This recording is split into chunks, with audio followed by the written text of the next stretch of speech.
Since I was born, but now I am getting youth. Hakuna motangu, hakuna kogabu.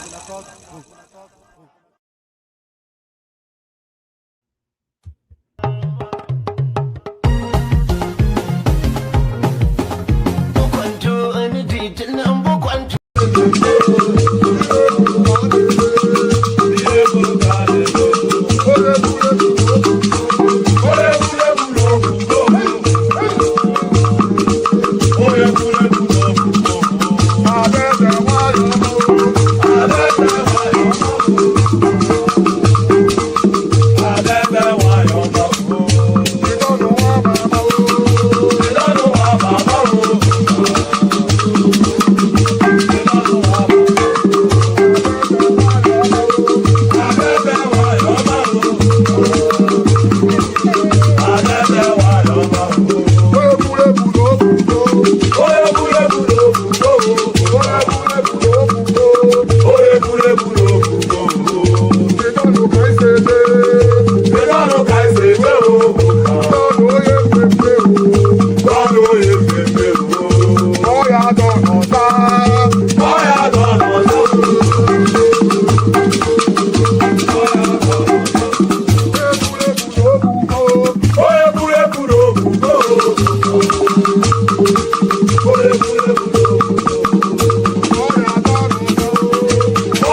jìnnà sí wọn bí sọmọ sílẹ̀ o ara ló ń ta wọn ṣe mọ́ o náà bá sunkún sójú bẹ̀rẹ̀ má ti fi gbé sọ kó fẹ́ yẹ ẹyẹ kó lọ ìgbín sọnù sígbó wọn dúró títí ọwọ́ wọn ò tó ìṣó máa ṣe ta ní kókó ṣòkòtò tí olókùn ó dá kìtìyàn ó dórí àwọn lọ́tẹ̀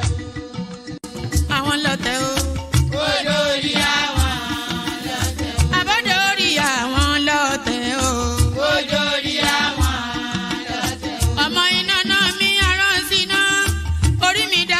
ṣì mí lọ́nà o mo tẹríba fàdàgbà o àgbà ẹ foríjì ni ojoojúmọ́ ni mo ń pọ́n wọn lé mo ń ṣèyá sí àwọn àgbà o mi ò fojú tí ń rìn wọn láyé ọmọdé ẹ má fàgbà ṣe yẹ̀yẹ́ torí oníkọ́ tó yọlá ní ọmọdé ń bọ̀ wá dàgbà o màmá ń bọ̀ wá dàgbà o.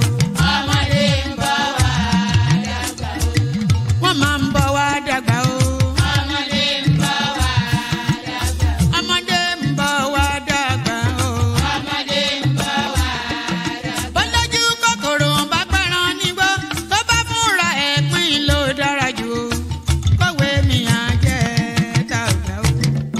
Èyí mo rí màrò ẹ̀kọ́ gbogbo náà ní ilé ayé. Sùúrù ní ṣẹ́gun ohun gbogbo. Ẹ má ṣèké mo ní ẹ má dalẹ̀. Forí orí kìlọ̀ ló jẹ́ ẹ̀yin forí wọ́rí yóò sábà mọ́ àwa ò ní sábà mọ́ láyé o. nílé ayé o. àwa ò ní sábà mọ́ láyé. àwa ò ní sábà mọ́ láyé. àwa ò ní sábà mọ́ láyé. dẹ́bìtọ̀ rẹ̀ àtàrà ilé o. àwa ò ní sábà mọ́ láyé. àwa ò ní sábà mọ́ láyé. àwa ò ní sábà.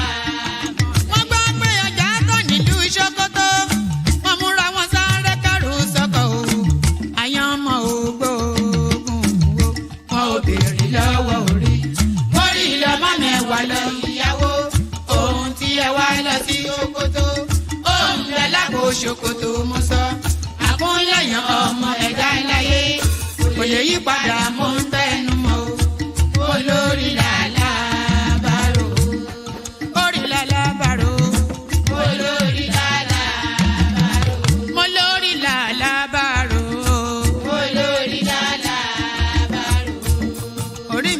mi níjà o. olórí lálàbàrò. lálàbàrò. olórí lálàbàrò. oríjà jogun ìkànnì wọn rí má fi wá fáyé mu nílé ayé wa o. olúwa àgbẹ̀ wa níyà o. àmì nílé ayé wa. ó tilẹ̀ jẹ́ pé ọ̀tá kọ́ ni wá. ó tilẹ̀ jẹ́ pé ọ̀tá kọ́ lẹ́yìn. ṣọ́wa nínú àpamọ́ kìnìún.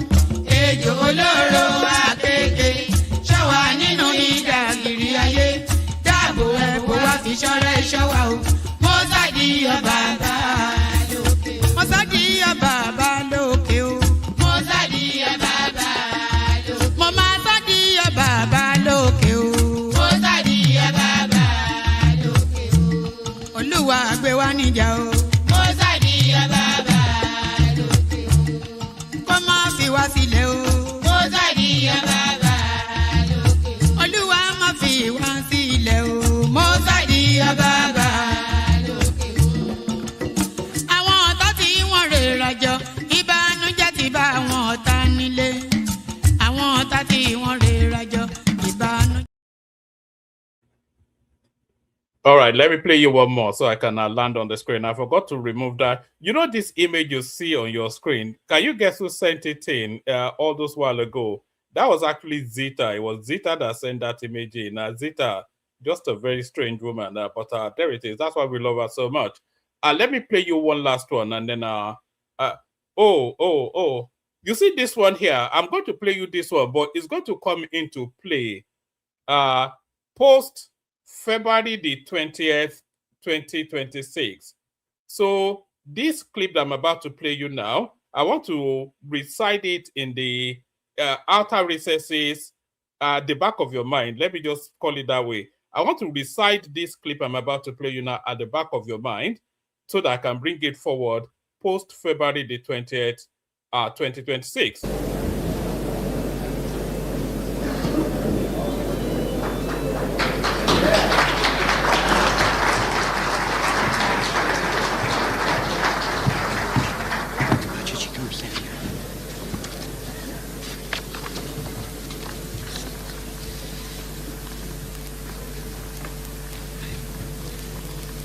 Ladies and gentlemen, we got him.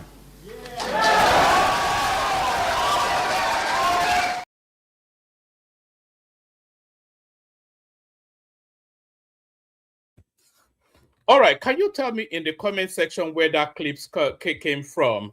Can you tell me in the comment section where that clip came from? Ladies and gentlemen, we got him. So who did they get and where was that coming out of? So good day to you, good to be in your company and all that. This was meant to be yesterday's session, but the story is still very much relevant to what is going on now.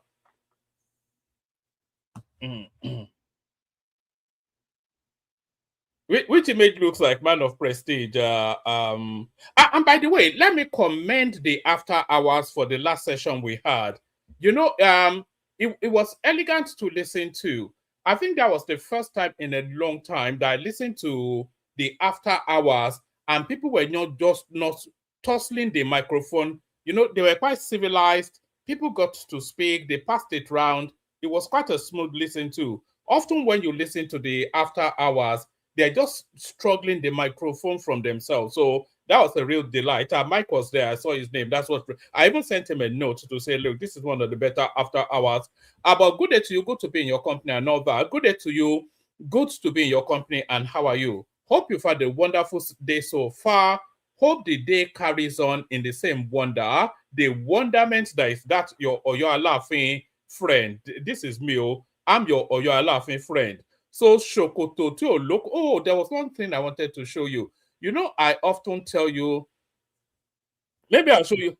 Oh, all right. Maybe I'll show you tomorrow. Actually, I wanted to show you a clip of where I come from.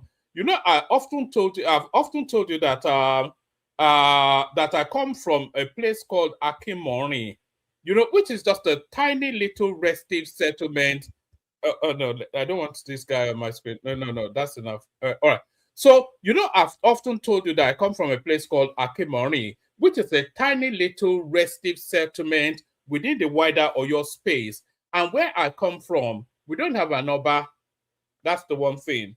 We don't even have a Bale, which is the lower grade. In, you know, in most settlements, they have at least a Bale. We don't have a Bale where I come from.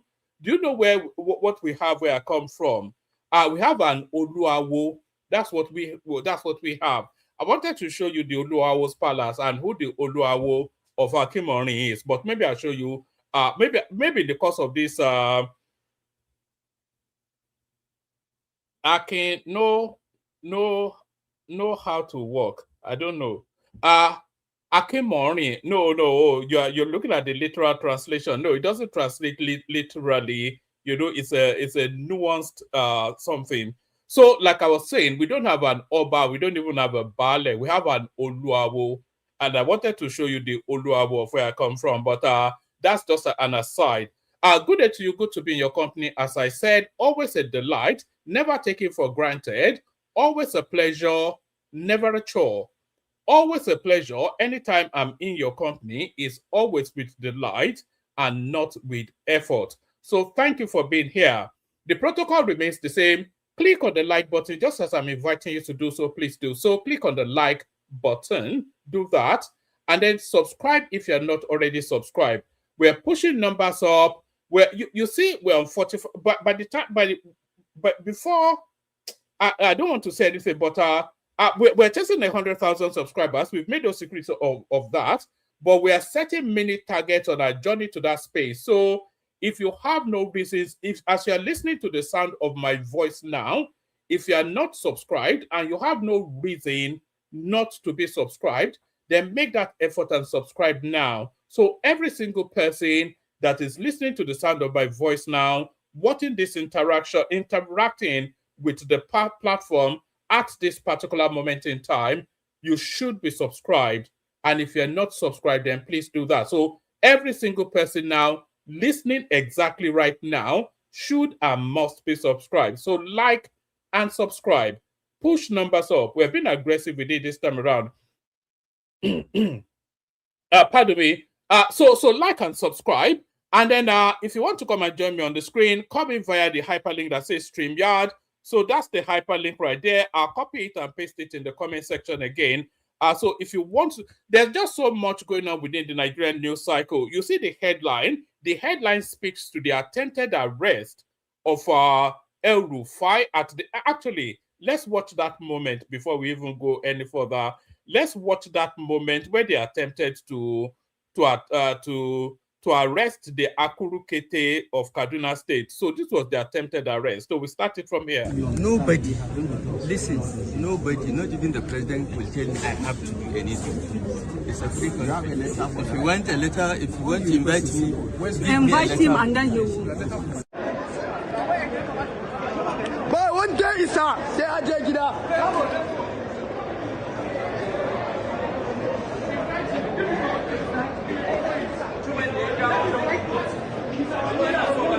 He's our leader. Nothing will happen.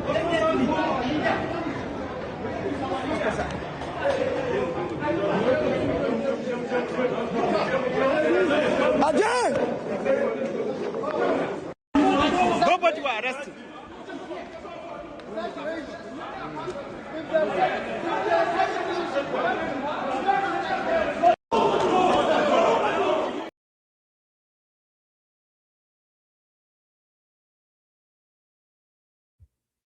So that was the moment El-Rufai arrived at the airport, and that was his alleged apparent attempted arrest.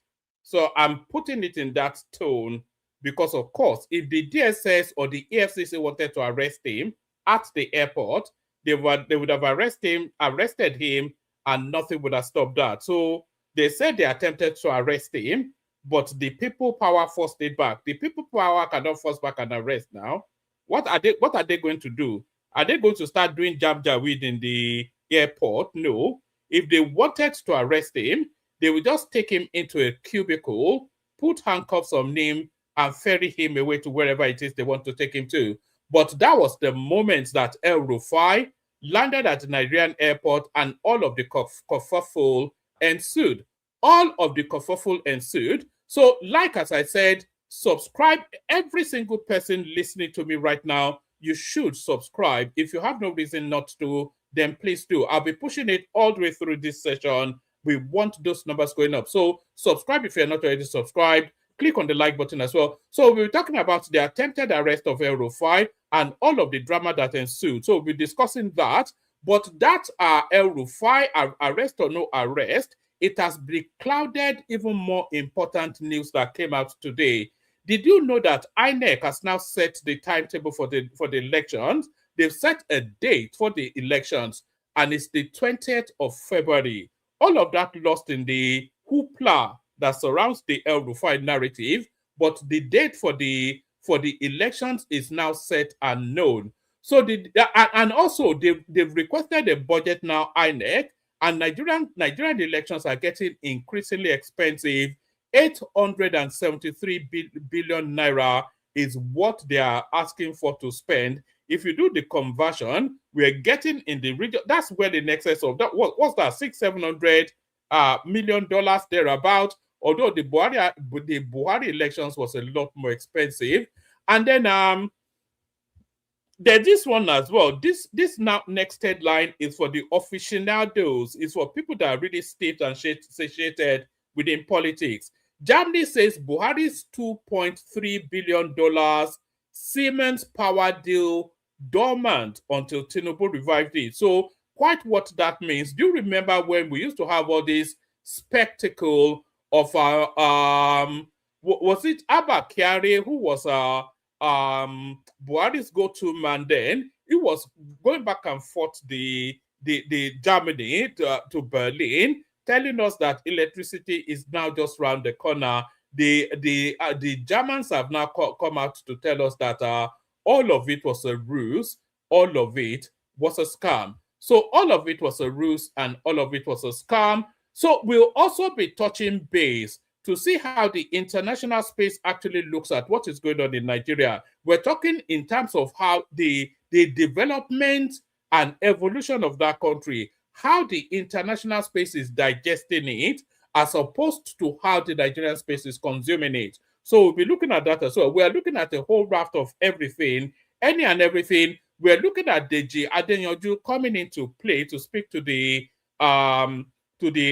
what's it called, to the El Rufai narrative. So we're looking at a whole raft of all sorts. So lean back, kick back, take it easy, do this. You see, as I'm doing now, put your hands up and surrender yourself to the experience for however long it lasts. Just do this. Before you do this, so go and get your hot chocolate, your nibbles, are you a chin man or a stick meat man? Just get whatever it is you need to get together and then surrender yourself to the experience for however long it lasts. So we'll be looking at all that. But as ever, you know, we always start with curious statistics that we've seen in the course of the day. A lot of it often sent in by subscribers. And by the way, if you want to send anything to me, just send it to my Instagram handle. I'll find the window to post it at some point. All of you should know my Instagram handle already. But if you want to bring anything to the fore, to say, oh, what do you think of this? Show this on the platform, all of those sort of things. Just send it to me, and then we'll bring it forward. But let me start it off with this random data, if only just so I can close it and remove it from my screen. Suya galo that now, but you can't have suya and hot chocolate. And by the way, people super chat towards the stream as well. I thought everybody had lost their wallet until your super chatted. I can't even remember the last time anybody super chatted the stream. The only person that ever really does super chat is Ayo. So it's not an exclusive preserve of Ayo. Everybody should feel free. You know, there's an expense to this. Do you know that? Anyway, let me not even go there. You say Shawala, and all that. But there's an expense to this stream, you know, by the way. You may not know it, but I think you probably suspect it. There is an expense to it. A lot of the things that enables these things to take place, a lot of them are paid for. The StreamYard that I'm doing is paid for. You know, the things that I used to research, they are paid for. You know, so there's a lot of expense that actually goes towards these things. Not to labor you with it, but if you super chat, then it's coming from you, not from me. So all that. No, Mr. Pelebola. And by the way, say hello to me in the comment section as well. And I'll say hello back. So let's do the hellos and then we kick it off. Yes, we kick it off with that one. So let's do the hellos and then we kick it off with that one. So let's who was the first thing? So we have David right there. David, I won't attempt your last name, David, because it's wrapped around your first name. So that's David right there, who is saying Niger and drama there's never a dull moment in Nigeria, David. So that's David right there. That's Arogidigba right there, of course. That's Aro right there. That's Ayo right there, saying it with the elegance. You know, the hellos sound even better when it's done with the super chat. So that's Ayo right there doing it the proper way. That is Farouk Mutiu right there. To say what Sherry, I think he especially enjoyed one of the musics from the intro. That's He KO right there. Hello DJ One Man, federal character in your choice of music. Niger for life. So it was a Wazobia set, wasn't it? So thank you for that. So that's Jajon right there. Also known as Niger Man. Good to see you, my guy. That is Suraj right there. Baba Suraju and all that. Good to see you, my fellow. That's Mike, of course, known to every man and beast on this platform as Mike Adewale. So that's Mikey Mike right there. Mighty Mike to his friends. Not so much terror Mike to his enemies, mighty Mike to his friends. terror mic to his enemies. Or to his detractors. Nobody has, I don't, the word enemy. So that's Babatunde Martins right there, also known as Baba, of course, Baba. So everybody keeps saying hello, and then when I pause for a moment, I'll acknowledge your presence, say hello back. So let's get started. And I want the subscription numbers going up, by the way, but let's get started with some of these random data that we pick up and we bring to your attention. So we're looking at,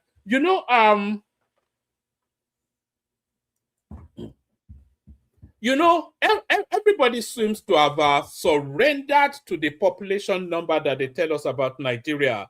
But the data, if you look at data and historical data and growth rates and birth rates, you may want to think that the population number is somewhat is skewed.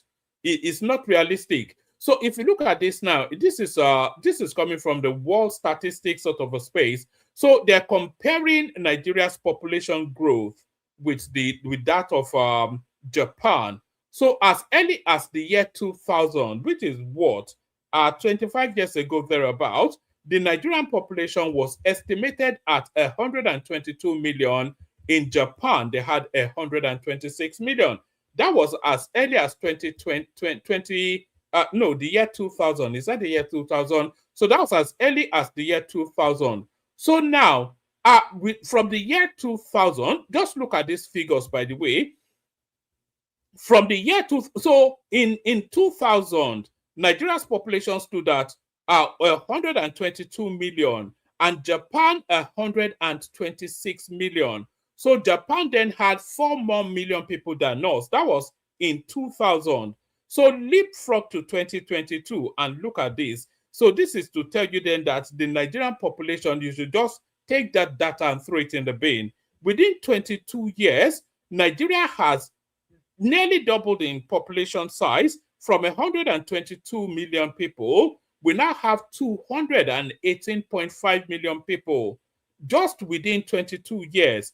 But the Japanese population has actually shrunk because they are keeping proper data. They are 123.9 million people. So how is that possible? So that tells you all you need to know about the correlation of the Nigerian population size. In 22 years, the country doubled in size, essentially, from 122 to 219 nearly. So that's just forget. Anyway, we don't keep proper data in Nigeria anyway. So that just tells you the nonsense that is the Nigerian population size. Let's go on from that to this. So let me start closing those things up because I've got too many items on my screen. So let me close that one. So that's already been brought to your attention. So now, when African countries introduced election technology, so all these biometrics, etc., they've been doing it in the Congo since 2005 to 2006, Burkina Faso 2007, biometric system, Togo 2007, Nigeria 2011. So we keep claiming we're the giant of Africa. But we're not giant in progressive. But all these francophone people apparently allegedly got there before us. The first to make that move, it was Congo, DR Congo, 2005 to 2006. Biometric voter registration introduced electronic voting machine in 2018. So they're actually even doing electronic voting in Congo now. I'm not quite sure what system they have to support that. Burkina Faso biometric system, that's 2007. Togo biometric system, also 2007. Nigeria, 2011. Biometric registration, 2015. PVC plus smart card reader, 2023 BIVA. So at least it's an evolving system within the Nigerian space. Ghana, and on it goes. So that gives us that. Right. What other data do we have? It's only really to clear my screen. I've got so many items on the screen. It's unbelievable. I think that's why the system always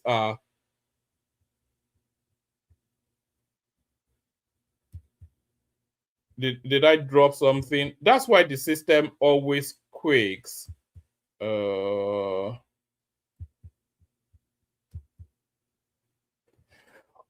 right.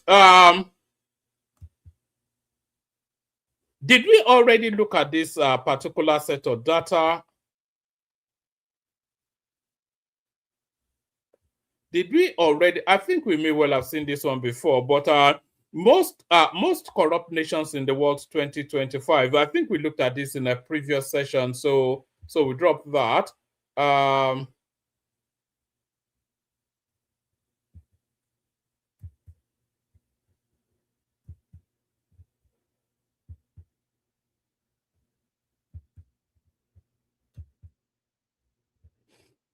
All right. Let's look at this one. This one comes off the back of one that we just saw earlier. This one, 20 biggest cities in Africa by population. Cairo. You know, I was telling you that Lagos is a mega city. Cairo is also a mega city. Cairo has nearly 23 million people there. That's Cairo, the capital of Egypt. Lagos, 21.3 million people. And then Kinshasa, 18.5. So Lagos is a mega city. You want to say Cairo is a mega city too. So it's the second most populated state in Africa, not country, but state. So that gives us that. What else do we have? Nigeria ranks as the top African nationality amongst NHS nurses in 2025. So these are nurses working within the British health system. So the highest population of them, of course, are the Brits themselves, followed by the Indians, and then the Philippines that they brought in en masse. And then you have nearly 12,000 Nigerian nurses working within the NHS system. And then the next one, the Irish, is about a quarter, a third of it's a quarter of nearly of the complement of Nigerians. So Nigerians actually holding up the NHS system. That's what that tells us.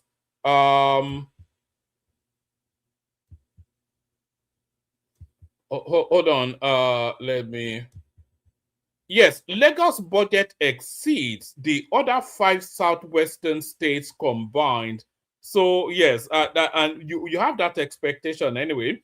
Lagos has a budget of 4.2 trillion naira. Ogun State has 1.6 trillion naira. So Ogun State is actually the second most successful state in the southwest outside of Lagos State. You'd have thought it's Oyo State for its land mass, but then of course Oyo State badly administered. Dakwa Abiodun, especially in his second term, seems to be doing some wondrous stuff in our Ogun State. So that's that right there. What other data do we have? All right. I think that ends the data. Do we have anything else data-wise? All right. All right. So that ends the data. So now let me now bring you this one here. INEC releases 2027 election timetable. So the politics now formally kicks off. So with the release of this piece of with this release now, parties can now start campaigning officially and formally. So and by the way, can we see people liking and subscribing? If you're not super chatting, you can at least do that. So INEC releases 2027 election timetable. The Independent National Electoral Commission (INEC) has released the timetable and schedule of activities for the 2027 general elections. According to details released on Friday, 13th of February 2026, presidential and National Assembly elections will be held on the 20th of February 2027, while the governorship and state assembly elections will be held on the 6th of March 2027. So it's quite a funny thing, actually, because holding the presidential election before the state elections is quite strategic, because depending on what they do, then Tinubu can fuck them up. Tinubu can, well, I've already said it. Tinubu can, if they don't deliver, Tinubu can fuck them up so they don't get returned. So it's quite curious, actually, that the presidential, you'd have thought the presidential elections will be the grand finale, but apparently it comes before the State and National Assembly. The Independent National Electoral Commission, (INEC), has released the timetable and schedule of activities for the 2027 general elections. According to details released on Friday, 13th of February 2026, presidential and National Assembly elections will be held on February the 20th, 2027, while the governorship and state assembly elections will be held on the 6th of March 2027. Our correspondents report that the chairman of the commission, Professor Joash Amukwiton, disclosed this development at a news conference on Friday in Abuja. According to the schedule outlined by INEC, official campaign periods for the political parties and candidates for presidential and National Assembly elections will run from November the 18th, 2026 to February the 19th, 2027. So November, December, January, February. So yes, roughly 3 months so it actually runs to the eve of the election. You can campaign up to the eve of the election. Similarly, campaigns for the governorship and state assembly elections will begin on December the 15th, 2026 and end on March the 27th, 2027, exactly 24 hours before the respective election days. INEC also announced that continuous voter registration, CVR, will commence on April 2026 and conclude in January 2027, giving eligible Nigerians ample time to register or update their voter information. Political parties are expected to conduct their primaries from July the 1st, between July the 1st to September the 30th. So July, August, September. So 3 months for the primaries to take place. Our political parties are expected to conduct their primaries 1st of July to the 30th of December 2026. After which, how long do we have to that actually? We're in February now. April, May, June, July. So within the next 3 months, in 3 months' time, they should start. So we have March, April, May, then we have June. Yes, in 4 months, the election actually kicks off. Political parties are expected to conduct their primaries between July the 1st and September the 30th, 2026, after which they must submit their list of candidates to the commission between October the 1st and October the 31st, 2026. The electoral umpire added that the final list of candidates for the 2027 elections will be published on November the 18th. No, not November the 18th, but November the 15th, 2026. Recall that INEC had, on February the 4th, disclosed that despite the apparent delay in the passage of the amended Electoral Act, currently before the National Assembly, it had finalized election timetable and schedule of activities. Speaking again on Friday, Amukwiton confirmed the readiness of INEC for the 2027 polls and all off-cycle elections. So, ladies and gentlemen, we have liftoff is essentially what that tells us. And here is article now responding to that. So, here is article's response to that. So, it looks as though that date might still subsequently change, I suspect. Can people click on the like button? I'm not saying the likes and the subscriptions go up now. Click on like and subscribe now. What's going on now? Do that now. If you have no reason not to do that, then do that. So here is an article already finding problems with the schedule. The Independent National Electoral Commission, INEC must urgently reconsider the February 20th, 2027 date it has announced for the general elections. That date falls squarely within the Ramadan period, which is the 7th of February to the 8th of March, a sacred season of fasting, reflection, and spiritual devotion for millions of Nigerian Muslims. Elections are not mere administrative rituals.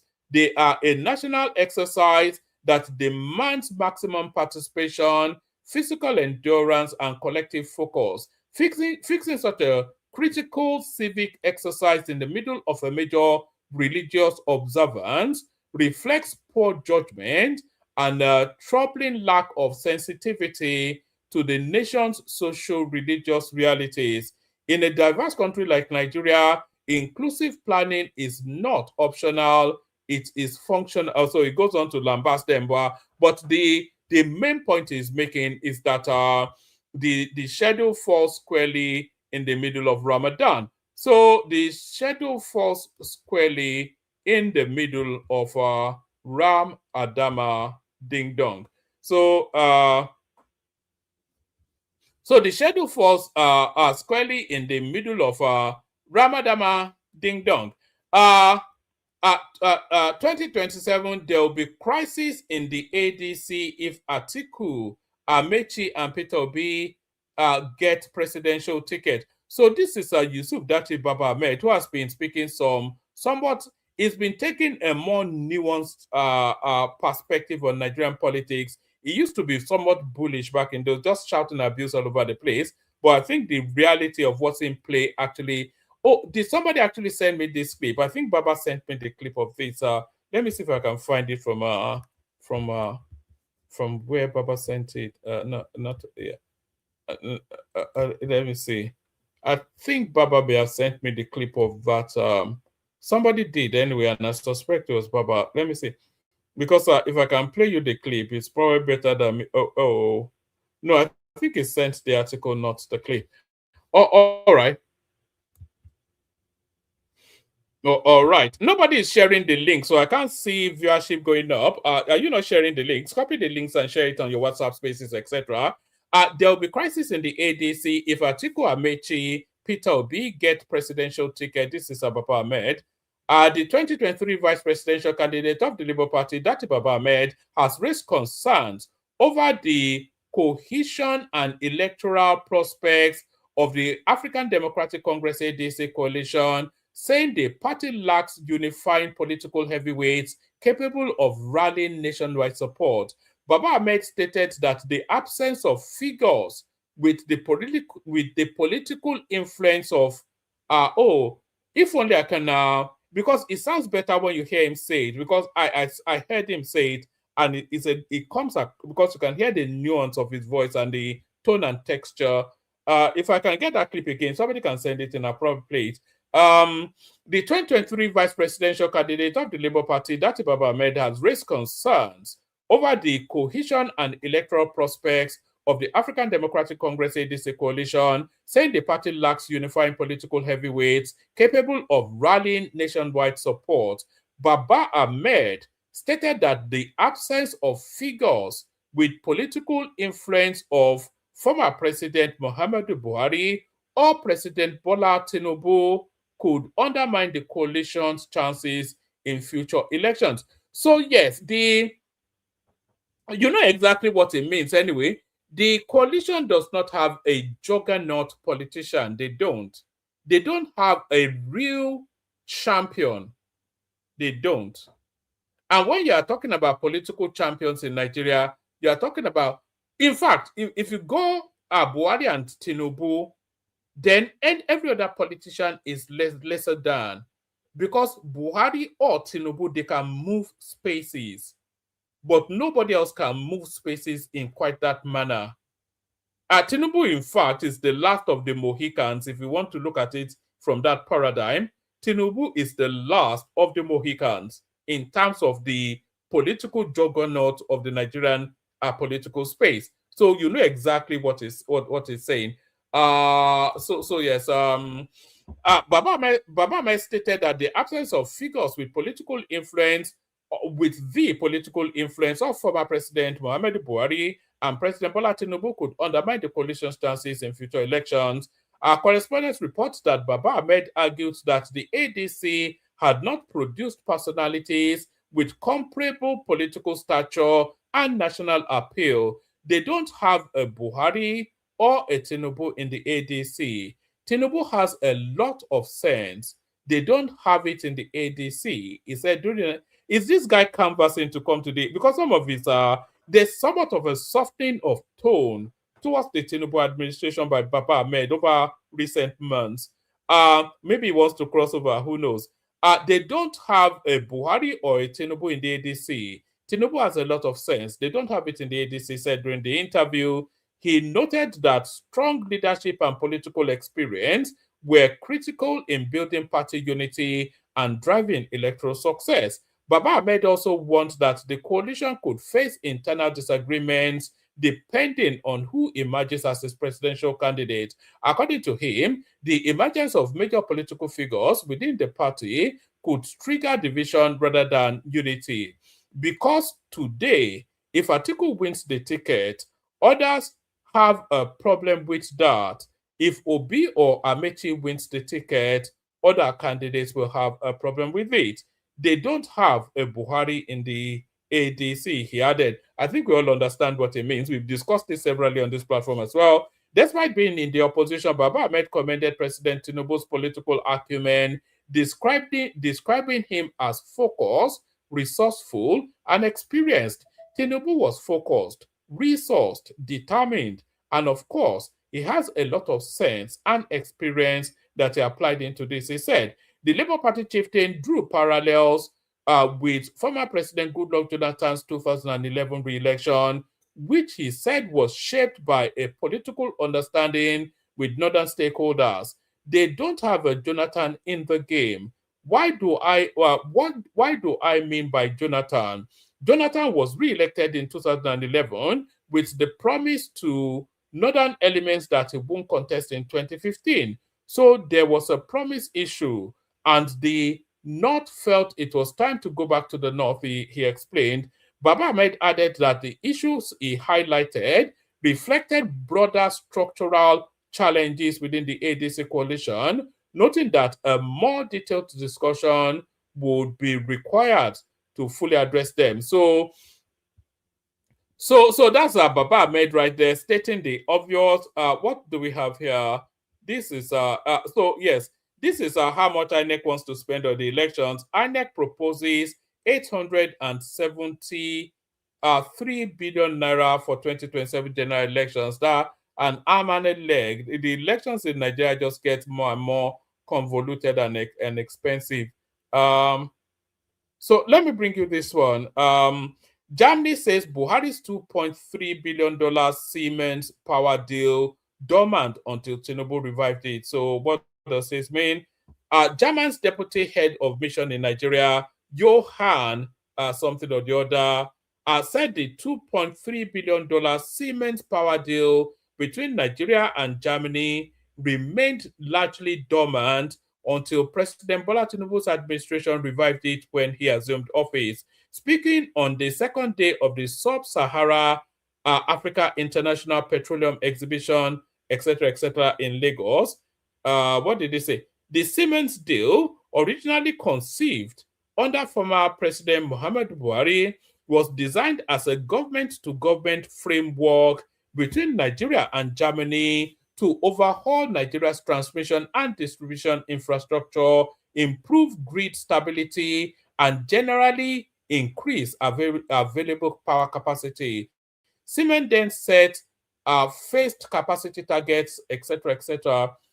It says that the strange thing was that this partnership was dormant until the beginning of President Tinubu's time, where actually we revived it. We are in the power sector. We have a presidential power initiative with President Tinubu for the reactivation of Nigeria's transmission system and electricity to everyone. So that's that. For all of the monies that Buhari claimed he was pumping into that place, that is to tell you that not a kobo went towards generating electricity for you. China denies U.S. claims of illegal mining, terror funding in Nigeria. So the Americans are opening the blockers of so many of these near-do wells. So the Americans are opening the blockers as they say, of so many of these ne'er-do-wells. What else do I have? What else do I have? Oh, all right. So let's go to the El Rufai storyline. Tell me if you can. Oh, all right. Let's go to the El Rufai storyline. So tell me in the comment section if you can hear this. So we're going to play it directly from here. Tell me in the comment section if you can hear this.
I really hate this word abduct that these people use. You know, how is it an abduction?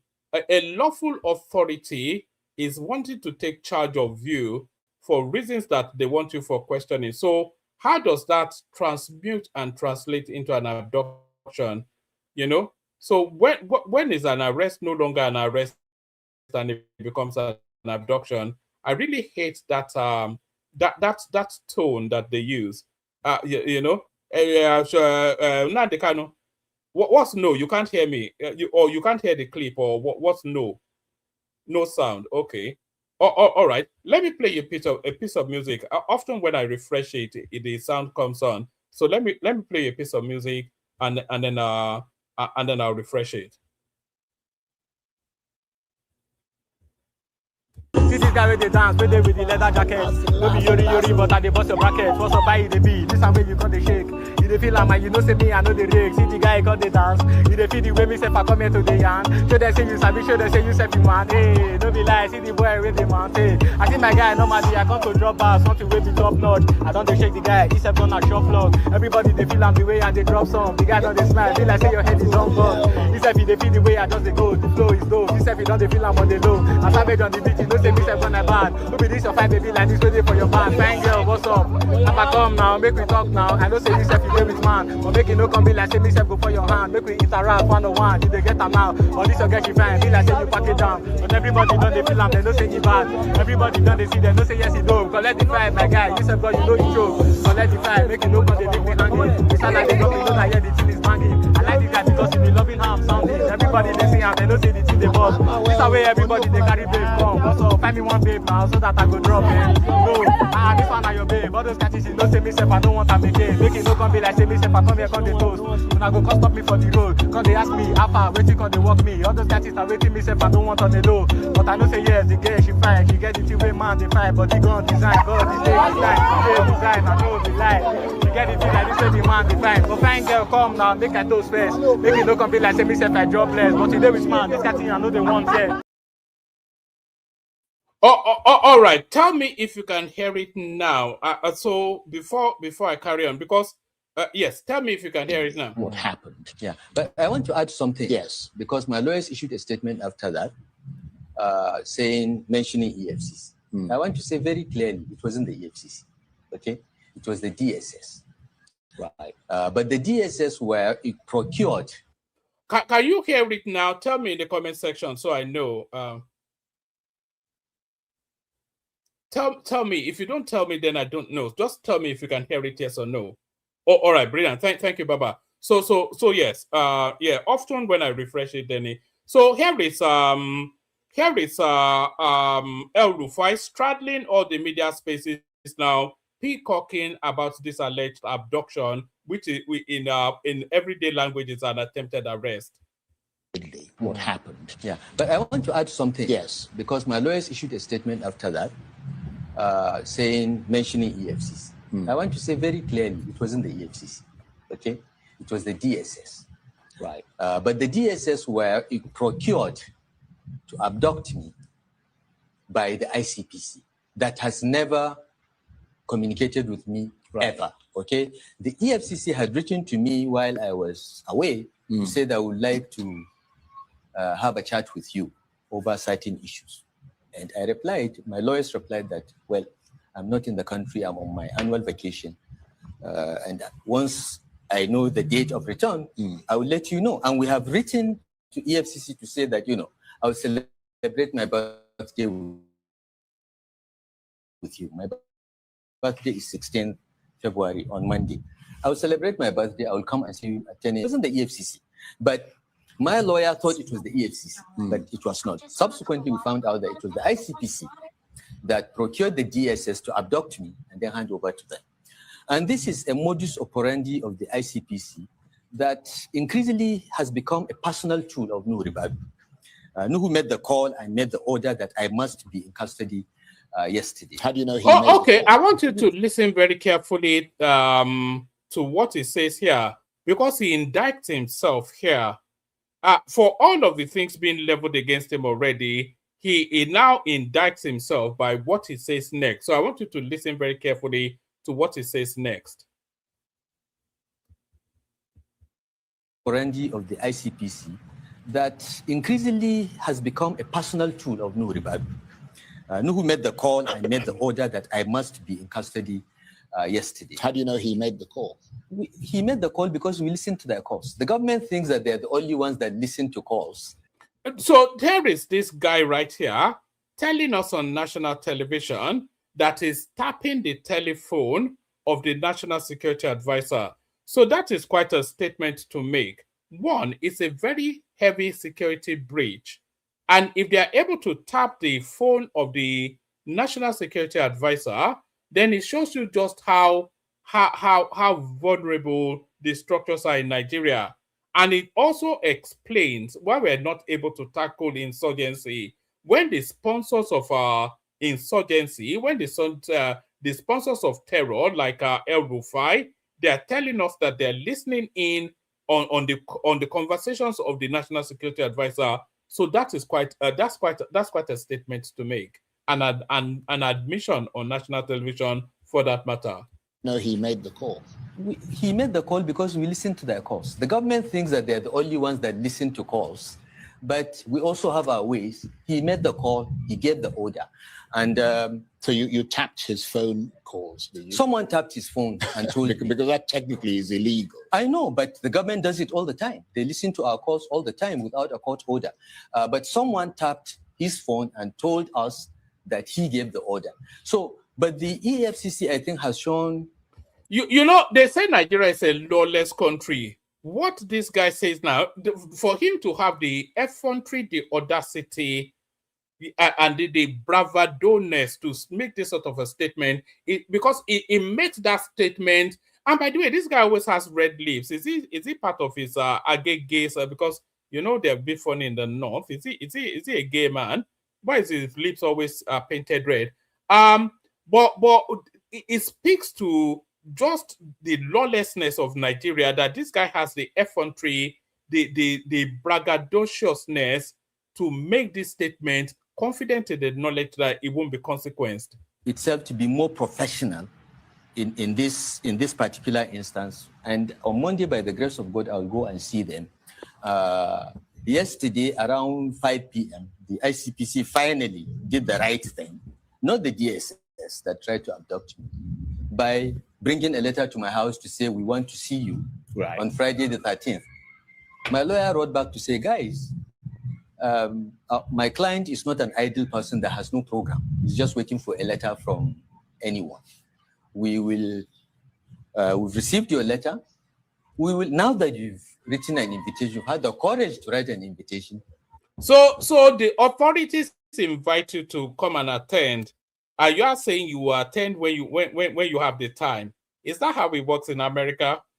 That the FBI says report to my office, and you say no, we have a dinner date.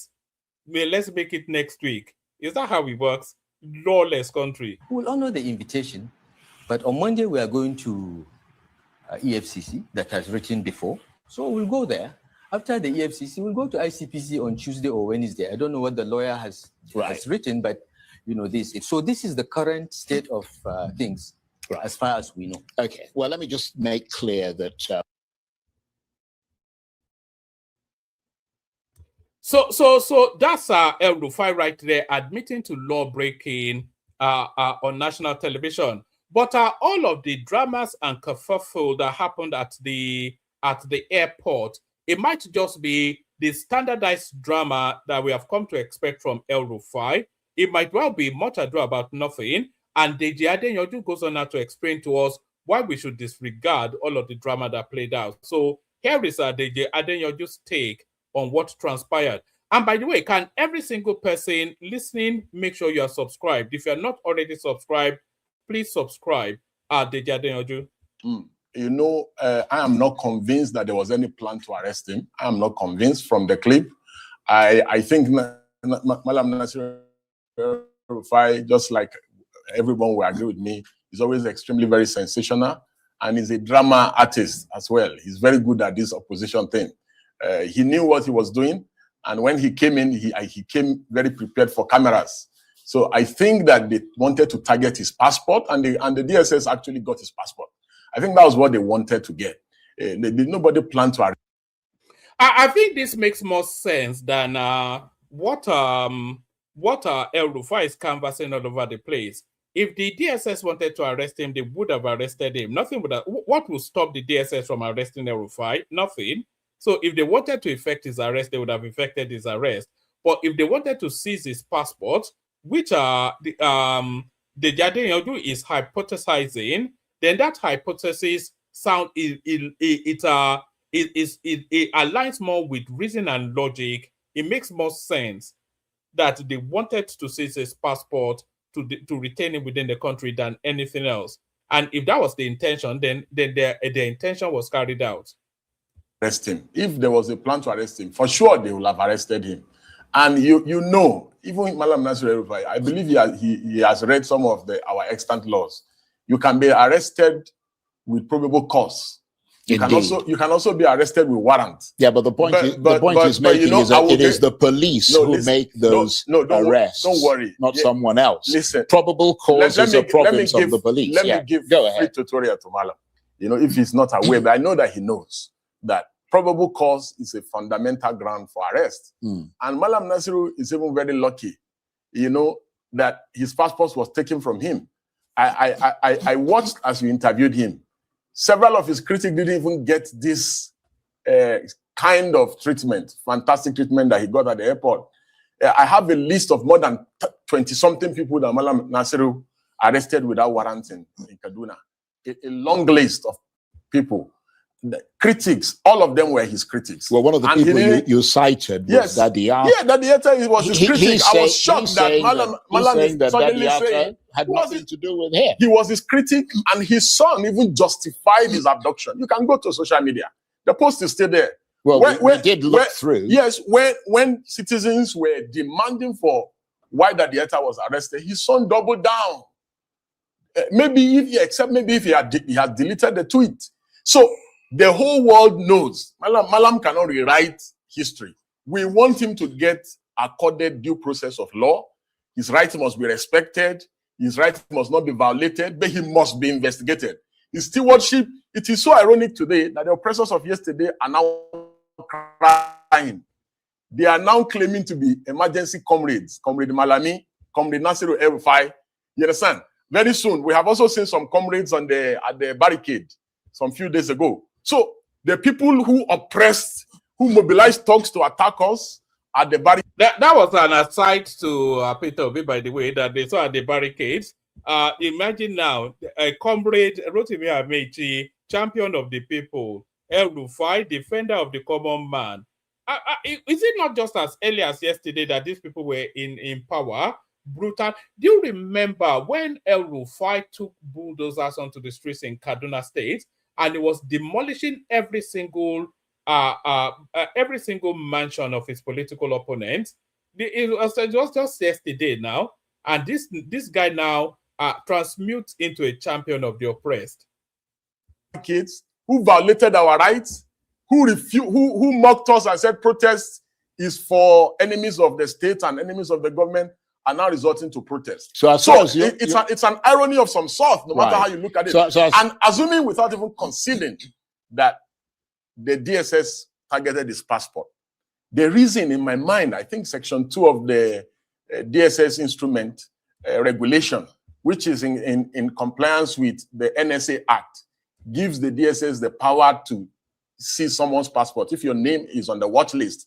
Of course, he knows, even I'm very sure that Malam, he has said it now, that he knew that the security agencies were looking for him. He has admitted that he had written to the EFCC that they were looking for him. He has also alluded to the fact that the ICPC is investigating him. Well, the ICPC has now written to him. Now, but at that time, they hadn't written to him. Now, so if these agencies... And they didn't have a warrant. If these security agencies were looking for you and you are aware, why are you creating the drama there? No. And that is the end of it. So they wanted to abduct him, apparently, allegedly, even though they told him that he's on the wanted list. So that is the Jade Yodu right there, pointing and mocking El Rufai, pointing out and mocking El Rufai. So let's go to more positive news. And there's an inevitability to the re-election of Tinubu. It is inevitable. There's nothing that can stop the re-election of Tinubu. And as at the last count, let me bring it. As at the last count, I think about 29 thereabouts governors had already defected to the APC. So you can add this to the list as well. But this one, and by the way, can people please make sure they're liking and subscribing? We're not seeing numbers going up. So by the time we get to February the 20th, when the election takes place, by the time we get to the elections, there will be only 3 governors. I think, or 4. There will be only 3 or 4 governors that are outside of the APC loop.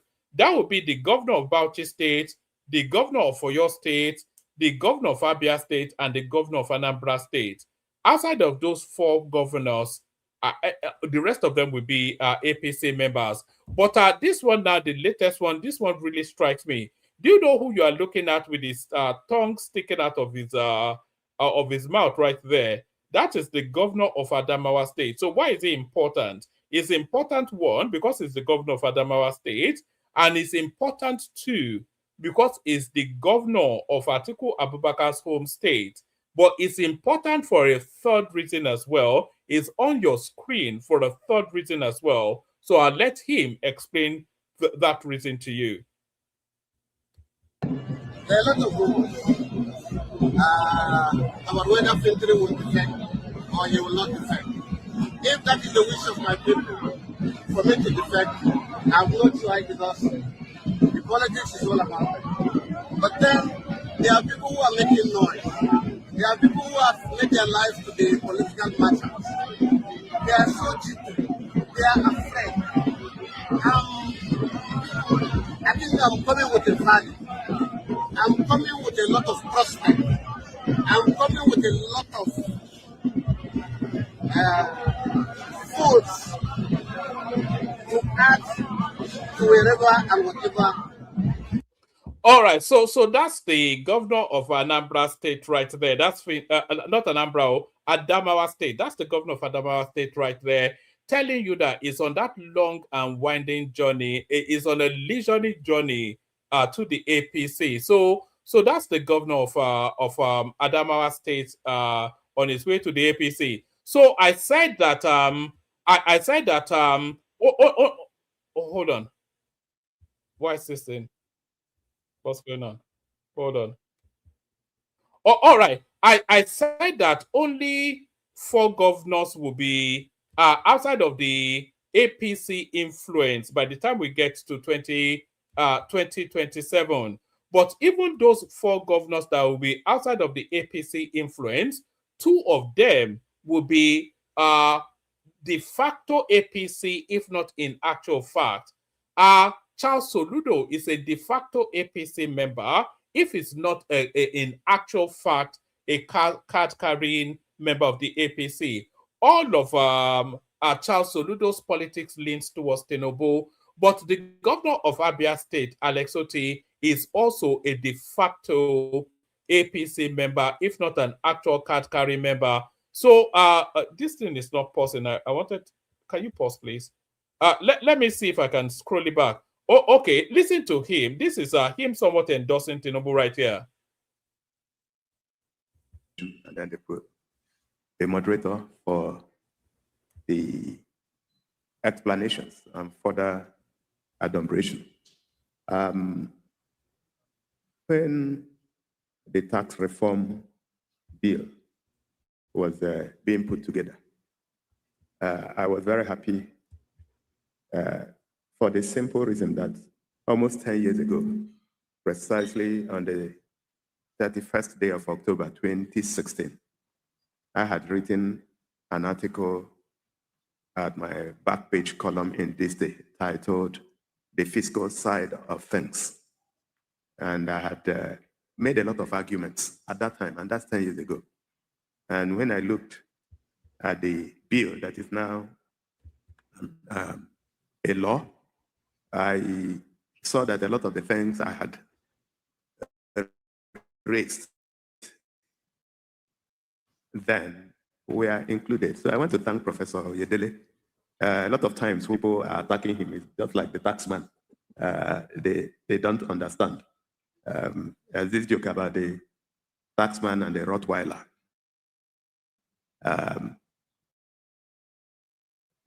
The question is, which one is worse?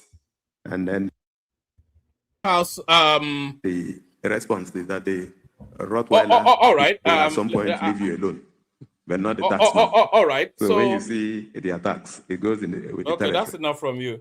All right. So that's Alex Otti right there, who in all words than actual utterance endorsing Tinubu right there. So when I'm saying to you that there's virtually nothing that stops the re-election of Tinubu, we're seeing 33, 34 out of the 36 state governors essentially with the APC. The only governors not with the APC, the only governors that we know for certain would not be with the APC are Sheyi Makinde and Bala Mohammed. Alex Otti is with the APC, not a member of the party, but his politics leans to the APC. He endorses Tinubu. Charles Soludo is always eulogizing. Fintiri tells us he's on his way to the APC. So which governor is left outside of Sheyi Makinde and Bala Mohammed? So all of politics endorses Tinubu. But when I'm saying that Tinubu's there's an inevitability to Tinubu's re-election, it's not just all of politics that endorses Tinubu. All of business also endorses Tinubu. Watch this.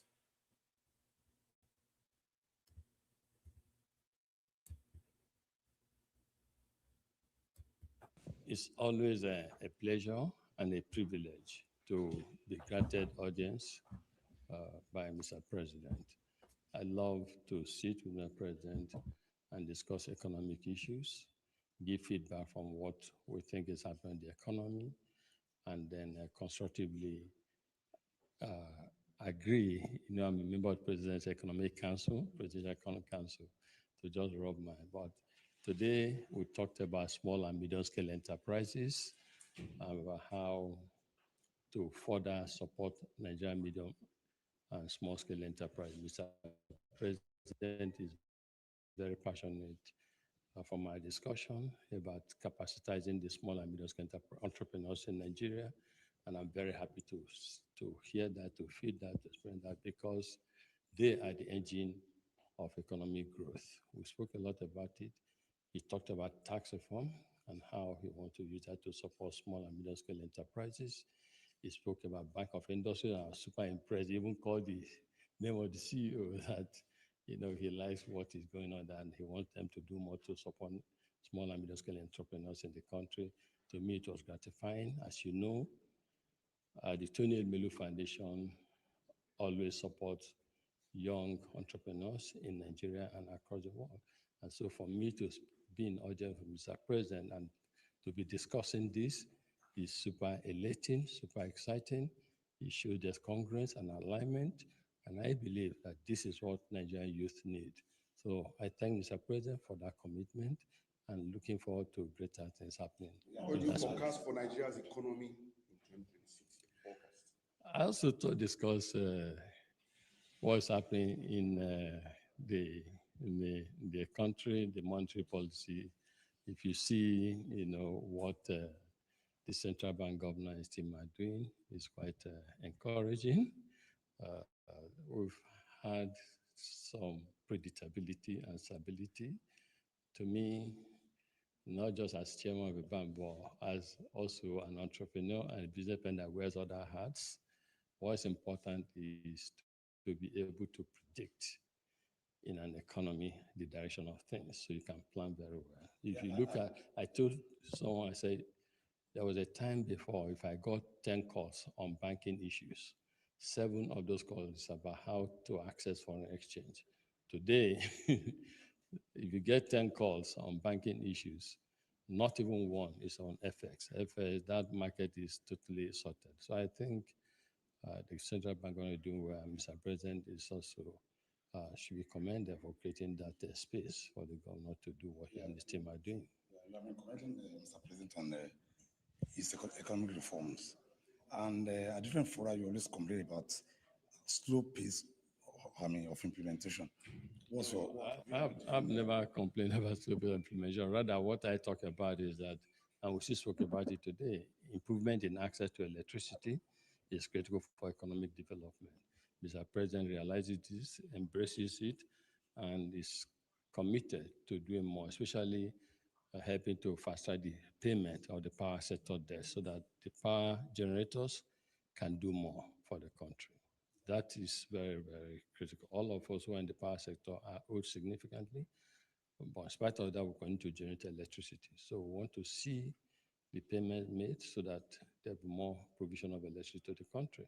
Access to electricity is critical for the development of our economy. In a summary, I was impressed with Mr. President's commitment to supporting small and medium-scale enterprises. I was impressed with the President's commitment to young entrepreneurs. I was impressed with Mr. President's commitment to energizing the power sector so that we can power Nigeria's economy. Thank you very much.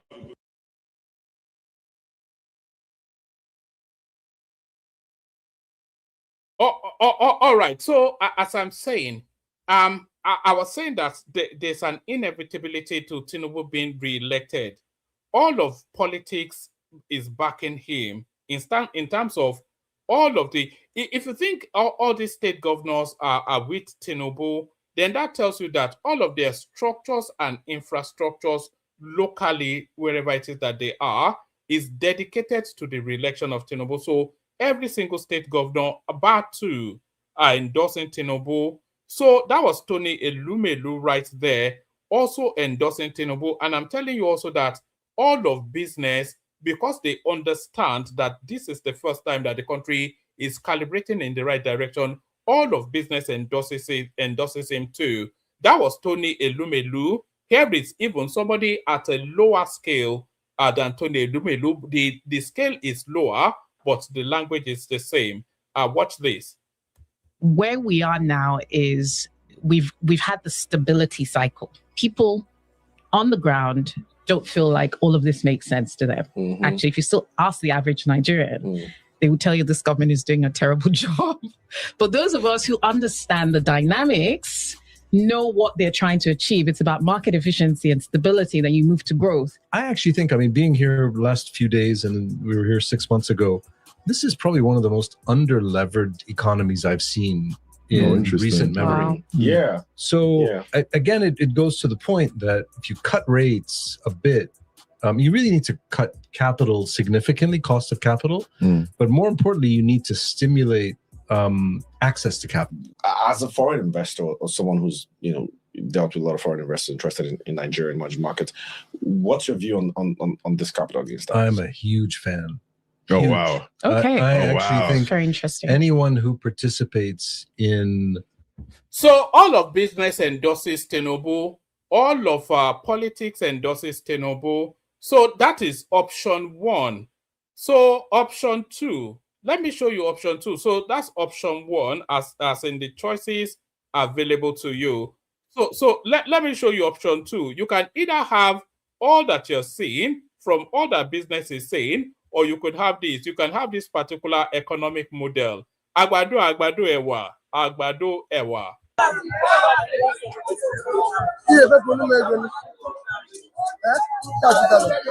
Discount. No discount. No discount. No. 7,000. Okay. Bring before I get to I go later. 10,000. No,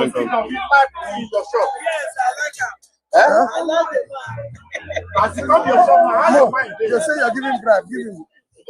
They will sell your shop.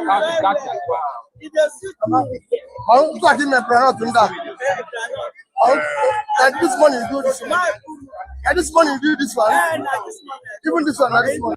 So that's the option available to you. Tinubu or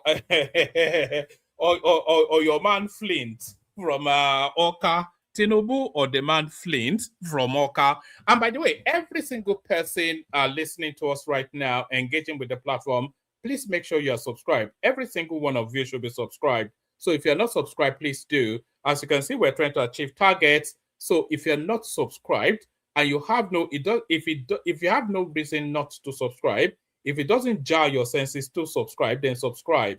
You have all of the reasons to subscribe because that promotes and enhances the platform. So unless you have strong feelings or strong reasons not to be subscribed, then just make that effort to subscribe. And as you're subscribing, please press the like button as well. So like and subscribe. Very, very important that you do those things. So we've gone through reasons why Tinubu will be elected. So we've talked about all of the politics being behind him. We're talking about all of business and finance being behind him. But another third reason why Tinubu almost certainly will be re-elected is entirely about, because it's all well and good for all of these things to be happening.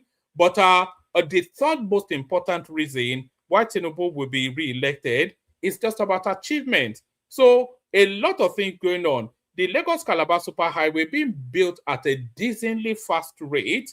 The speed of the construction of the Calabar, the Sokoto-Badagry Superhighway is at an impressive rate. But those are not just, there's about 1,000 key game-changing projects going on. Here is another game-changing project that is fast developing.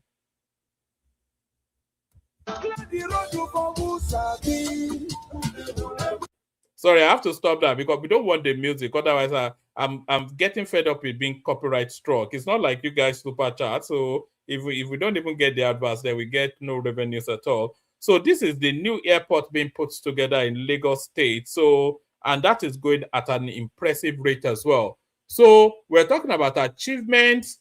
We're talking about finance. We're talking about politics. All of it calibrates to tell you that Tinubu will be re-elected. So I'm not quite sure. And the alternative is Peter will be running around buying agbado everywhere. So that's that. I think that is the presentation. The link is in the comment section. If anybody wants to come on and take on the conversation or share thoughts, I'll send the link into the comment section again. And then let me see. I'm just scanning through my screen to see if I've missed out anything that I wanted to bring to your attention. Is there anything else? Or if I've missed anything in the news cycle, anybody and everybody can highlight that. I'm just scanning through. the hub of the conversation really wraps around El-Rufai and his little big man. What do they call that? Did they call it Napoleon syndrome or Napoleon complex or whatever it is? It's always this short little man. It says El-Rufai explains what he will do. El-Rufai's son explains what he will do if his father asks him to dump APC. So his son is an APC member, and he's telling us that Tinubu is the worst thing since sliced bread. No, not since sliced bread though. It's the worst thing since the Great Plague or something. So that's that. Do I have anything else for you? Do I have anything else for you? Let me play you the Kegite music. I'll send the link into the comment section. If anybody wants to come up, or otherwise we'll just call it a night. I'll send a link. Let's send the link. So that's the link right there. Let me see. Have I got that right? Yeah, yes. So I'll send the link into the comment section. If anybody wants to come up, play you the Kegite music, see what happens after that. The diminutive El-Rufai punching above his weight. Please make sure you are liking and subscribing. The numbers are not going up. Every single person listening to us now must be subscribed. Only water, where they see ma.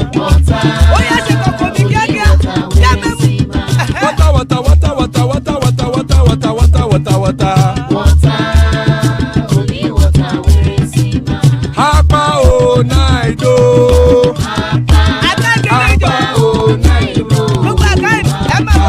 Hapa you don't come o.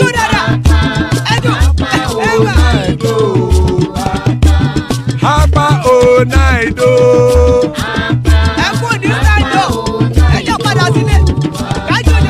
Oro kẹ̀kẹ́ ẹlẹ́mù yé o. Ilé sọ́dí àkẹ́kẹ́ ẹlẹ́mù ré o. Bobby master kẹ̀kẹ́ ẹlẹ́mù ré o. Chief Wẹ́lá tí kẹ̀kẹ́ ẹlẹ́mù ré o. Eruku lẹ̀lẹ̀ ẹlẹ́mù dé. Eruku lẹ̀lẹ̀ ẹgbẹ́ ẹlẹ́mù dòde ojàre o. Eruku lẹ̀lẹ̀ Ghana ti dé ẹgbẹ́ bọ́dì o. Ọmọ ẹlẹ́yẹ ẹyẹ o ó dìlé o. Odúyẹ̀lá ẹyẹ o ó dìlé o. Petrosonama ẹyẹ o ó dìlé o. Petrosodúnkẹ́ ẹyẹ rẹ̀ ó dìlé o. Ẹlẹ́kọ̀ ọ̀run mú ìní o.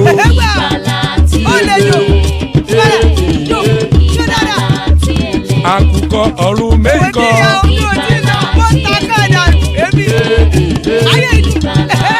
Ikú kò ní ríwà gbéṣe o.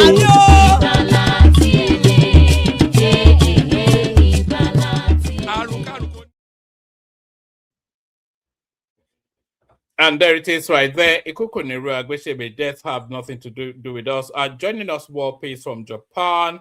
And joining us, Hassan from Maiduguri. Can you imagine that? Just look at that chasm right there. Just the distance from Japan to Maiduguri.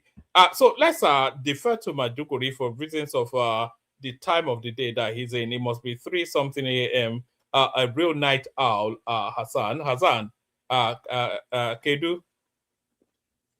Odumao, one man. Salam alaikum. I'm fine. Oh. Good. Good to have you here. Let's get straight into it. So El-Rufai doing his usual ding dong, acting the silly boy, as always is the case. But then the quiet matter of the electoral timetable already out. People endorsing Tinubu, Fintiri crossing over to the APC. Even the Americans accusing China of being behind the terrorism in Nigeria. So a whole raft of things. Floor is yours. Yes, thank you for having me. I want to say good morning, good afternoon, good evening, wherever you are and are listening. please follow, subscribe to One Man, and let's keep up the momentum. This is a very important year. Before 2027, I hope you reach that 100K that you are looking for and even surpass it. And let's do our bits, everybody. It's good to be back here. So I'd like to start with the Americans, and as much as they are gaining a foothold in Nigeria, and I am suspicious of them because up till now, from what I've been able to gather, is that their focus seems to be on the resources rather than actually dealing with the idiotic, foolish, bloody terrorists. And they have not done anything in Borno. I've not seen one action that will make me, at least let me see something, at least that I can, point to in my own backyard. I have not yet seen it. When they talk, they usually talk around the Christian thing or the harder thing. I don't know. Well, I will just give them the benefit of the doubt. It's not that I really trust them, but the alternative, if it's to continue like this, then I think America has a place.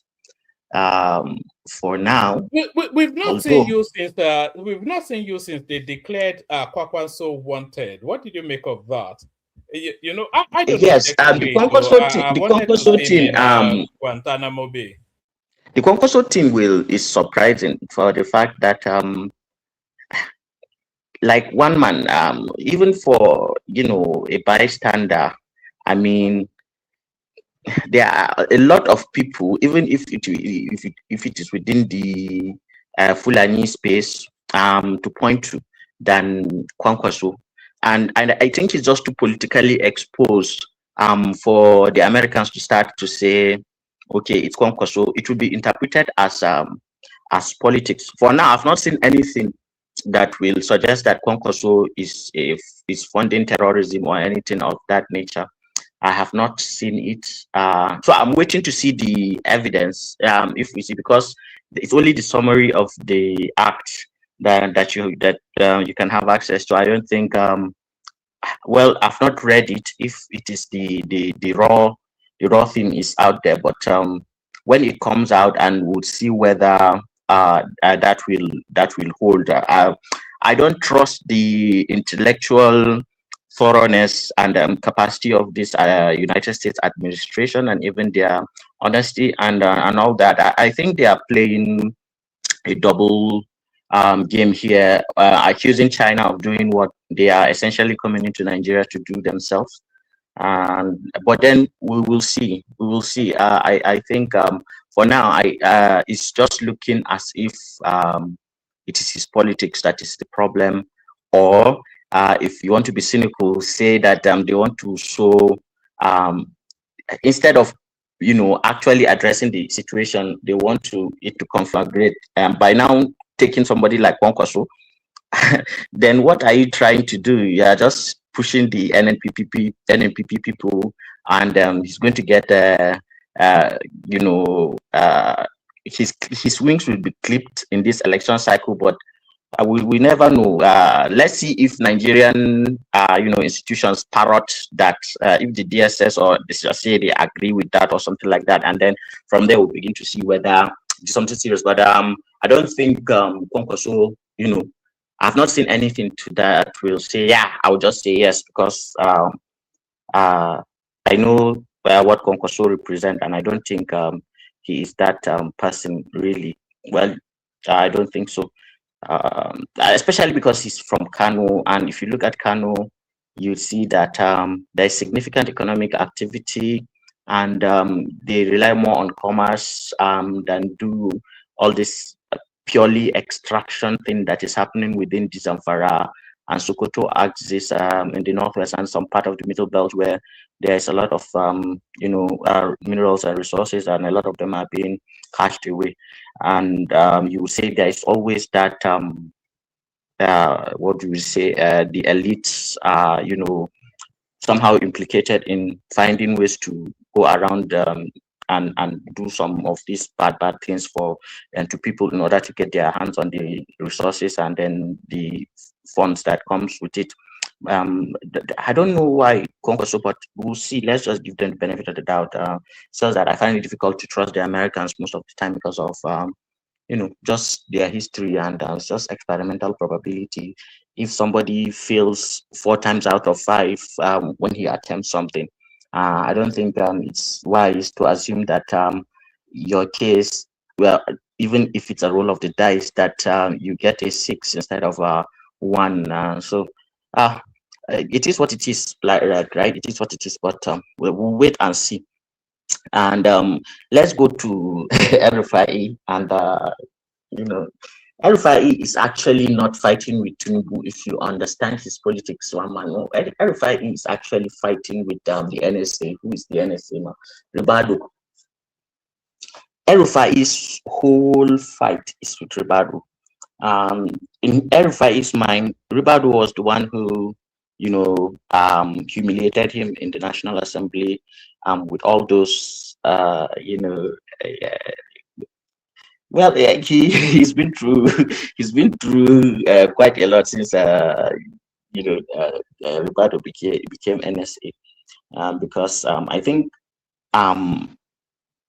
this whole thing for El Rufai is trying to he's playing to 2031 in some way, and the opposition in 2031, you know, he is calculating that by 2031 I'm going to be one of the people that will provide an alternative, so to say, and I think Ribado understands that El Rufai is a problem, and maybe didn't want him to be in the, you know, in this government, so that he will not be too entrenched and have some leverage by 2031, because Ribado too is angling for that place. And you know, Kashim Shettima too, you know, between these 3 guys, Kashim, Ribado, and El Rufai. So Ribado has got rid of El Rufai out of the government, but he's still a thorn in his flesh in the opposition space. Within the government itself, they are still doing internet Game of Thrones with Shettima. Sorry, sorry, Hassan. And can everybody listening to us now make sure you are subscribed? Very, very important. But getting him out of the government, is that not the final defeat? Because El Rufai not being an actor in the APC government now, it defeats any prospect of him ever getting anything in politics for the future. And then the position he has taken as well now totally wiped him out of politics. Why should Ribado still be going after him? Ribado knows the opposition are not coming in, and Ribado knows that post-February 2027, El Rufai doesn't make its way back to the APC. And even if it does, it's too far behind in the hierarchy. So there's no reason for Ribado to go after him now. One man, you don't understand the mindset of the Fulani person when he is vying for power. There is no underration of your rival, your foe. You don't. It's better to overestimate your enemy than to underestimate him. So you assume all things are, you know, and you assume he has more influence than you give him credit for, just in case. You just leave that margin of error and act towards that. You are safer in the political game than actually think somebody is a sucker, and then you get up, you get then sucker punched. I don't think so. He's not naive. If El Rufai were to be in his place, I mean, Sun Tzu said you should crush your enemy totally. I think it's in his the art of war. That's one of the first things that he advises you to do. And politics, in a sense, too, is war. So that place, that goes. I understand what Ribado is doing, and understand what El Rufai is doing. I just think that Kashim's approach is much more nuanced and mature, considering the circumstances. Yeah, and within a Yoruba-dominated government where there will always be nothing to do with Kashim being a Kanuri man like you. That doesn't come into the Of course, there is a cultural trait now, and the approach towards power and all that. So yeah, different philosophies, but fundamentally, yeah, they understand what they are vying for, even though the approaches are different. But then, yeah, you look at an Abacha and his the way he ruled this country. It's fundamentally different from the way, say, a Shagari or and Yaradua ruled this country. So in a sense, Shetima too is doing his thing. So you don't know who, what do we say? There is always whose destiny it is to become the president, but the stars will align when the time comes. The thing with power is that the stars have to align for you and for you to get there, and most of the time it is divine providence, and then it meets with time and circumstance. So the good leader must have that leadership trait in him and then be at the right place at the right time. Yeah, the problem with Nigeria is that a lot of people understand politics and are effective in politicking, but not necessarily in leadership. And that's the problem. And in Shetima, there is a convergence of both. I think, for the time being, let's wait and see. And no shaking. When we get to that bridge, we'll cross it. When we get to that bridge, all right. Just on that space, I'm with you. Yeah, with Shetima, for different reasons, but we're still arriving at the same destination. I just like him. I like his humor. I like his use of language. I like his intellect. I like his patriotism. I like Kashim Shetima. I think it's of good stock. Nothing to do with him being Kanuri, but I like the way he carries his politics. Yes, you see, Shetima actually retired his benefactor, Sas Alimodu Sharif, and you see the way Fubara was just fighting with Wike without any tact, without any strategy, without any ability to prognosticate and to read politically the language, the political room temperature, to know what to do, and just misstepping, misbehaving, misaligning, injuring himself all over. Shetima is strategic. I mean, he comes off as somebody who is shallow, but I tell you, Kashim is not shallow. He is not even as good in presenting. When you sit with Kashim Shetima and then he talks with you in his native tongue, that's when you understand. Okay. So there's even an impairment of using English because that is not actually the full specter of what he is about. Very, very intelligent man. If you meet him today, he sees you now, have a 5-minute meeting with him, say you have 10-15 people. Yes, you all introduce yourself, say your names, and he's going to have that meeting with you. So when he's having that meeting with you, he begins to look at you and call you by name. So he has this good memory that so you think that for somebody that meets so many people and is in such an office, that when 2-3 months passes and you meet again and in a random, maybe a different setting, and you are not expecting that he will recognize you, he will surprise you. And you just say, one man, you just pick up from where he left the last discussion. Very humorous guy. Yeah, and people will laugh. Just make sure but make sure the dollars are coming in this direction as well. That's what I'm saying. But he doesn't actually you sound like you're on payroll. Are you on payroll? Which kind of payroll again?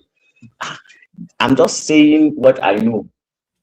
I'm just saying what I know to be true. Kashim is good. If Kashim becomes president, then yeah, that means better days are coming. That means all these things that Tinubu is doing will be child's play, because Kashim will actually build on what he is able to achieve, and all his shortcomings now. Being Kashim very close there, Kashim will quickly fix it and build on it too. So this is somebody who has relative, or what do I say, his background. He comes from a family that is normal,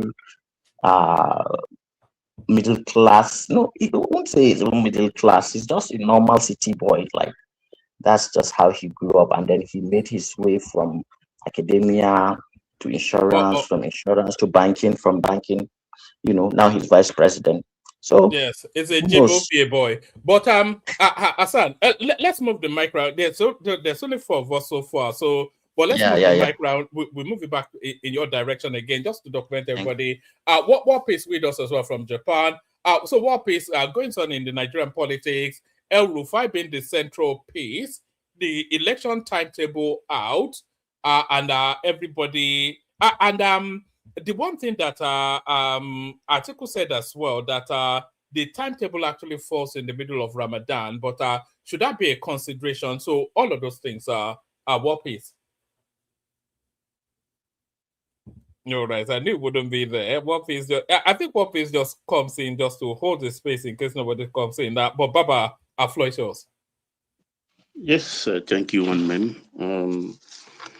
Happy weekend. And Azan, I salute you. World Peace, if you are listening, I salute you too. And people, Baba, you're welcome, sir. Yeah, my people in the comment areas, how are you? I see you all. Ola, Olga, and Ayo, Jajon, Arogidigba, Mike, and all the rest of you. I salute you. Happy weekend.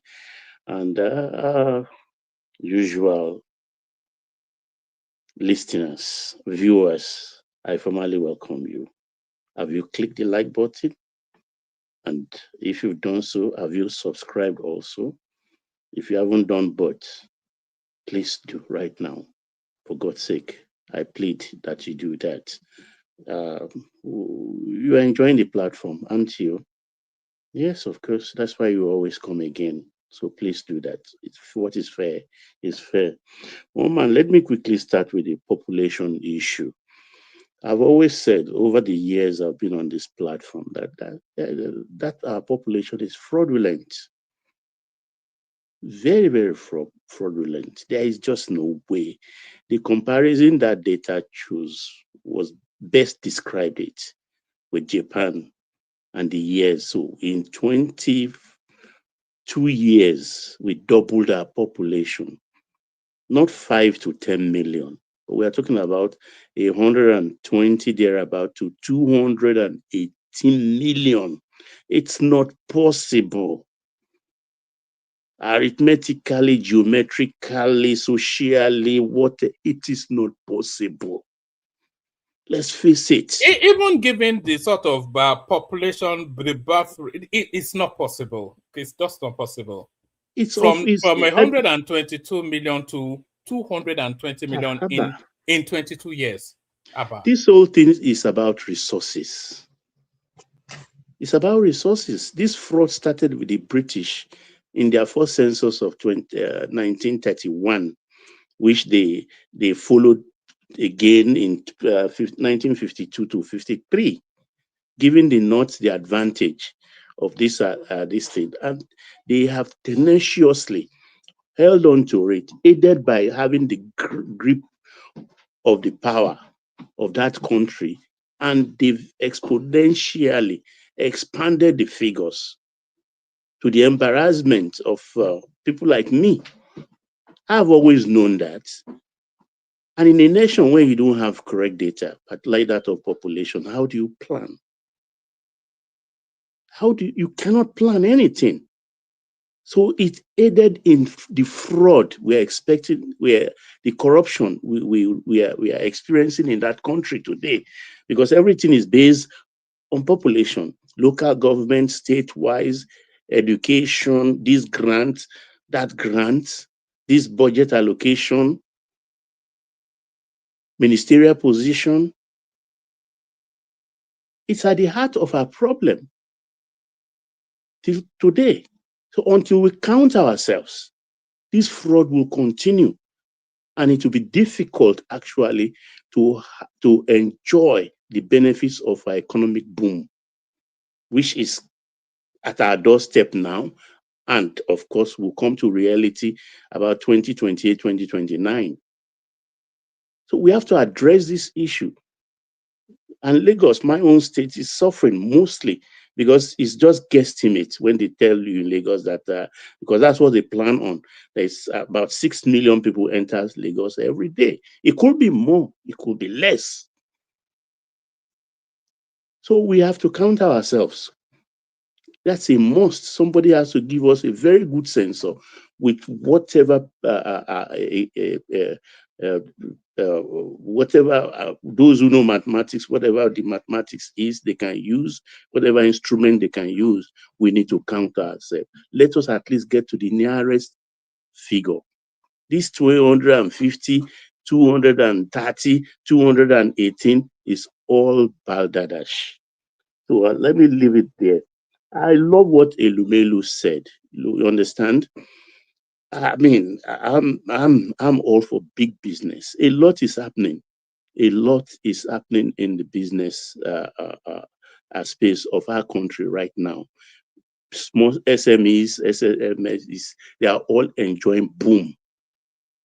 They are all enjoying boom. So, but the problem with this administration is that they don't have somebody like in the mold of Professor Jerry Garner that will propagate whatever they are doing. People that are enjoying it, because people are not saying anything. Check Bank of Industry, check Bank of Agriculture, the monies they have disbursed. Why are we experiencing export boom? If not those that are exporting, where did they get the money, the help from? So somebody has to be telling the whole nation exactly what is happening in that space. And look at the what do I say, the smoothness with which Elumelu said, look, Forex that used to be problem before, it's no more problem. Forex is readily available. That's a big thing, actually. That's That a used big to be thing. the narrative under Buhari. Remember when they were chasing money, the airlines even were chasing money, to their own money. And Emefiele was telling them that they should get lost. So something is really happening. The whole world is acknowledging it, not just the Bretton Woods Institute. All economic indices is saying it. They are saying, okay, it's not trickling down. But we all know, if we search our conscience, forget what is being said in the opposition parties. A lot is, people, they say poverty. Poverty didn't happen on Nigeria today. It's been with us. It's been with mankind even, right from biblical times. The poor will always be amongst us. But it's getting worse in some places now where, I mean, I was discussing with somebody like 4 days ago and said, oh, the sister's daughter, that's her niece, called her asking for money. And she said, look, your mother sent money to you. What do you do with the money? And when she was narrating her expenditure, she mentioned data. She buys data, 20,000 every month. A student, 20,000, and that's maybe a minimum. There will be students buying 50,000, 80,000 data. What do they do with those data? They go to the screen to look at bullet points rather than read their lectures, handouts, and read their books. They would rather go to Google, go to ChatGPT to get bullet points and write and use rubbish English. Baba, you sound so like my father now. Like, No, this is the reality. When a woman will see an Okada rider who has a wife and 4 children in one room, and you went ahead to befriend him and even got pregnant by him, what are you asking for? You are burying yourself in poverty. And that kind of girl will now come and say, hey, being power. Why will it be not by you? When you saw that this man has a wife and 4 children, is not rich, and you got pregnant, are you crazy? These are the kind of things we find in our environment these days. So that's why I use the word, some of the poverty they complain about is self-inflicted. Self-inflicted. Let me quickly go to that here, Ahmed. I love Lucy. Sorry. On your way to that, Baba, can everybody that is listening to us now that is not subscribed, yes, please subscribe. The numbers are not going up. Push up the numbers. Baba, no, Daddy is somewhat toning down his language now. Is it not Daddy, Baba Ahmed? Yes, I think he has come to the realization, the full realization that the president meant well for the country. Things may be difficult, and the president is not someone that bear grudges, in the sense that I think I read somewhere in the last couple of days, which Arogidiba mentioned also, that he got a license for to get a new department for his university, for aviation department, where they have to turn out pilots. That means he has to construct an aerodrome, he has to buy small kites, those small aircraft and things like that. And if you applied to an administration you think is hostile to your aspiration, just maybe with half-mindedness, let me even try them. At least that application is there for some, maybe a new administration will come in and approve it for me. But voila, he got it approved. I think maybe, I'm not saying that, I'm just thinking out loud, maybe that's one of the things that has molded him or remolded his opinion. I saw him eulogizing Keyamo just a few days ago. Yeah. I mean, I was pinching myself. You see what he said about the president. So that's good. I hope others will have their Damascus moment like Dati Ahmed is having. So let me go to El Rufai. You see, at times when you have a certain height of bravura with you, you tend to become loquacious. You are not thinking, you think you're invisible. You're walking on air. How could you come on national TV or international TV to admit, because he readily admits he doesn't know he didn't know what he was saying, that we tapped the phone of not me, an ordinary citizen, but a national security advisor. Am I to assume also that you tap the phone of the president? If you can do that, what can you not do? The phone of chief of defense will be just a meal for you. He said it openly. He tried to walk it back, but it was too late. It was too late. So this is a dangerous man. And I know where all this is coming from, because he's been away since November in Egypt. Said, I think he enlisted in a university or so. What is this? And we know Egyptian universities and the elements of the Muslim Brotherhood therein. But he forgot that if Fatah el-Sisi catches him, he will roast him. Because el-Sisi is in bed with the American authorities and is a very good friend of President Donald Trump. I pity him. He doesn't know what he's doing. He doesn't know what he's saying. A man who is on record to tell the whole nation that he paid bandits, he paid terrorists But today he's telling us, looking us all in the eyes and telling us he didn't do that. Washing himself clean. Oh, this one you arrested. No, I didn't do it. This one you did. But people have evidence. A man disappeared till today, leaving the wife and 2 daughters since 2022 or is it 2019? I can't remember now. And they've not seen him. And your son came out on his Twitter handle to say, oh, good riddance to bad rubbish. I'm paraphrasing the son. It's on record. So who does he think he is? Look, Yoruba says, Ijoba amunimogun. Whatever he thinks he is nothing to government. After God is government. He's going to EFCC on Monday. He will be transferred. We may not see him for a very long time. And nothing will happen. Nothing. Does he want to compare himself with MKO? When MKO was arrested, there are hundreds of people surrounding him. MKO was picked. MKO died in detention. Did Nigeria end? Did Nigeria go up in flames? Yes, there were tensions, but it was settled.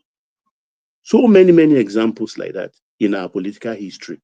So if he thinks he's too much, come Monday, let's see the beginning of his downfall. Nothing will happen. When he will contrive things, phone people, they line up at the airport and everything. Does he think if they want to pick him up at the airport, they will not pick him up? They will pick him up. Even people, if people will die, they will die. They will pick him up. Didn't he do it for El Zazaki? Didn't he do it for El Zazaki? So these are kind of people we are dealing with in that country. And these are people who want to take over the reign of government. These people are dictators. They don't even know what they are doing.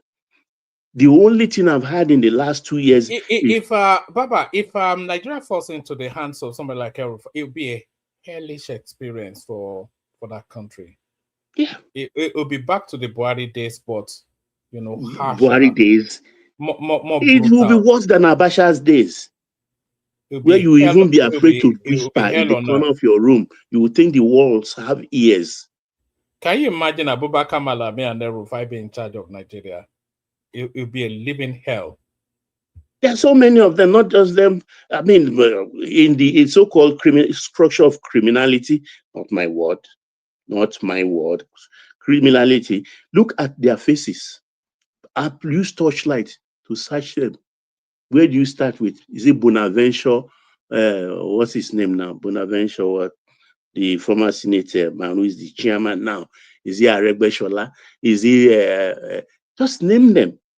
Strange bedfellows, them all. Them all, strange bedfellows. All I've been hearing from them in the last 2 years. Baba, if you look at that ADC, it's like a rogues list. Yeah, it's a rogue list. It's not like, it is a rogue list. So what's their argument? Is Rotimi Amechi telling us that, it suddenly happened upon a conscience or an idea, or Abubakar Malami, who was stealing in open glare? He didn't even hide it. I mean, they've all ruled that country before. Was it Tambua, 8 years governor, House of Representative chairman or so, if my memory serves me correctly? Which of them have not been? Bonaventure, Brigade General, what's his name now? Bonaventure Mark, was Senate president for how many years? He even ruled as a military state governor. He was he not the one that federal minister. Was he not the one that truncated the Third Republic? David Mark, was he not the one that exactly himself and Guadabe, Colonel Abubakar Umar, and the National Security Advisor to Jonathan, the one that Buhari held in his gulag. I've forgotten his name now. That's okay. Dasuki, Guadabe, and the other one who was the administrator of Bronu, who formed the El Kanemi Football Club. I can't remember his name now. Those are the people that truncated this thing. Though people like Bubakar later repented, Colonel Dangiwa. So I mean, in the last 2 years, what have you heard them say about their policy? Did they tell us they will return fuel subsidy? Did they tell us they will open several windows again for this thing, for Forex? Are they telling us, to elevate our problem, they will remove the NEL fund and make a university free? They are not telling us anything. All I've heard from them the last 2 years, Tinubu must go. We will return into body lump. We'll just insult. Politics of insult. That's all they've been doing.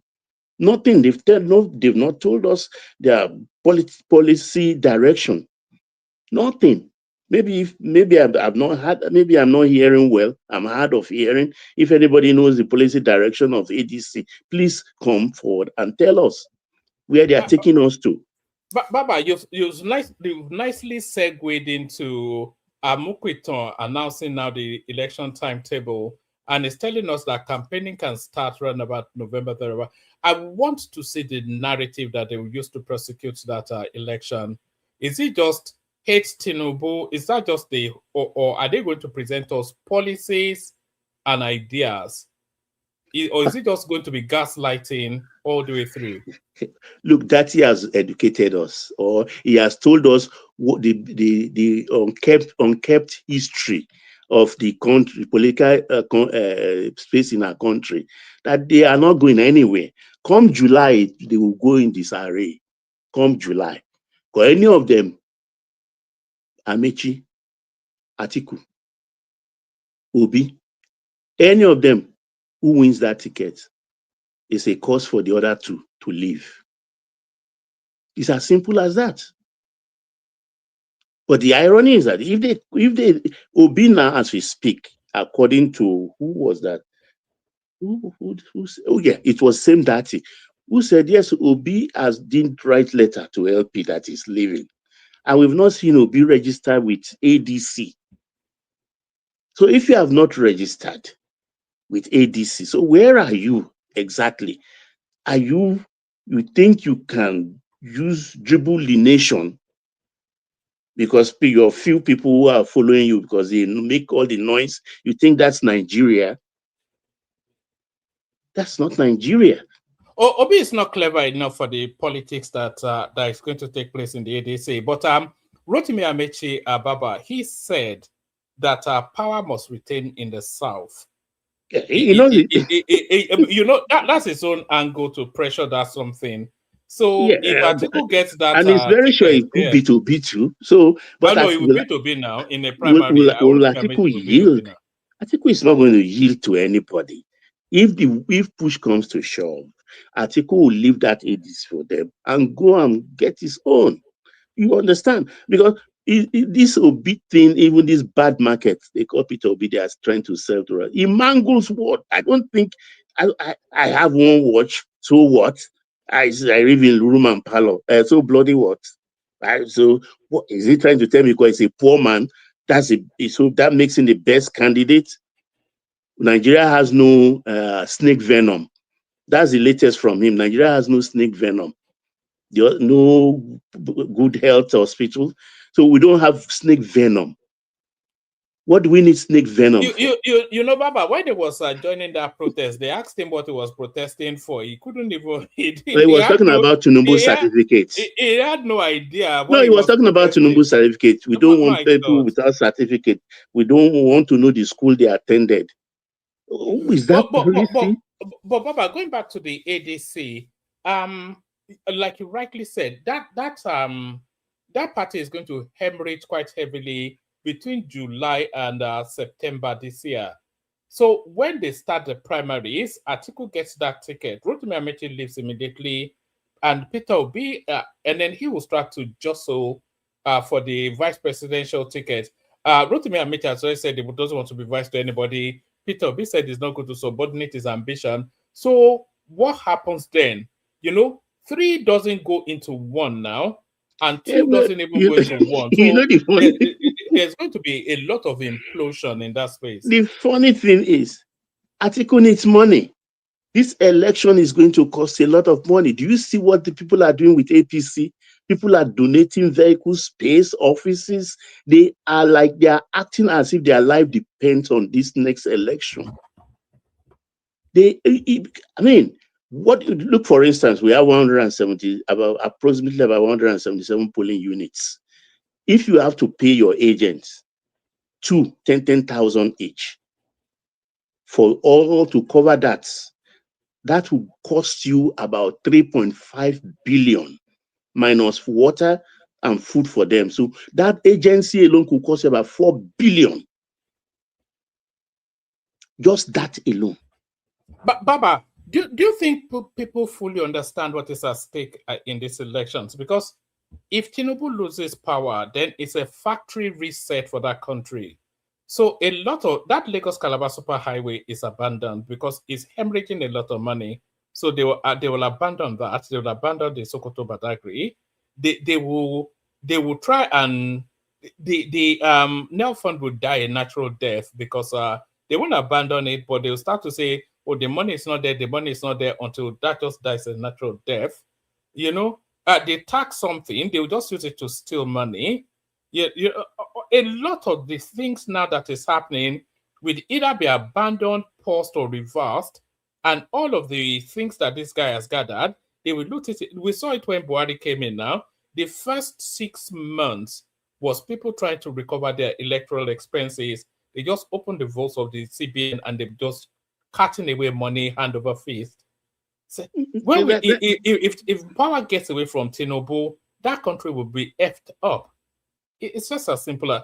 that's not going to happen, because I don't think Tinubu himself sat down and told himself that he needs only 4 years. He has opened big space to act on. And he needs minimum is normal constitutionally as allowed 2 terms, which is 8 years, and manage to put somebody to come after him that will continue in that trajectory. Because like you always say, that we need at least about 4 electioneering cycles for this policy to start to work. So that if you lost your job, you will have something. You are registered, you are counted, you are a bona fide citizen of Nigeria.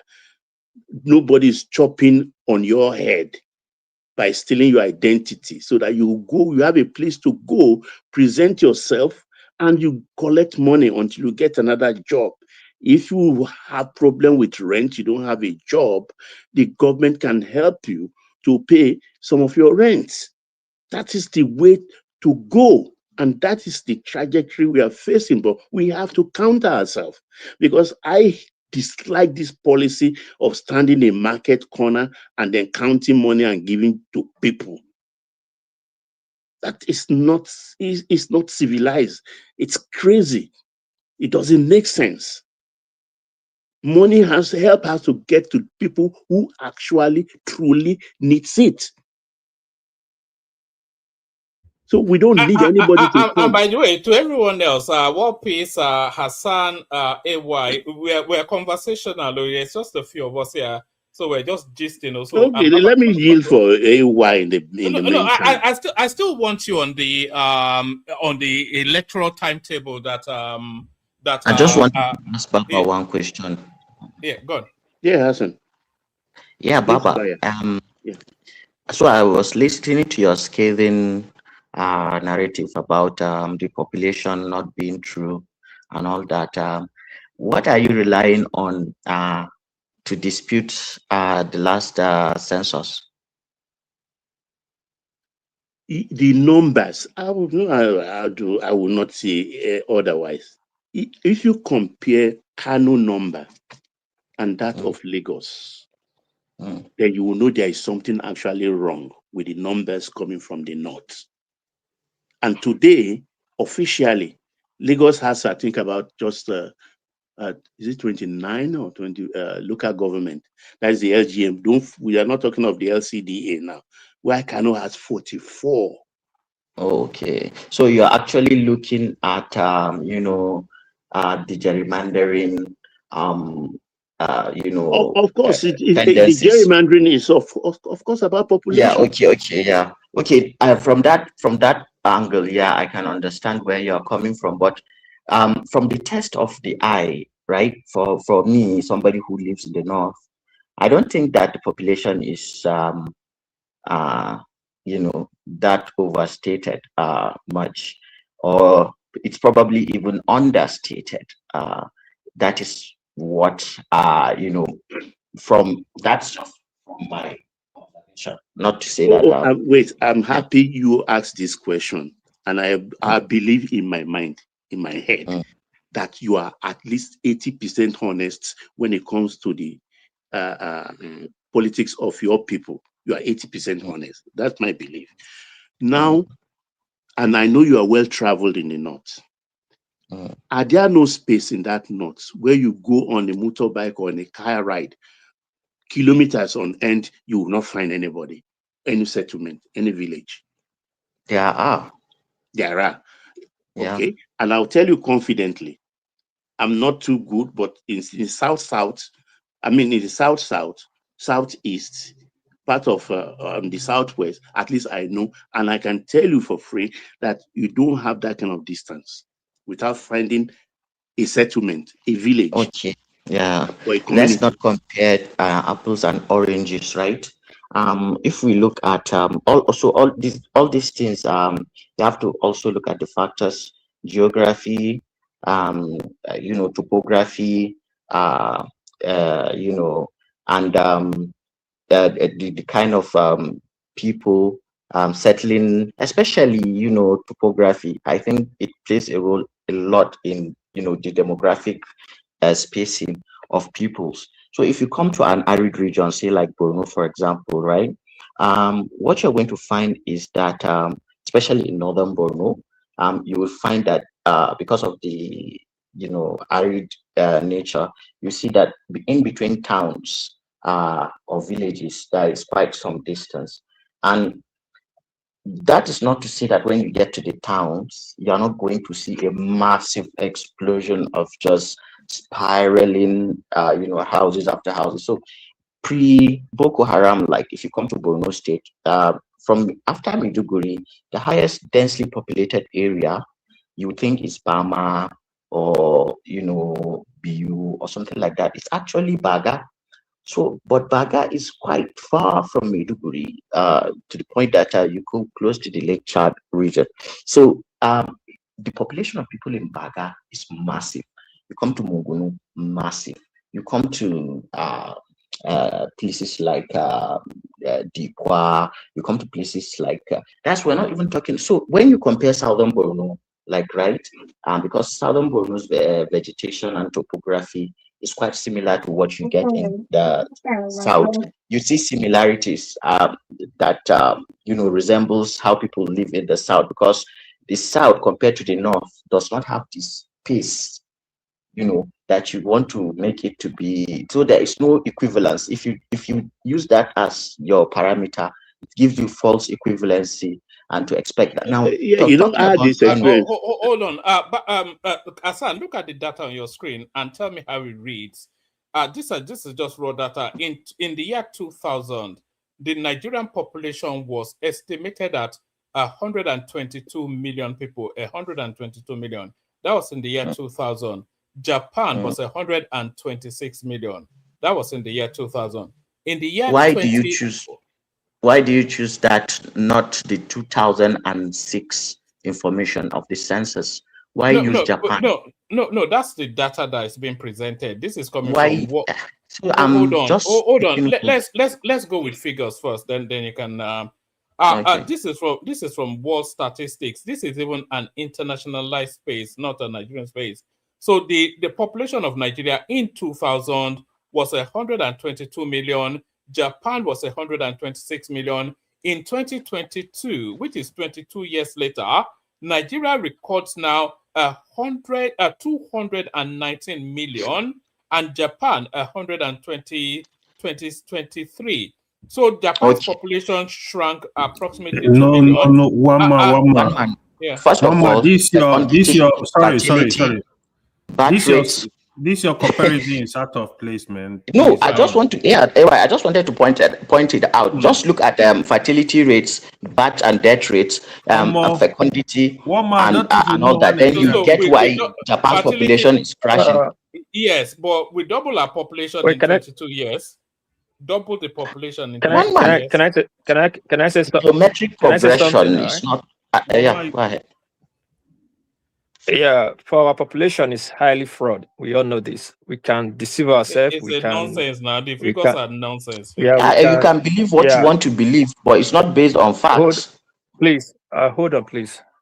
Everybody's writing their population based on everything about Nigeria. You can't just say it's nonsense, as if what we are trying to say is please now.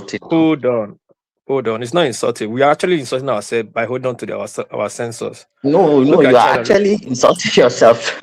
Can I speak? You'll be speaking and I don't speak. You'll be speaking for like 2 months on this platform. I've not spoken or said anything about you. Go ahead and speak. Go ahead and speak. Just don't say. Don't tell me. Don't dictate what I'm going to say, please. Respect is reciprocal. And the threshold of knowledge is not on your table. So please, actually started with saying that it's what we're trying to say is nonsense. I didn't mention a sound when I was speaking. Why are you now the teacher to tell me what I'm saying is right or wrong? You interjected. But to be fair, he said the figures are nonsense. I didn't think it was saying. I didn't say you are nonsense. I said the figures are nonsense. And you started attacking me like, why are you so defensive when it comes to population? If you guys don't want to speak, let me speak then. Anyway, hold on. You speak now. You are. Don't please. And let me speak. And when you guys were talking, I didn't disturb anybody. Our population is highly nonsense. I'm just coming, Oga. No speak. The population is highly nonsense, and is killing our economy. It's not making us to move forward because everybody is citing numbers, and because we all looking for allocation. Everything about Nigeria, census, politics. Local government. When you increase your population, then you can increase the allocation you get. When it comes to politics, you can write a bogus numbers because you already have a number you put out there that's not really factual, that you cannot really determine. There's nothing to determine. There's no parameter to determine who are the really Nigerians, the number of Nigerians. Look at, for example, for the past 10 years, Boko Haram had been ravaging the north. Still, does it tell you the north is about 220 million? How do they count them? People are displaced, people are running out, and yet you still have a same number. The population is not, are they gay population that they don't reduce? I don't know the word to use. In fact, these are phantom numbers. Nigeria, the number we have in Nigeria is cleaners. Until we sit down and take the actual population of Nigeria, then we cannot take the statistics of what we really need in Nigeria to make us grow. First of all, look at China. China has been complaining about, saying that 1.5 billion citizens whatsoever. Since they uplift the ban of one-child policy, what's China's actual number now? It's about 500 million. Baba, are you there? Please, you can testify to this. Yeah, of course. Baba, are you there? Yeah, I know. That's what's coloring my interpretation of the whole thing. You've been trying to triumph number. China that we do it for a while you do it for a while. Are you actually telling us with a straight face that it's only 500 million people that are in China? Are you hearing yourself? Numbers are coming from China government. Huh? Is it recent? That 500 million? Yeah, it's coming from China right now. It's a problem in China right now. China is fighting their people to start having kids. You think only Japan? I live there in Japan, my friend. I don't know. I don't live in China. I think China population is it's coming out to see. Check that your numbers. Listen carefully. Listen carefully before you check. Listen. China number officially on paper is about almost 1 billion. But actually, experts in China and the world are coming out with real numbers now, that the numbers in China they are bringing out is not up to that number. Since they lift the one child policy ban, China is struggling to meet up. They don't move up to 500 million. The number they are coming out right now that they have right now is about 500 million, which is pushing the government to. How can we get that number? That's what I'm asking. Please listen to you. Please listen to news. Listen to the experts and listen when they are talking. This is just. No. This one, China population is about 1.4 billion, right? It's 1.4 billion. So this is the kind of mindset that you guys have. Hold on. What piece? Do you know why China? Let me finish my submission, then we can wait. Let me finish my submission, then you can ask me a question later. Hold on, let me finish first, then you can ask me a question later. No, hold on. Don't determine when to ask me, not to ask. Hold on, let me finish. Then you can hold on now. You haven't let me miss a train of thought. Please, we are not many. Let him flow. Let him flow, please. Go ahead. Let him land, but let Warpiece land. But Warpiece, Chat GPT is not agreeing with you. But carry on. China, even does not agree with me right now. China, we're watching it in Japan. We watch it on news when they are doing analysis, the Chinese analysis, and what analysts are doing the analysis. Since they took up they call it Cobra effect. Since they took up the one-child policy, China is facing the effect. They don't have that number they'll be throwing up at the beginning. The number they said the expert have calculated in China right now is about 500 million. I say it again and I stand by it. These are what would be what here. On paper is 1. In Nigeria, we have. How do you make 100 million people in 20 years? How? How do you give birth to 100 million people in 20 years? Can somebody help me make sense? Can anybody hear me? I don't know, my network is skipping. No, we can hear you. Can hear you clearly. It makes no sense. It's just. How do you give birth to 100 million? Even America, that is how? Years. It's 22 years. How? Warpiece, let me read what I asked ChatGPT. Rates of yearly population growth of China since they stopped one couple, one child policy. Here is now answers. Here is a year-by-year look at China's population growth / decline since it ended its one-child policy, including approximate annual growth rates and data on births and overall population change. China formally ended the strict one-child policy at the start of 2016, relaxing first to 2 children and later to 3. Annual population change since 2016 is 2016, they've just had annual growth of averagely 17 million in 2016. That's the growth. In 2017, it declined to 8.4. In 2018, 5.6. In 2019, 4.9. In 2020, 2.05 million.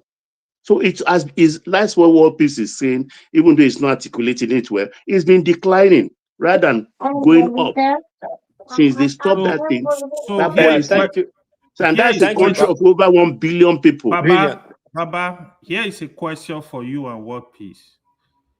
What was the reason why China implemented the one parent, one child? Because they thought they are becoming overpopulated and they cannot feed that kind of high numbers that is coming out. That is true.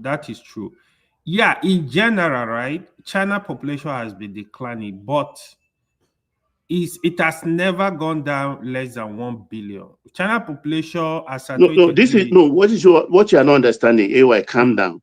What we are saying is that if a 1 billion population people become open to say, okay, make una dey born as una like, and yet the thing 1 billion, if you compare to Nigeria's growth, I don't know mathematically the percentage on percentile points, that means if Nigeria will grow in 20 years to double it, then China, by this time, they are getting close to 10 years. So China will have been at least about 1.7, 1.5 billion. I don't people who are vast in arithmetic. So here is the difference. That is why I told one man to stop comparing Nigeria and Japan right now. in Japan, in China, even till today, when the one child rule was stopped, they still give birth to 1, 2, 1, 2, 1, 2. Even in the West, especially like Canada, US, you see people 1, 2. Maximum 3 is too much for them. But go ahead, please. Even the daughter is telling him about that. Look at it. Stop with this fabu now. When it comes to Nigeria, we have to open to have the discussion. I'm not going to argue if Nigeria population is right, is correct, or is too low, whatever. Until we have the very accurate sex, all right. But however, here is the difference. In the north, especially, for example, you have a man gave birth to 10 children. Those 10 children, some between 10, 20, those 10, 20 children, we have, let's say half of them will have multiple wives. Each of these wives will give birth to at least 5. At least, that's the minimum. I'm just being conservative here. You have women give birth to 7, 8, 9, 10 in the north. You have men having 4 wives. You see, I've seen people in the north that have up to 30 children. This is actually a fact. So that is, when you look at it, right, just imagine in a family, each of the child is giving birth, is marrying one wife, giving birth to 2, 3, 4 maximum. 5, let's say 5 in the south. In the north, in similar situation, you see that person having like 10, 50, 20 children. So we can argue this, but Kai, no, they give birth though. To be honest, they give birth a lot. But the population, sorry, let me finish this. Sorry, in terms of the 3, they said we are 240, a bit 250 million. Yeah, it could be over exaggerated, but I think we need to have try to have a very accurate sensor, carry sensor out for us to really know the number we are. But not they give birth. This is what I'm just gonna summarize for you. Not up to in early 90s, we decided we're still marrying 3 wives. I don't know anybody's father here that have 1 wife. Probably it's not a must that must have 3 or 4 wives. Yeah, I don't know. Father, I say we. Hold on, hold on. Say we. What I mean we that is 50 years, 40 years above. Our parents have 3 or 4 wives. Doesn't mean everybody must have, but out of 4 of us in this panel, or 5 of us, 3 of us will be sad. Probably if you ask, our father has 1 or 2 or 3 wives. We can ask. Up to the 90s here, late 80s, our uncle is still married 2, 3 wives. Hold on now, let me finish. Let me finish now. When you're talking about it, not I didn't interject you. Now, this notion that the British or the Western have used to brainwash us, and the northern elite have pushed swallow it hook, line, and sinker. Just hold that. Oh, they all gave birth, and for that they are more popular than us. I'll also use China again. When they wrote China was 1.5 billion citizens or 1.4 billion citizens, they were not marrying 2 wives. There was 1 man, 1 wife. Yes, they came out with 1.4 billion. America, since I know America, like let's say 90s down, the population has been in 250 to 300 million. Yet they opened their doors for visa application, and the number never exceeded that number. And they are marrying 1 wife. Is it by marrying 10 wives that to create to create population? Who don't pass you? The truth of the matter is that Nigeria in general, we're not up to 120 million. Japan did it. Hold on. This pride of taking giant of Africa, making ourselves look so big because we have population. It's not by population to make country great. Now, Japan did it too. At one time, Japan number was 150 million. Now, when they did that census, they say put that one more showing. They put at 120. Still, till now is about that 120. when Japan had that population, when they brought that was in 40s, or 50s, or early 90s, I don't know. When they have a lot of Koreans, Chinese, they brought for that war this thing to build Japan. But they know it's all trop numbers. They know the number is not actually up to that. Countries do it, just like manipulation of currency to look big among others. Actually, you're not really there till you get there. Every country is throwing down numbers. They have these numbers. They have these numbers. If you check it, you look at it riskily, they don't really have these numbers. But they do it sometimes for economic growth, which is for some time, but not all the time. The problem of Nigeria, we keep that number for all the time. That's the problem. You see, it's affecting us. I have to say I somewhat agree with Walpis. I don't think our population is up to 150 million. Let me quickly say, like, if you really ask me to estimate our population, I would say it's gonna be up to 180 million to 200 million. We are not. Well, you know what's called 180 million but people. Hold on. Like what you just said now, right? That is what I'm basically explaining. So in the olden days, even in the South, like for example, in the Southwest, you see a lot of parents that had even 7 wives, 10 wives. But in the South, don't forget, we are more enlightened, more educated. Now, that education, that enlightenment is making us to get more scared. Because I tell you this for free, educated and enlightened people, even rich people like medium class people, they want to give birth to children they can take care of. They think, they plan, because we overtake it.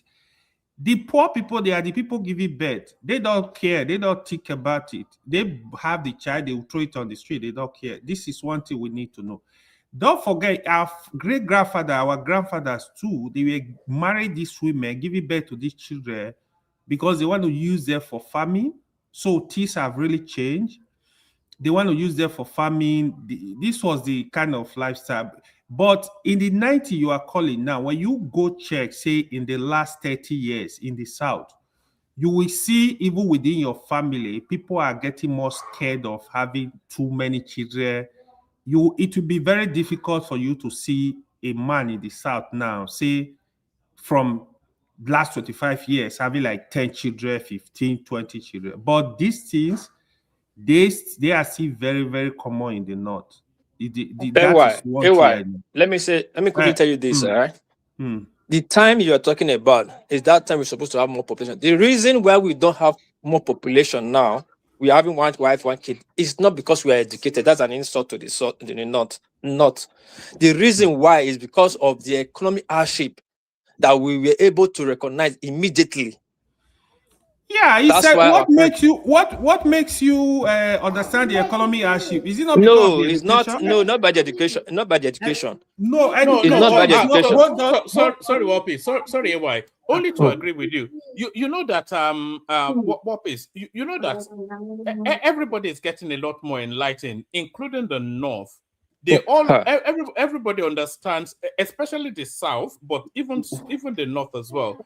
Everybody understands birth control, population control, your relationship, your economics to be able to raise the children, all of these things. So the population should be reducing.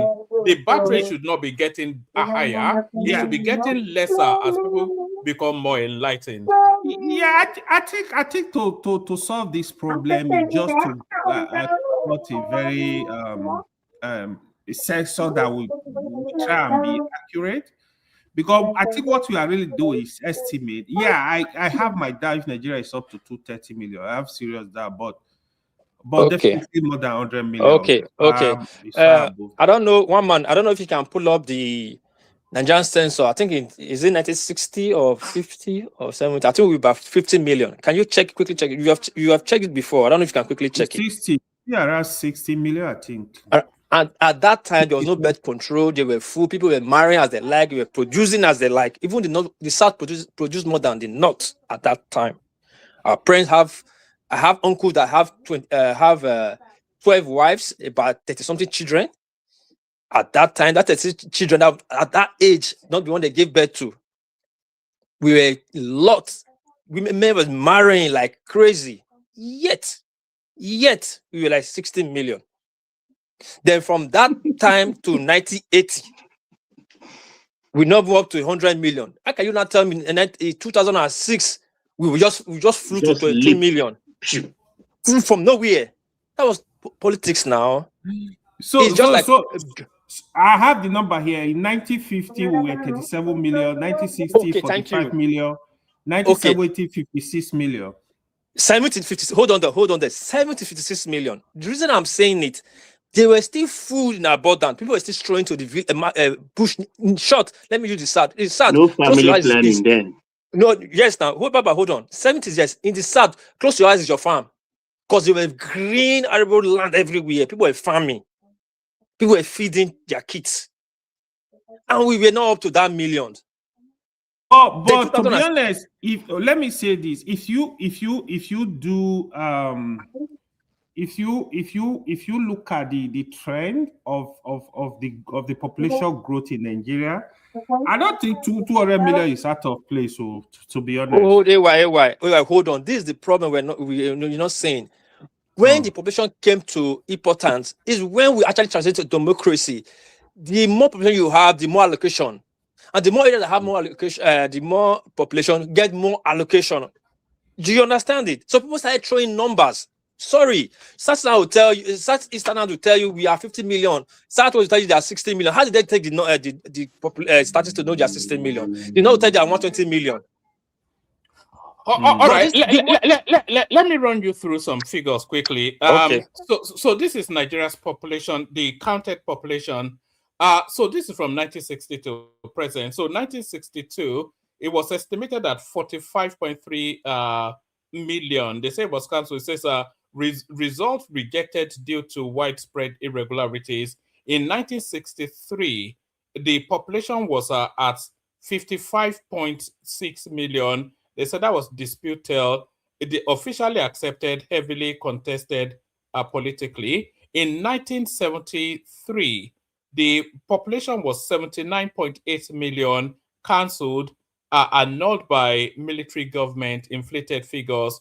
1991, 88.9 million official, first widely accepted modern census. So let's take it from 1991, which everybody seems to accept. So 1991, and then 2006, was that under Goodluck Jonathan? 140 million. Current last official data. So from 2000, it's now come to that figure now. So there was meant to be one in even last year, but Tinubu did not carry it out. So the figures just seem to ellipse. If you look at from 1973 to 1991, that was just about a 10 million increase. So maybe that's not realistic. But from 1991 to 2006, it's I'm not sure how many years that is, but that's quite 8 plus 8 is 16. That's nearly double, and then the estimates that we're getting is nearly doubled again. Yeah, let me make it substantial. Let me finish. Let me use the floor. Anyway, we can believe whatever we want to believe. We want to truth to ourselves. We want something to start. We want development in that country. We want to rebuild ourselves and make progress. We have progress. We must jettison this number we have and check two census and get the real numbers we have actual number we are in Nigeria. If we don't do that, we're not going anywhere. That's why we have corruption in different places, in different ministries. You might look at this number as a funny thing, like, oh, it's still 50 million. But this 50 million is 250 million to some people's account. Imagine some department that have 300,000 people that is not really existing. Because what 250 million, they'll be throwing numbers everywhere, throw money there. Is having to loop money and it's hammering us. It's like a little child carrying a big basin of water. It will break our neck one day. Because every election, every time, they'll keep throwing numbers to get their way. And it's not good for us. That's why we have ghost workers. Not just have ghost workers everywhere. There's leakage everywhere. We have 250 million, yet our police... Okay, look at a simple example, Baba, I beg. 250 million, our military is not to 1 million. Yeah. Does that make sense? Even if you include the police, it's not up to 1 It's million. the police. I'm saying the military. I said I didn't say army. Military as our military apparatus. It's not up to 1 million or 1 million plus. With our military, our soldier is about 3 something. I mean, and you know, and the people in jail is less than 120,000. 150 million. Why do you have this? As I said, China. I said, start debunking it. We are watching in Japan. Yes, Japanese experts are debunking that. If you said you are 1.20 billion, and now they said they removed the cap like has having 2 children, and you're supposed to have 1 children, and yet you cannot even produce 10 million in 1 month, in 1 year, in 1 billion. This thing. No, don't forget the China population is most population in see what you want to understand is a policy that elite plays all over the world. Not like Nigeria is playing it, but it's for some time. You have to recap it. You have to nip it, otherwise it will destroy that thing you are trying to build. It's good for the beginning. So let me ask you a question. Which continent in the world do you think have the most youthful population? Africa, Nigeria, Africa. Yeah, Africa, we know that already. That is the reason why you should know in Africa we give birth a lot. We are not saying they don't give. You're not getting it. Okay. Even if you look at the birth rate, it still doesn't correlate. It doesn't correlate. I kind of agree. Is too substantial. Don't forget people die too, not just giving birth. And you have to understand that we have high mortality, infant mortality rate. We have high. I mean, our infant mortality rate was up. I mean, it's only recently that it's gone below 40%, and then we were getting up to 40% at some stage, which is life expectancy in Nigeria below 50. It's under 50. I saw that recently. Can you imagine? Japan is. I think it's up to yes under 50. That Japan is holding up to 90 to 100, and yet they are 1.20 million. What are people talking about now? I think in Africa, say Nigeria, we don't even have record for the mortality rate. To be honest, I think we can cut Nigeria's population by half, and it will still be too much. Respectable. I think we can just throw those figures in the bin.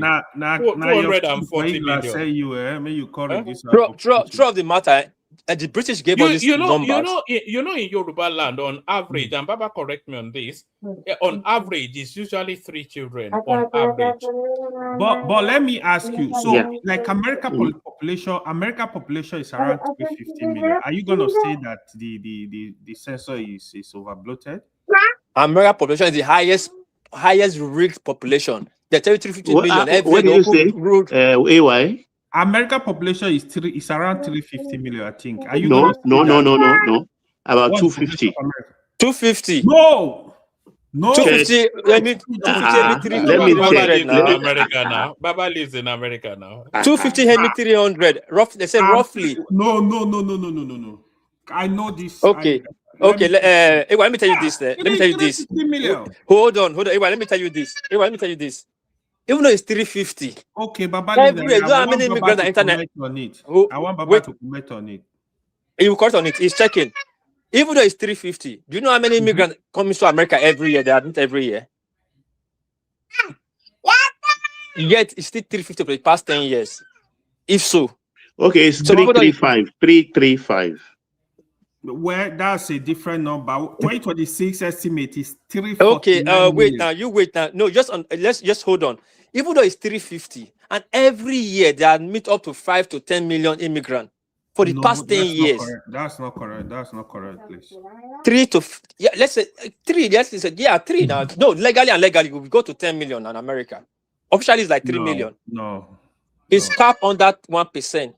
Yeah, it's part of it. It's part of it. Now, don't forget. It's capped on that 10% of immigrants in any country. Look at it. Don't forget, in America, people don't give birth too. The population comes. I'm not talking using Iowa. Immigrants that come into that country. Yeah. Let me explain. Immigrants that come and declare they become citizen. In America. In America, people don't give birth. Their population call. I'm not talking about birth. I'm not talking about birth. I'm talking about immigrants that migrate there every year. They give about 1 million now every year. About 1 million every year. About 1 million. Okay, 10 years, 10 million. 10 years, 10 million. Yet the number does not increase. America keep telling what do you. you mean the number does not increase? The number increases every year. Okay, So anyway. what he's saying, what Wolpe says that only immigrants coming into America every year, 1 million. We are not talking of internal death. Baba, that is the only source of population mainly in America. So population. What about birth? What about Let me explain. You guys need to study. Don't forget this 1 million people, some of them start giving birth immediately. I know. Hold on now. They call them anchor babies, don't they? America population mainly come from immigration before now. When you come to birth, how many Americans get 5 children? Majority of America have maximum 3 children, right? So, sorry, it's not American. Let me mute you because of the background noise. Please carry on. Yeah, the majority of America, they don't give birth, right? 2, 3. Africa and other if they have too many children, 4, 5. But in Nigeria, what I'm saying, you will see one man have like 30 children, 25 children, 20 children. This is still very common in Nigeria. That's what we are not getting here. It's actually an issue. Nigeria birth is mostly by Nigeria population. That's the difference. So what you are not saying, AY, is that we're talking about that figure, that doubling, 100 and something million in 20 years. That is the question. Well, I feel, it might be overestimated. Or maybe we do like a proper. To what degree? To what degree would you say is overestimated? I would say, if you ask me, I would say Nigeria. I'll put Nigeria population around 180 to 200 million. I'll put it at 150. I will put it at 150 as well. Yeah, well, one man don't know Nigeria. One man visited Nigeria maybe 25 years ago. No, now if we look at the figures now, you guys just like the sound of your voices, and you have an agenda. You just want to run into it. Wanting to get the population right. He just woke up and can I just say something? You see, one thing about we Nigeria is this: I keep hearing we give birth, See, are we the only African countries? Why are we not seeing exponential increase in other African countries except Nigeria? How come that population is always around the north? So all this idea of we just buy the narratives, because these are the narratives sold to us by politicians for the purpose of fraudulent benefits, and we just take it over. And the funny thing about it is when our intellectuals are buying into this, we have PhD holders, we have professors, and they start buying into what they cannot verify just because of ISO. I don't know how you want to use ISO to measure population. They are the one driving it, Ola. Exactly. Because if you want to use ISO to measure population, then you go to Oshodi then, and you see the population. So just assume because you see population in Oshodi, okay, there are 200 million just because you want to use ICE. We know that we are so fraudulent. So let me, sorry to stop you right there. The statement you make now is not actually correct. In Africa, almost all the black Africa countries, their population doubled from year 2000. No. Okay, we can look at the number. One man help us with the number. Yes, in Ghana, around year 2000, their population was around 17 million. No, sir. Wait, in fact, we are projected to reach 450 million. Hold on. Today, Ghana population is 35.7 million. So, fact check me.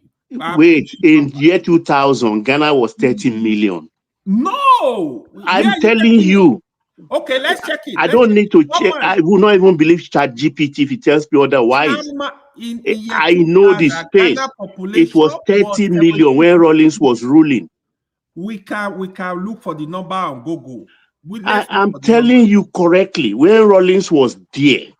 But let's use their census then was, I think, 2003, if I'm correct, or 2000, early 2000. Yeah, they didn't even count me. I was not counted because I was not steady at home. So, Baba, until they finished this exercise in Ghana, I was not counted. But they came to my home. Or Google? Is that what you want us to do? You say, go. I've not. It's a living experience. I'm telling you. Gogo said 18 million in year 2000 Ghana population. That is wrong. That is absolutely incorrect. You see now, this argument is not gonna. That means you. No, I'm telling you, I lived in Ghana also. But that was the population. No, I'm telling you, that was Rawlings' era. Give us the Kufuor took over from Rawlings, and I'm telling you, one of them, early 2000, I think before 2005, even a census was conducted that confirmed that Ghana was 30 million. No. Even at that, I was not counted, even though they counted my household. Baba, do you know why I would disagree with you? Around, let's say, like 10 years ago, Ghana population and Lagos population we are very close. The population were very close. No, even then we used to joke amongst ourselves, Nigerians. As at this time, I'm telling you, Lagos population was around 20 million estimated. No, don't dispute what I'm telling you because I live there too. I have a home there. But we have to verify. Gogo will not lie. ChatGPT will. No, my own experience. I'm telling you, on that score, I can argue with this thing. If not, go to Ghana's website and check. Let's check. There's a formula for. There's a formula for calculating, population growth. It's not much. That's true. If you know the averages of your birth, if you know the averages of your death rates, you measure fertility and fecundity. If you put it into the equation, it's going to give you how the population. It's not magic. It's just demography. I'm wondering how can you guys we don't have that demography in Nigeria. We don't have that. We have a base number to work on. First of all, from the 2006 census, it's not so we have to be carrying out. All the census be carried out in Nigeria. Hold on, guys. Let me show you something. We are talking about birth rates and whatnot, and we're saying the north. So the closest example to the north is maybe Niger Republic. So this is Niger Republic's Niger Republic is not even lying on the same lines of longitude and latitude. Sorry. It's false equivalency. No, look at how arid that place is now. No, hold on now. It borders the north now. Is it not? No. It doesn't. It's not on the borders of the north. Just look at your map. Look at where the Sahel region is and where the savannah is. What are you doing now? I'm telling you that geography, ecology, topography affects population growth. Just settle down. Niger Republic is on the borders of Nigeria. It borders right where Katsina is right there. And we're talking about population explosion, especially the birth rate in the north. And the closest example to the north is Niger Republic. It's a lie. It's not. All right. It's not. Okay. I disagree. Example? It's not. Right. Because if you look at the north has some rainforest. It has Guinea savanna. It has, a Sahel savanna, and has an arid zone right at the tip top of it. That is where you see places like Borno, Yobe, Katsina, Sokoto, are meeting with, and as you go further into these arid regions, that becomes the Sahara Desert, and that is where you begin to see that population falls because there are no tributaries that brings large volumes of water for people to actually settle down. So for Borno, where Nigeria actually stops, you see that there's a Lake Chad. That is a source of water. That is the source of the spiraling big population. The topography of Mali that will be Look at your map, one man. Stop doing these assumptions now. What am I looking at the map for? I'm telling you that geography. Mali is not Nigeria. It's not northern Nigeria. What? Since northern Nigeria is your problem, right? I don't know what you're doing. But I just want to present data. I don't know whether you speak my local language. I would have spoken. No. There's no correlation between what you're saying and what we're contending. what we are contending is put your position, then let me respond. Yeah, hold on. What we are contending is that the population explosion in Nigeria is anomalous. And we looked at data that told us we were 122 million in the year 2000, and we're 219 million 22 years later, which is nearly double the population. And then we're talking about birth rate explosions in Africa. And we're talking about that the body of that population explosion in Nigeria comes from the north. So that's where the conversation is. And I just wanted to introduce that. I ran us through the, just hold your pace, you get to speak. I ran us through the population figures of Nigeria, which you cannot really, it doesn't amount to anything. So just let me run all the figures, and then anybody that wants to dispute it can come after. Is it on the screen? Let me make sure. Is it on the screen? Yes, it is. That's it. All right. Let's take it from Nigeria. So from Nigeria independence till date, our first census was in 1962. That was completely disregarded. It was 45 million then. Results rejected due to widespread irregularities. 1963, 55 million. Disputed, officially accepted, heavily contested politically, which is the underpinnings of Nigeria's population. Is always political. 1973, it was 79 million. It was cancelled, annulled by the military. Now, the first real one that had some acceptability was 1991. And the figures then told us that it was 88.9 million. So 89 million approximately. That was in 1991. In 2006, there was another population. So 1991, that's less than, how many years is that? 16 years thereabout. We did that. The population doubled between 1991 and 2006. So 91 to 2006, yeah, that would be about what? 15 years. In 15 years, the population virtually doubled from 88 million, 89 million to 140 million. So that was an explosion right there. But those are the only two officially condensed population figures that we have. So we were also looking at the population in the year 2000, and we're comparing Nigeria and Japan. Japan had around about 126 million. Nigeria had 122 million in the year 2000. In the year 2022, Japan had 23 million, but their population reduced because, of course, the children are too busy in the avatar world to birth, and so their population reduced. But Nigeria's exploded just on beyond stratospherically from 122 to 219. So that was nearly double the population in 22 years. So now we're looking at other countries for comparison. We go to Niger Republic, which we are saying is an arid country. Which country are we in? So we go to Niger Republic, which you say is an arid country. Where did I have Niger Republic? We go to Niger Republic, which you say is an arid country. That can be their population. Oh no, that's an estimation of Nigeria. So we go to Niger Republic, which you say is an arid country. Most of their population census is official. So 1977 they were about 5 million. 1988 they were about 7 million. 2011 they were about 11 million. So 88 so that's still within the realms of reason. And then from 2011 to 2012, they were about 17 million. So that's roughly about 5 million population added.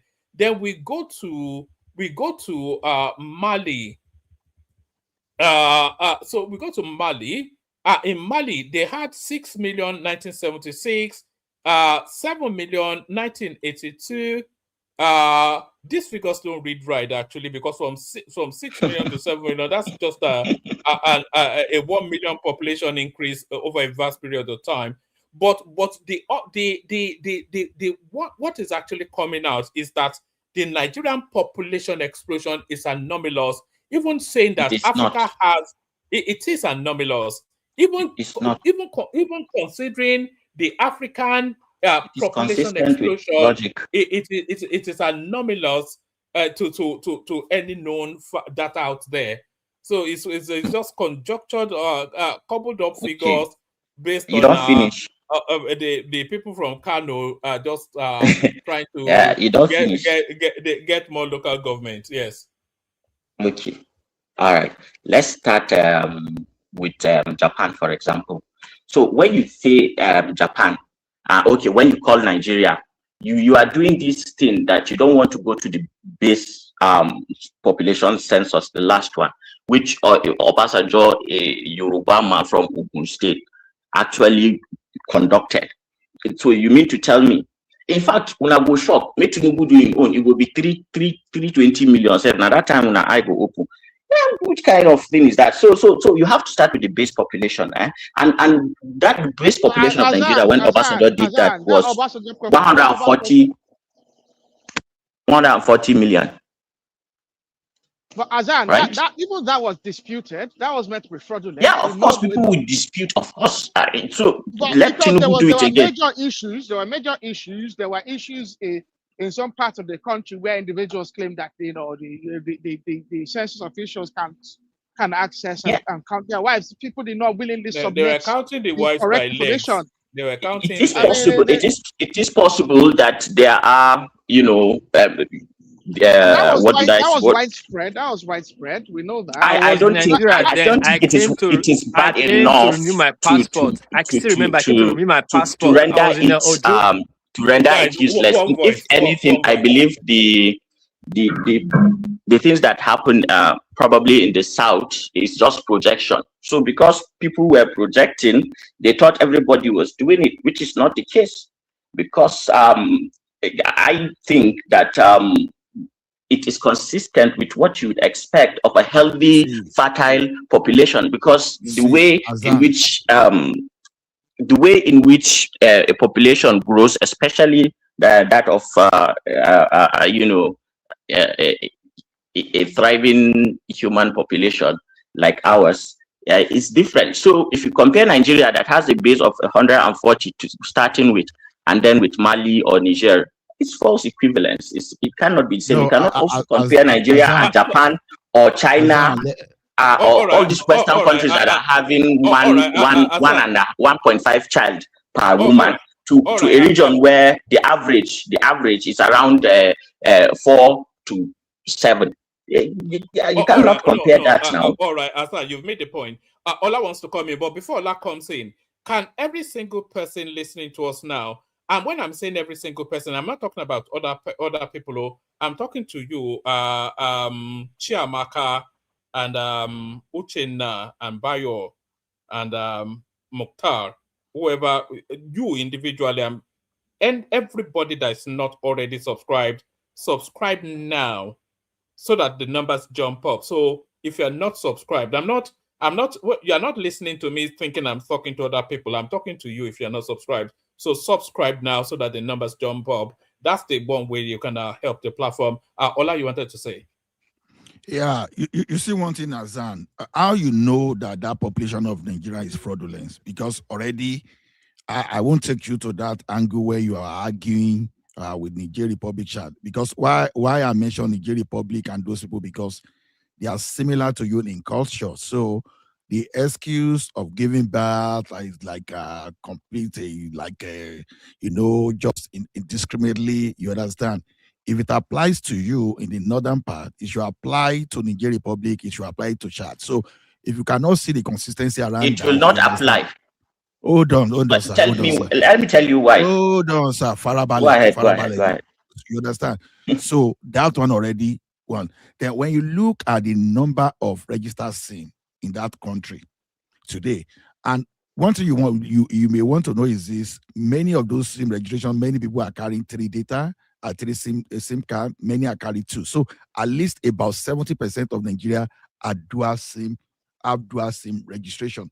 Go and look at the total number of those registered. I think they are less than 170. So basically, when you look at those dual SIM and all those things, so it means that the total of Nigerians in within our telecom ecosystem should be less than 100 million. And don't forget that all those registered users we are talking about, we have POS, we have automated teller machine, and some devices. They are counted as users too. Then again, go and look at the population of our voters. In 1979, for example, they say we have total registered people that are around 48 million, and our population as of 1979, 1978 was around 80 million, less than 80 million. Then 60 million casted votes in 1979, and to 24 million casted votes in 2023. All a misapplication of statistics, sir. It's not misapplication. It's not misapplication. Yes, you are using a statistician mind to be a demographer's. Hold on. Don't derail me. Now, so when you look at all those things, look at the consistency, look at the gap, look at the variance. You understand? Not only that, we are in a country, there's no country that is fertile when there's insecurity. Take that one out of it first. Again, we have about 20 million Nigerians in diaspora. So when you add all those things up, so are you saying the 20 million outside Nigeria, they are giving birth in Nigeria? That's one. Are you saying those people that are displaced, that they are not as fertile as they are supposed to be fertile? Are you saying they're part of that population? Then there's no productivity. You understand? There's no productive activities in that country to support the type of population, because otherwise there will have been an even exponential security explosion in that country if those population that we're talking about were to be true. So I think that's one of the reasons why we have the problem we have. All this manipulation just for benefit. Don't buy into all those stuff. So Let me just say this, right? Hassan, hold on. Let me build. Ola takes over. Super Tatas, Ola, and Ayo. Can people please make sure they're subscribing? The numbers are not going up. We've had in excess of 7,000 interactions with this stream just in the course of it. People coming in and out in excess of 7,000. So numbers should go up. If you're not already subscribed, please subscribe. After this conversation, AY takes over Arogidegba. After AY, Ola takes charge. I bail out. Thank you, everyone. See you tomorrow. Hassan, carry on. Okay. No, Hassan, let me just put this point to you. What actually colored my view? I took a crazy trip because of flight constraint from Cote d'Ivoire. I took a flight from Lagos to Kaduna. I was going to Niamey in Niger Republic. So when I disembarked in this thing, I still feel goosebumps when I remember that journey. I don't know why I did it. That was crazy. Then I chartered a cab at the airport in Kaduna to go by road to Niamey. So we went through Katsina. I can remember I went through Sokoto, Zamfara. And then before entering some crazy places, one thing I observed was that it's only when I entered big towns, urban area, we experienced population. But others, for instance, when we are approaching Sokoto, I saw a signboard that says we are nearing Shagari village. Then I asked the driver, I said, when we got, I said, where is the Shagari village? Always pointing inside. You understand? But another observation is that they had good roads in some places. To the extent that the traffic was low, they were drying kilishi and pepper on the outermost lanes. You understand? So a chopper would have given you a greater perspective, because because Sokoto is a plain, right? It's not like the south where the topography is hilly, somewhere there is steep. So when you sit down at a certain position, your vantage point, you kind of see how sprawling everywhere is, at least relative to where you are. But when you are in a plain like Sokoto, so you don't necessarily see that the population centers are quite huge because of your vision, the human vision. There is an end point where it does you cannot just all take it in. But you can't find that in the south. Where you have roads, you have population along the roads. I'm telling you that there are populations. It's just that the way you are seeing it and the way you are passing through, you misinterpret the way that place is and the kind of settlements that they have is quite sparse. It's not a settlement that the buildings are all close together where land is kind of being managed. There is so much land here that where people are scattered all around. It may give you the impression that this place feels quite empty, but that's not the case. And one other thing that I want you people to pay attention to is the fact that in northern Nigeria, up till now, the approach towards these families that you say cannot feed themselves is that they live on subsistence farming. They have the land and they have access to till their lands. So what the human needs is the basics: food, shelter, and just clothes. All these new first world problems, they are not the basics that a human being needs to thrive, right? So while we have arable lands in northern Nigeria and have quite water resources to support that, and I mean, even our the rain we get relative to Niger, you see that we can actually do subsistence farming, unlike Niger. So all those things they gather around. But what I wanted to say to Ola is the fact that, okay, Oga Ola, let's assume that Nigeria's population in 2026 right now is just an assumption. But let's assume as of 2026, Nigeria's population is 240 or 235 or 236, right? Okay. So what we know for a fact is that Nigeria's population is around 140 or 140 something or 130 something thereabout in 2006. That was the year that was done. So our annual population growth rate is important because now you're talking of 170 million registered SIM cards. You have to also know that the children, it's a kind of an inverted pyramid. If you look at the population, the population speciation and differentiation, you see that it's a pyramid, right? At the bottom, you have the babies, and then as you go further, the pyramid gets steeper, and then that's the way our population is. So you must be an adult before you register a SIM card and all that. And children are the majority. In fact, if you look at the pyramid, you see that the distribution shows that the kids actually like triple the adults. So all those ones will not explain it. But here is what I think can explain Nigeria's population growth, because it is important that we look at our birth rates and death rates, right? So if we use just crude birth rate, so what crude birth rate is essentially the average of a yearly birth rate. Azan, you are not getting my point. See, with all those analyses, I'm trying to get you to understand. No, let me land.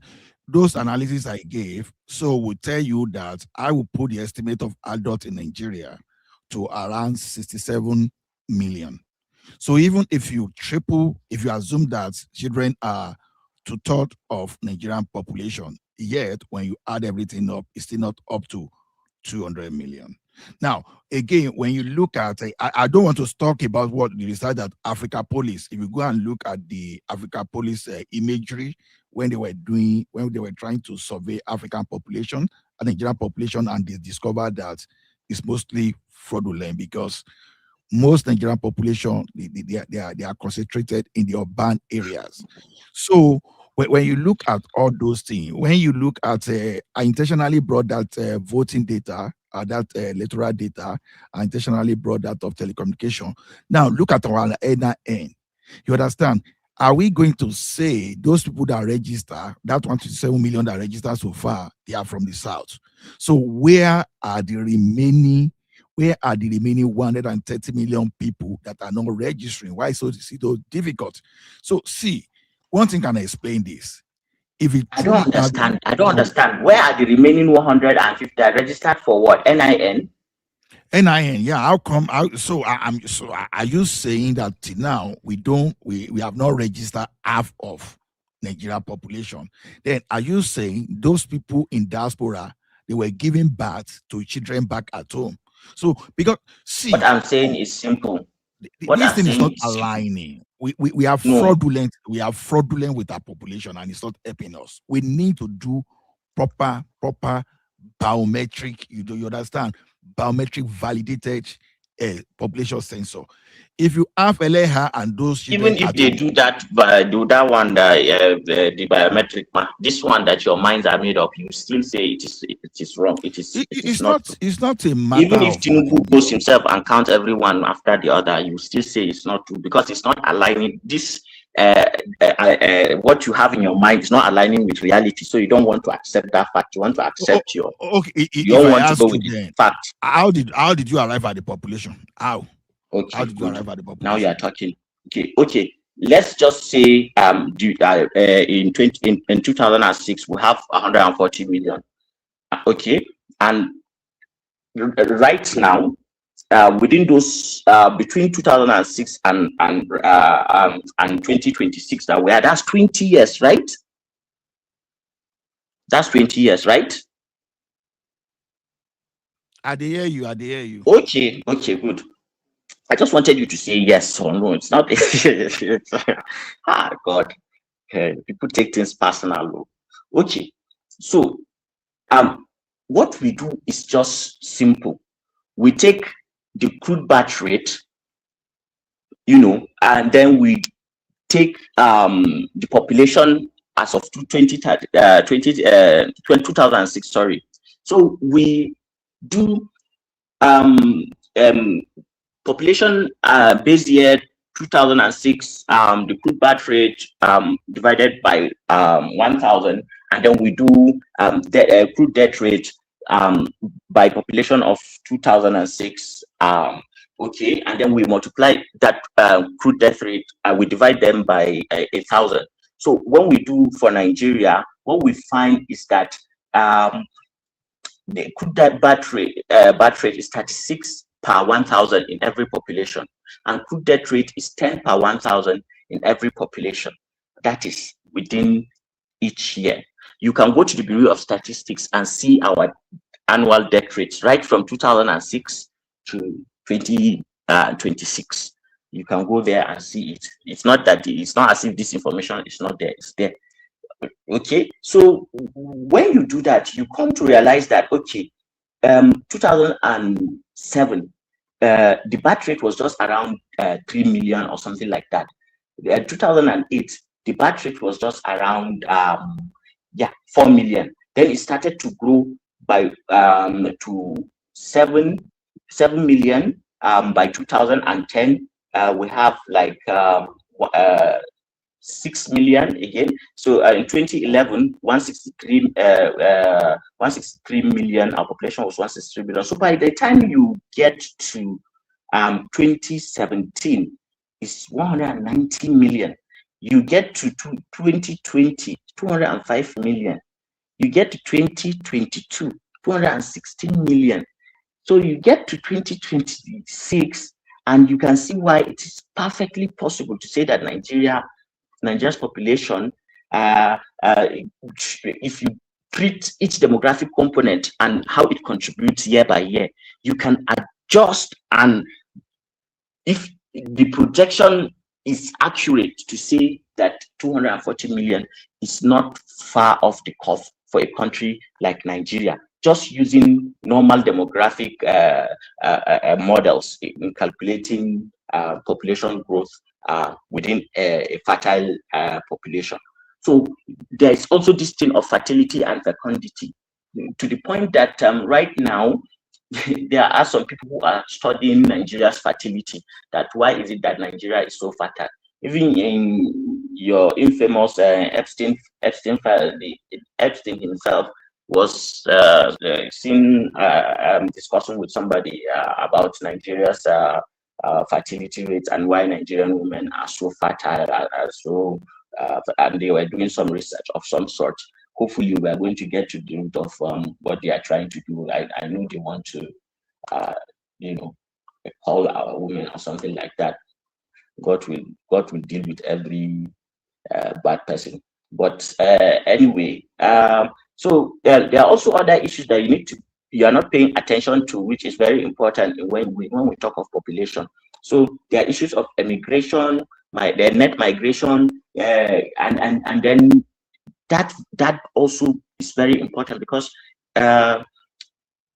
just the population size estimates is and the averages for growth that you take and extrapolate will not necessarily mean anything if net migration, is significant.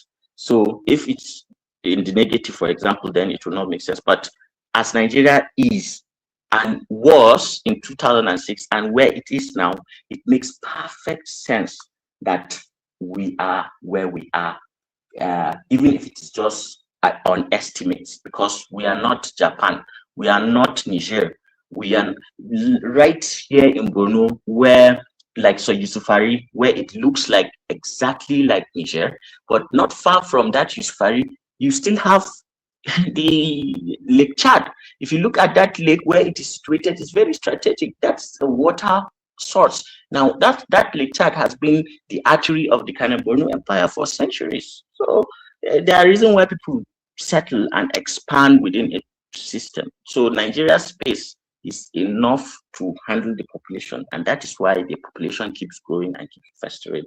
Let me just leave it at that. Anyway, okay, go ahead. I'll get it back. Go ahead. Can I put a rebuttal to that your last statement that the Nigerian space is sufficient to handle our population? We can already see that there's a yes, go ahead. Pressure. There's a population pressure on our society. Yes, there are social consequences too. So I agree. That's exactly where I'm going to. Social. Yeah, I agree. I agree. Yeah. As a nation, I was just looking at it purely from a mammalian reproductive. Yeah, exactly. Looking at just the land space, you can even say the land space.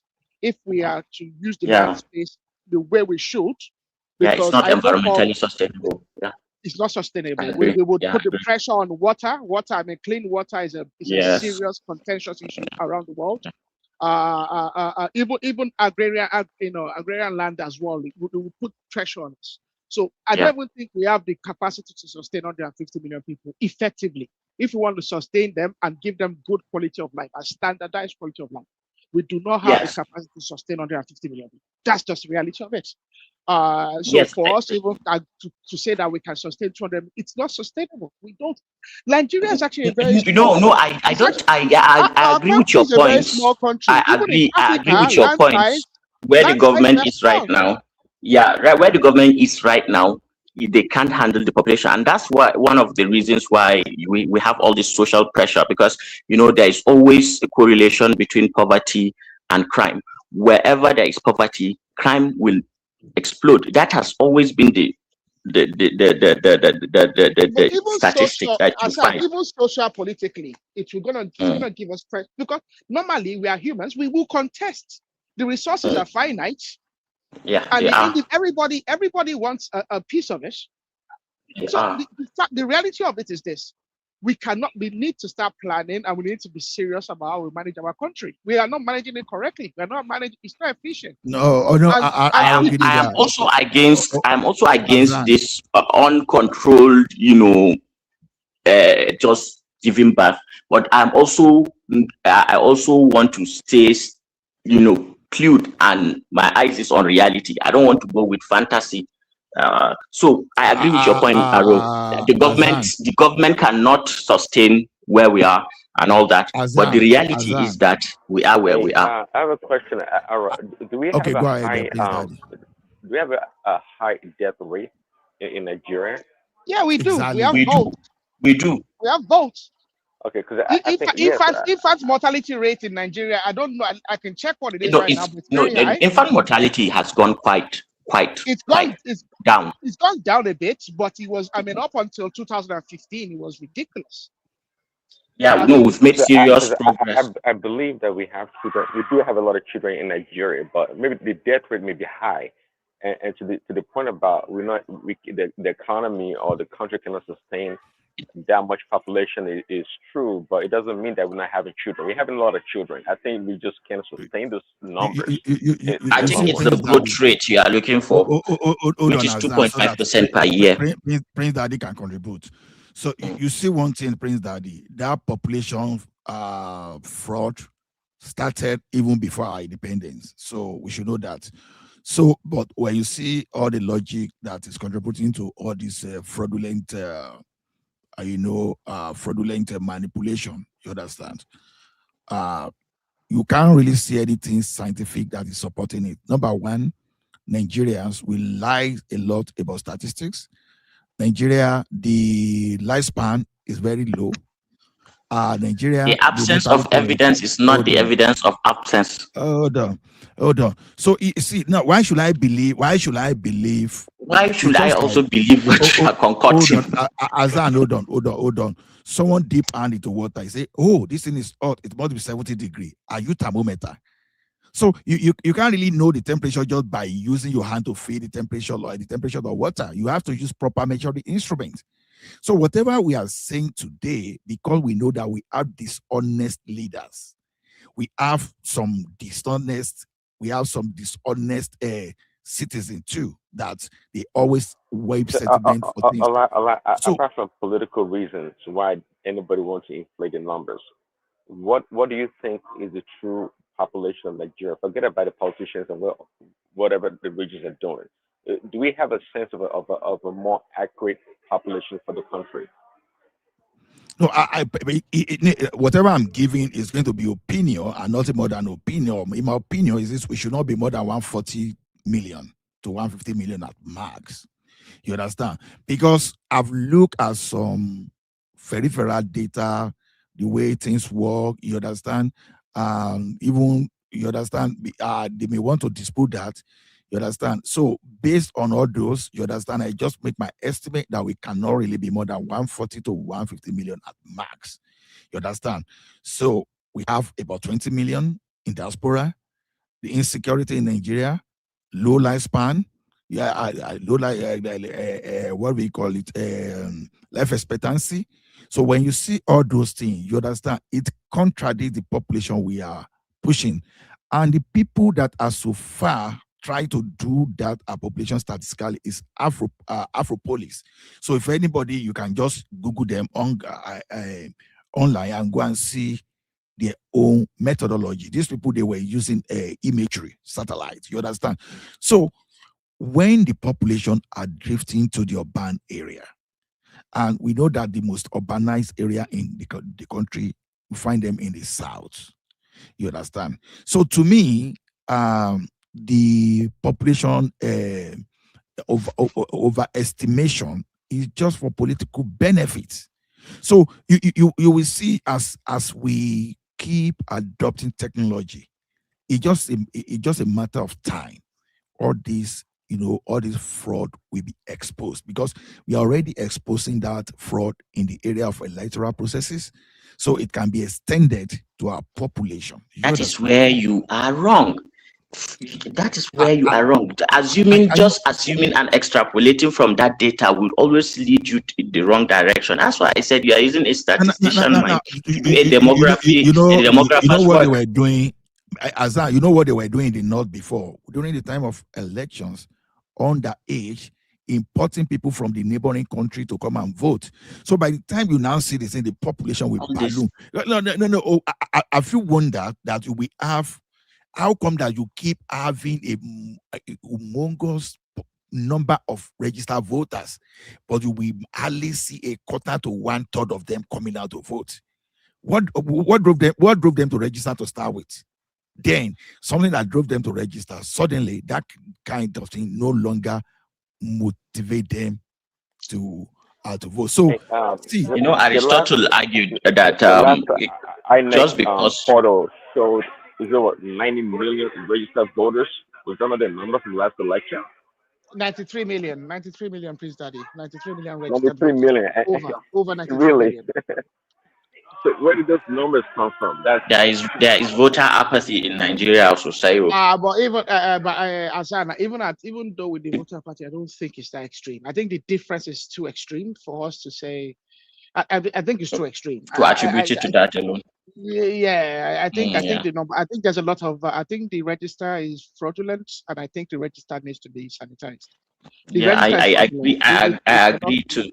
I just don't want people to just take that as a given and just say, okay, No, just Azan, because. you have not given me anything that is. Okay, let me give you. You won't let me to finish talking. You interrupt me. That's the reason. And me, I like to talk. So if you just let me talk, maybe you get it. Right. So I'll just compare Nigeria and Japan, for example, right? So look at it this way. For our fertility rate. Don't compare Nigeria and Japan. You understand? What do you want me to compare with? Niger, will Niger do for you? Compare Nigeria to Nigeria and principle of Niger or Mali. Yeah, Niger. Probably you want to do Niger, Mali, or I prefer you to do Nigeria versus Nigeria, going by scientific statistics. You understand? By proper scientific approach. Okay. So to estimate Nigeria's but we have to start with some agreement now. We have to start with the assumption that the population census of 2006 is true, that it is 140 million or 100 or something. We have to start from somewhere. It was fraud. So you see, then what are we talking about? What are we talking about then? Well, Azan, we can all agree that there's a problem with that census. That although you can say, and that's the problem with us as a people, we need. Arrow, that's very true. And I predict that when Tinubu does his own and it does not fit the narratives of some people, they will still come here and say he's a fraud too. Arrow, are you there? Or is it me that we will say it if he didn't do it properly? We will call it what it is. If it's a fraud, you see where the problem is. No, Hassan, what we can argue about, what we should argue about is, as you are educated, I'm educated. Trying to be. Hassan, I want to ask you this question, please, if you don't mind. What's wrong with Arrow? Hassan? Yes, go ahead. Hassan, let me ask you this question. Is it true that during census, might not be the right word, but we know you are unable to count family? Arrow, you are going off. If you can hear us, try to reconnect. Oh, can you hear me better now? You've been off for like 30 seconds. Oh, sorry. So I'm just trying to say that the census in 2006, I believe, was flawed. What we should argue about is the level of variance, not that there is variance. Now, some people will say that the variance was extreme, and some will say that it's not quite. So I think that's where we should concentrate on. Now, 140 million is the estimate. It could have been more. Now, saying that, it could have been substantially more. Mm-hmm. And it could have been substantially less, but we don't do ourselves any favor by not having a proper census. We can't even plan a society. For all we care, we claim that we want to progress as a nation. We cannot even plan the society from a socialist point of view or from a capitalist point of view. If you're a capitalist, you can't plan your society. If you're a socialist, you can't plan for the welfare. We claim we have out-of-school children. People bandy that we have a lot of out-of-school children, but nobody can tell you for a fact how many out-of-school children we have. There are estimates. Plan a society. Almost. Yeah, there are 20. estimates. But Hassan, you know for a fact that estimates are good. I mean, most countries in the world at this stage that we are in have data for each of their citizens to the best. The level of data would increase for these citizens, from citizens, depending on the activity of the citizen, the social activity of the citizen. But at least there'll be a baseline. We're in a country where there are citizens that are actually they are blind to government. They are blind to the institution. They are not accounted for in anything. And that's a disservice to those citizens themselves. That's true. If the government doesn't see them, the government cannot plan for them. The government cannot build schools for them. The government cannot build schools for their children that they're going to have in the future. The government cannot build hospitals for them so that when they are sick, so that even when the government has lost credibility to tell them not to give birth or anything like that because it has distanced itself from them. I don't see this thing as a matter of inflation. I see it as a problem, as a matter of the government is not accountable to the people because the government doesn't even know that the people are there. Yeah, guys, let's allow Joel to come in. I think he has some viewpoints. Yes, I was about to say the same. Yeah. So I wanted to. Look at what happened? Look at this part. You saw it The when network, he the came in. network. They never just. Joel, what happened? Nah. I been a wish. I been a to the color. And Prince Daddy too. So, Azan, you say one thing is this. I'm not saying we don't have population. I'm telling you, even 100 million is very massive. Okay, it's like Joel is back. Joel, welcome back. Oh, sorry, I don't know what happened, and I just went off. Okay, sorry. I think my network is not doing good today. All right. I wanted to ask this question because it's an interesting topic. I think we've discussed this topic on One Man Show in the past. And I agree with whoever that thinks that we are not up to 200 million. Now, they say we are 250, right? I don't think we're even 200 million. That not confirmation bias. No. Forget the confirmation bias. Forget the confirmation bias. At least you'll agree, right? No, but that's the general consensus. Most of us here have agreed that we are below 200 million today. We have a starting point. We are below 200 million. And this is the thing. The corruption came in from when population was used as a determinant for the sharing formula, right?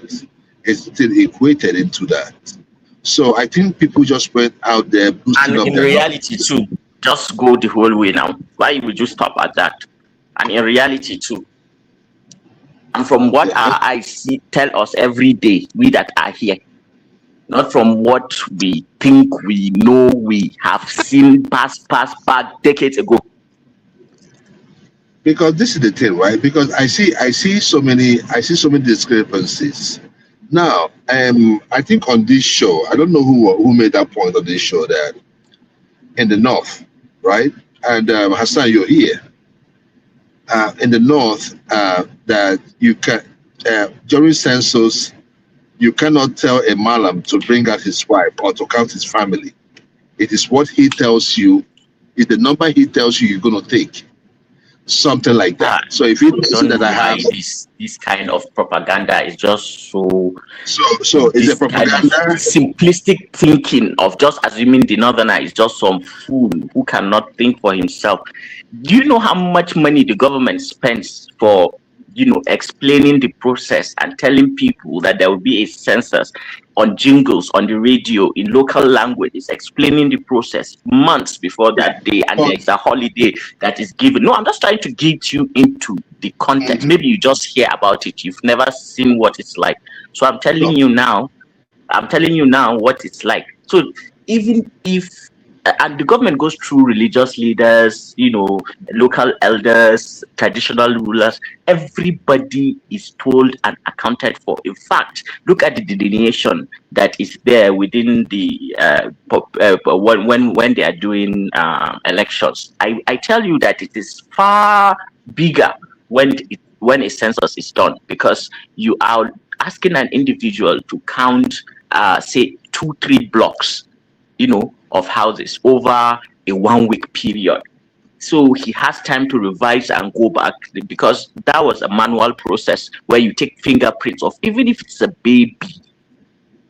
So I don't know where you get, and there are women, for God's sake, who can be enumerators and from the community who can do that.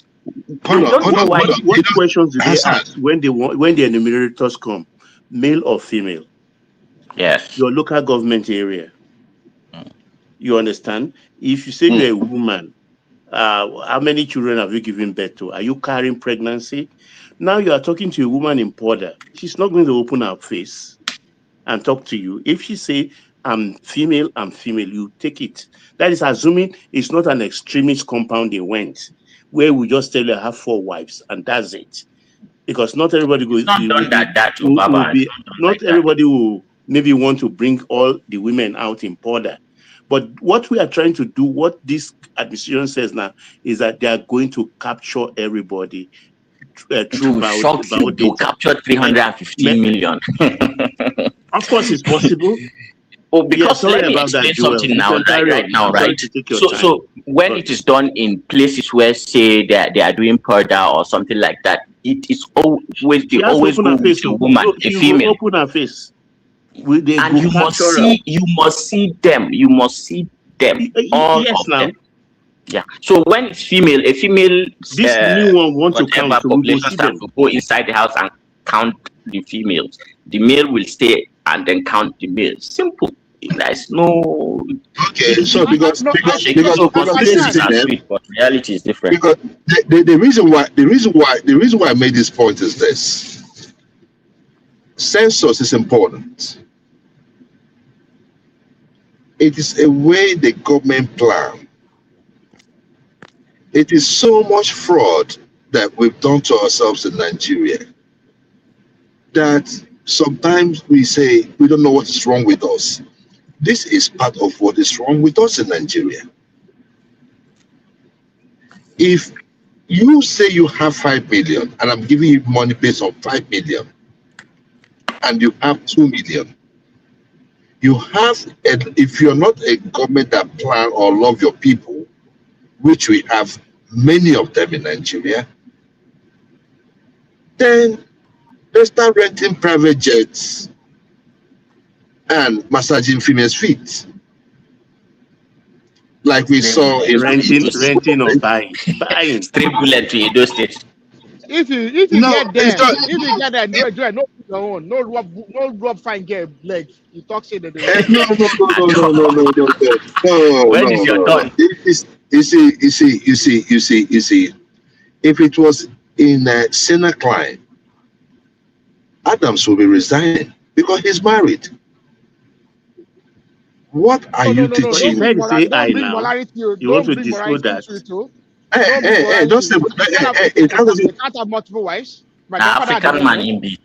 My father had 17 wives. He was a public officer. Hold on, please. Hold on, please. What are you talking about? Hold on, please. See, you see, you have to be example to the people you lead. There's a reason why when you see women on TV as newscasters, right? When you see newscasters, the female newscasters, they are well covered. Not today anymore. Right? No. They are even till today. Yes. Go to substations. You understand what I'm saying? Number one. The issue is this. If you are in a public office, there are certain background that you must keep, because you're not just leading, you're inspiring people. That we have a senator of the Federal Republic of Nigeria in a private jet rubbing a female feet, and his excuse was that it is AI. Was despicable. It was shameful. But this is how these guys. This is me. I will take it on. This is how these guys get this excess money. It's part of the ways they get this excess money. We need to be shrewd in Nigeria for things to work. Are there going to be corruption here and there? Yes.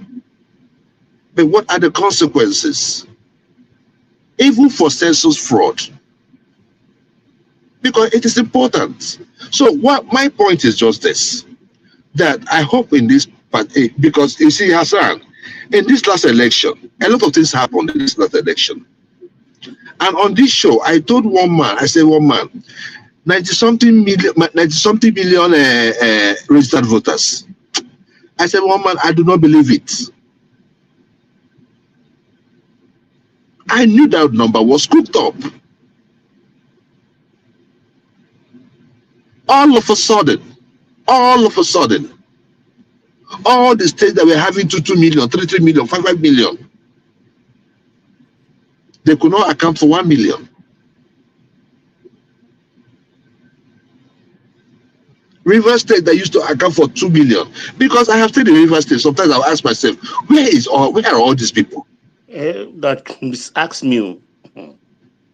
Where did they? So sorry, Joel. So if you now agree that the biometric work and the vote were counted, so why are you disputing the election all this while? Because it was only the presidential election that had a glitch. Let me answer. I will answer you. I will answer you. I will answer you. Because in all honesty, the three elections were held that day. All of a sudden, there was a glitch on the presidential election, and the other two elections, had no problem. There was a conspiracy there.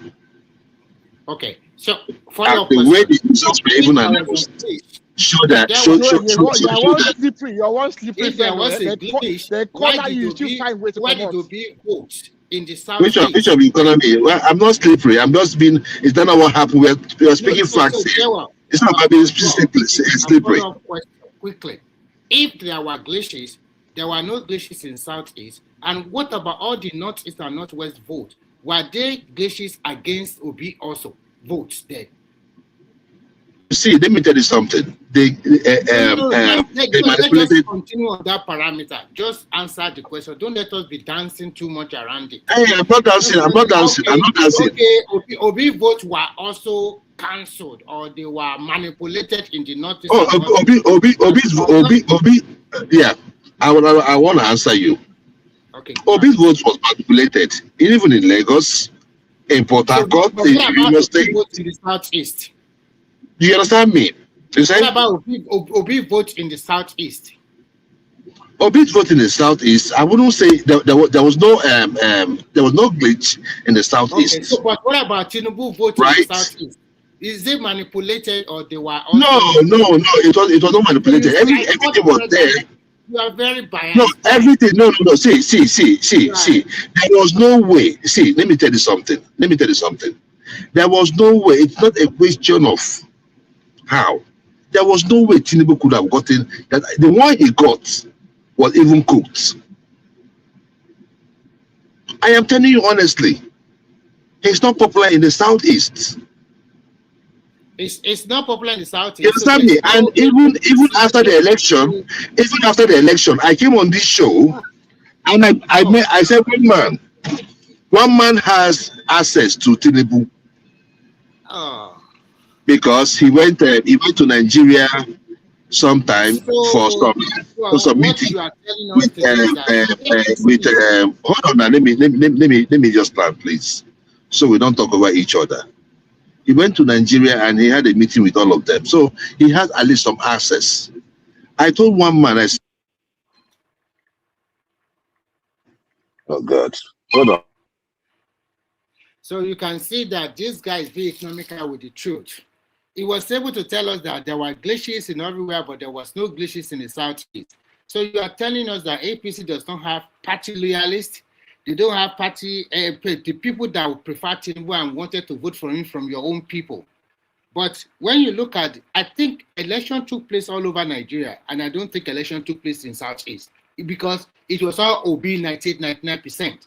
When you look at just opposite with all the other states of the federation result, you cannot see somebody getting 94% of the total votes. Even in the Southwest, Tinubu was even not neck and neck, but we can see that even in Lagos, only neck and neck with Obi. In the South, in Osun, Tinubu lost it to Atiku. Even in Oyo, Atiku was able to get about maybe 12 or 15% of the votes. But when you go to the Southeast alone, where election did not took place, where they deliberately jeopardized other people not to vote for any other party than Obi. That is why it got that kind of vote. But luckily, this is 2027. Let's see how it plays out.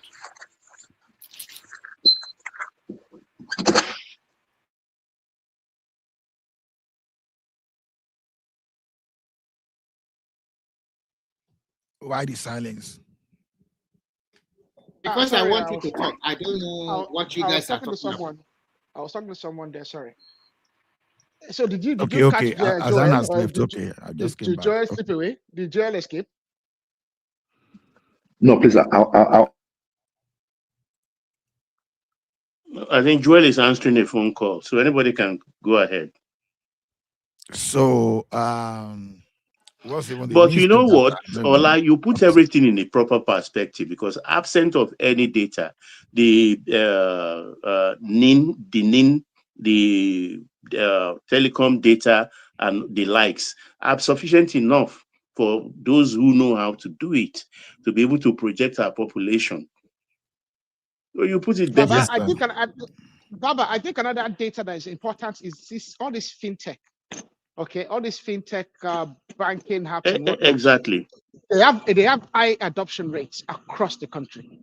Okay, and I think with any statistician can make some inferential conclusions using that as well. I don't think the inflation, the population is as big as they estimate. I don't think it's ridiculous, and it's bad, Baba, because even 10 million, difference of 10 million is enough to cause planning, to cause damage, yeah. So, when you're planning. Ola put it well, because why is it that it's only Nigeria one that is always in 100% percentile growth? All other African countries, they are not like that. Why? Because some people, they've always planned to control. It's all about using that data to sustain themselves in power. So that's what they be doing. Because that's why you will see now, when you look at Kano State, for example, they have Aljigawa. Let's assume even we know that Lagos State is not as big, but what about the population?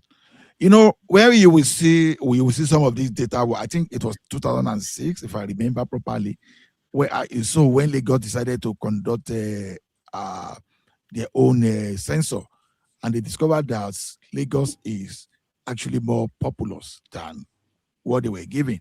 And one fraudulent activities about our population census again is that whenever we are to have major census in that country, everybody now travel back to many people. Don't let me say everybody. Many people travel back to the state. Is that the way to do census? To boost their numbers. Exactly. So to me, I think the census that we give us something reasonable, at least, because I don't expect our census data to be 100%, but if we can get something up to 70 to 75% accuracy, then that is good. That is good enough. Mr. Ola, you're a statistician. 75% is bad. As a statistician, you know that. Because no. I said it's not bad for a developing country. It's not bad for even for us, it's bad. Mr. Ola, for us, from statistics point, it's very bad. Because we can make can you tell us what the number was for that? Ola, you just make a very good statement now, but it strikes my mind that if that is the case, that whenever I want to have census, people travel to their home, and after the census, they went back to where they are dwelling or doing business. I think it's high time for the state. If you are not an indigenous of that state, so many of these things should not be free for you. School, you have to pay. Health, go to hospital, you have to pay in that state. Or probably, because I don't see any reason why, because of population, then you went back to your state, and then after that, you came back to that state to stretch their own infrastructure, to collect free money. I think can you please tell us the number, please? Remember. Sorry, the number of what? The number of what? Lagos did their own census. I can't remember. I think they gave Lagos 17 million and 20 local governments, while Kano, I think, is some almost 29 or 30 million. Give them 44 local government. But that's 44. No, sorry. Is Kano really that? Are they up to that 30 million really? No. For where? No, I really want to know, honestly, because I hear all this, normally anywhere in the world, the number goes as it goes. Once you go close to the coastal line, the number increases. The more further you go from it, it decreases. That's the way it works. Internet is colder. But the funny thing, folks, when we started whole hiring, when what's his name now? BRF started dragging that number. They now gave Lagos, I think, 19 million something, but they refused to increase the local government. Yeah, but how does your population increase the farther you move away from the coastline? That never happens anywhere in the world. So I don't know. Well, I think for Kano, Kano is not as arid as we like to think it is. I mean, they have a lot of lakes. No, the number they is have dams. the They have a good water body. So in terms of a place where Arrow, we know that. I'm saying that the north as a whole is what I'm saying. Like this, I think it's I mean it's false. The value is false. I don't think the reason that the value is false was it was politically designed beforehand. No, see, the main advantage. Mr. Let me finish. Okay. Let me finish. The main advantage of that false value at this present day and age is financial. And it's social political in a way, but greatly financial. Because if you look at when we are calculating even the derivation and we are calculating VAT and all that stuff, a percentage of it, almost 20%, was based on population. Yeah.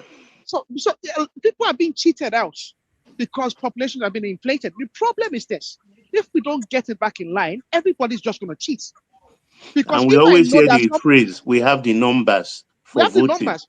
So if they're going to cheat, I'm going to cheat as well. If they inflate I want to respond to Babati. I actually want to respond to Babati. So the fraudulent Nigerian population census they did, I think 2006. They officially gave Kano 9.4 million, and they gave Lagos State how many? 9.4 million. That's 2006. They gave Kano. And we should not forget that Kano, Jigawa moved away from Kano, right? So that's the irony of it. That means if Jigawa was part of Kano, that means that probably they will have almost double the population of Lagos, because I think as at that then, what was even Jigawa population? Okay, I didn't pull it out. So I will come back to that Jigawa.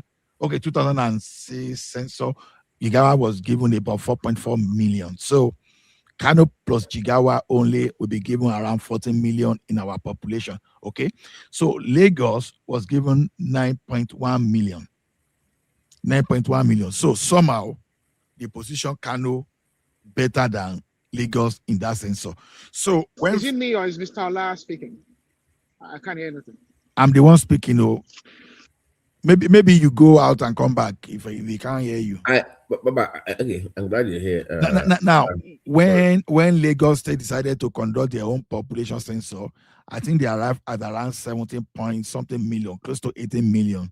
You know that was when everybody was in Lagos. There's no way to run away. I can't hear Mr. Ola, so I think maybe you should go ahead. Maybe can you hear me?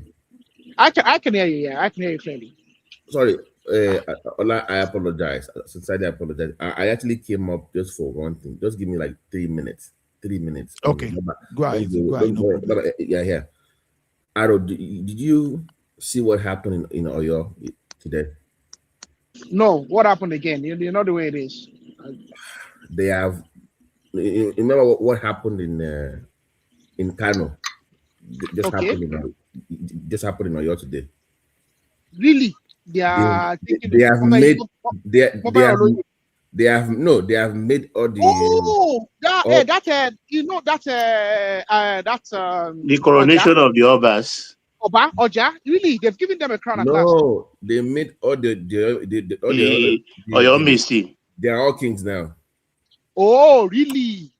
What the four? But what about the Oja? Do you know what is playing out? Yeah. I will tell you what is playing out. But I support you, Babati. Really? No, don't support. Don't support. Baba, what about a man near the Awatoni Lugongo? You know, to join that.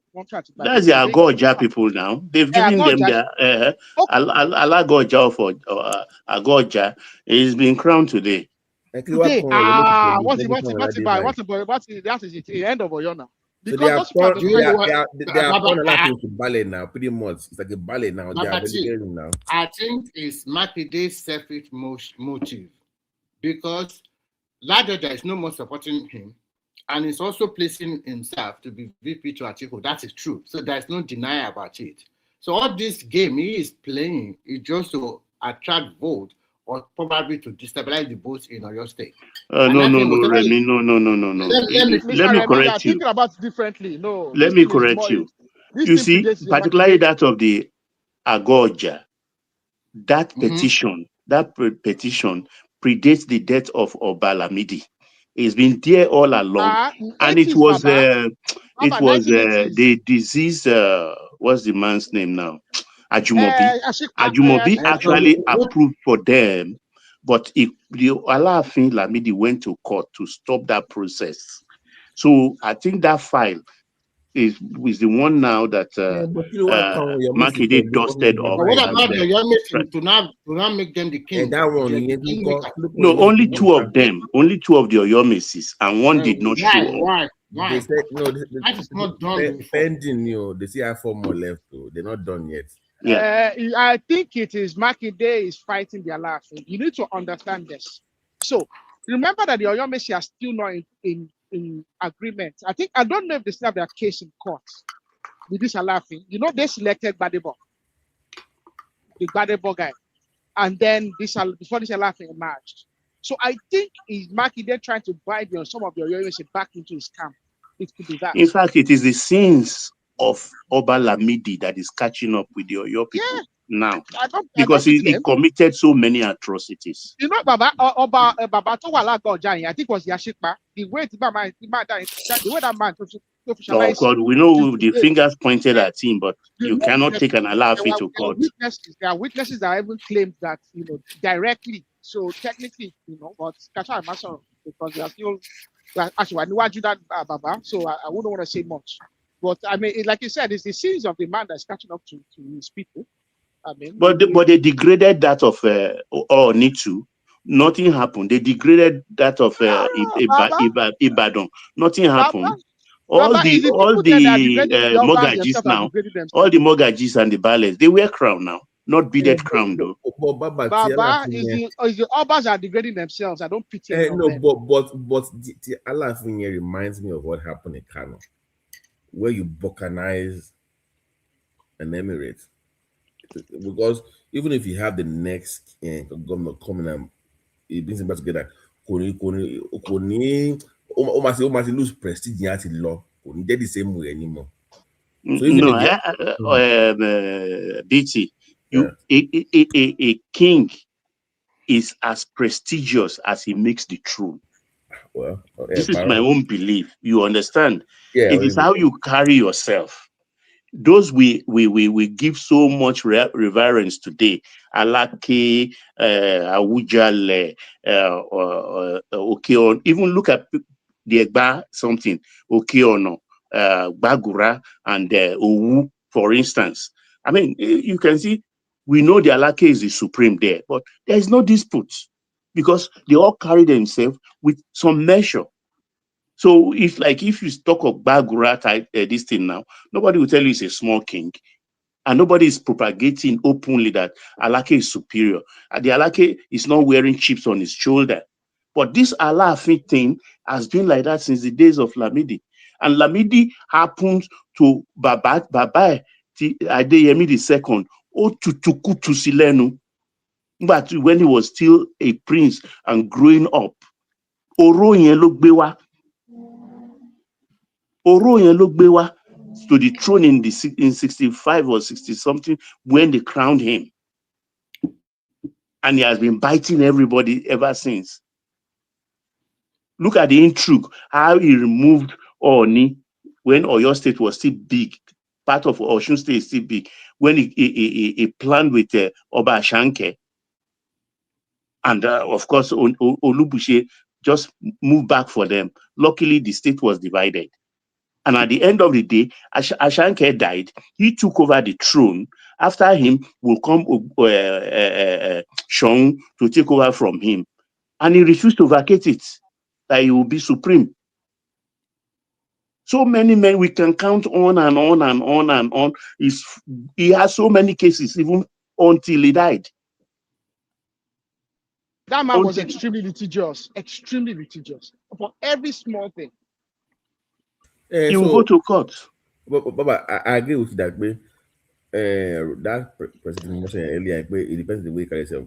and the Alaafin came with the wrong. We stepped on too many toes, and it could near that much in the political circle to be moving that way. It just, I don't know why he was even the thing going. I'm still trying to figure out who gave him that advice to move that way, where you are fighting or you're messy. The kings, the other kids don't like you. Nobody likes you. You know what happened? I don't know. It was fortuitous for him to be chosen because Makinde actually sympathized with him because their own part of their Shikma family had never been. Oh, I want to is the Adeyemi side that has been. So he chose you, and of course the Oyomesis refused. Then the Oba Lamidi Adeyemi, the princes and princesses he left behind, they supported you. And in the process, they of course guided you wrongly, in my own considered opinion. And you are foolish enough to accept everything they tutor you. And you start carrying yourself because one, whether we like it or not, no matter how a child is rich enough, you cannot be older than your father. That is our source. Whoever sits on that throne in Ife, whether it's a dog or Alangbao, is our revered leader. Then you came and start throwing tantrum and saying you are the supreme leader of the Yoruba kings, that the Alaafin is an abore, and start to dig up funny history. Wait, I asked, is Oromio the founder of your empire? If the answer is yes, where did the Oromio come from? How do we go from census to Yoruba Alaafin? I mean, if you cannot manage your family, why wash your dirty in public? Now you are selling kinship. You are selling kinship. No. This is not a Yoruba channel. It's not. This is an international channel. Let's discuss. I mean, you're talking about international people. Now you are sharing kinship like you're sharing candy. If it happened in Igbo land, now everybody will. Now it's happening on your side. Please. We have international. We have this is an international station. Please, let's keep it that way. Kabati always comes in here, and we just it is our own picture. It is passion, so you can't blame him. You had the floor and you went off. It's his passion. It's okay, I am back, but it's some. I was thinking that the conversation will go on. Now that you are back, take the floor. Okay, go ahead. Please. Thank you very much. In the words of alternative facts, or wherever I call himself, talk your Togo Turenchi. Okay, I will talk about Togo or whatever Togo Turenchi. So but anyway, guys, please, and just I mean, I respect our cultures, but I mean, let's keep it a buck. The census, my brothers and sisters, the last election we had was an eye-opener. I don't know if it was to you, but it was for me, because I was searching for those numbers. Of course, me too. Look, it went beyond the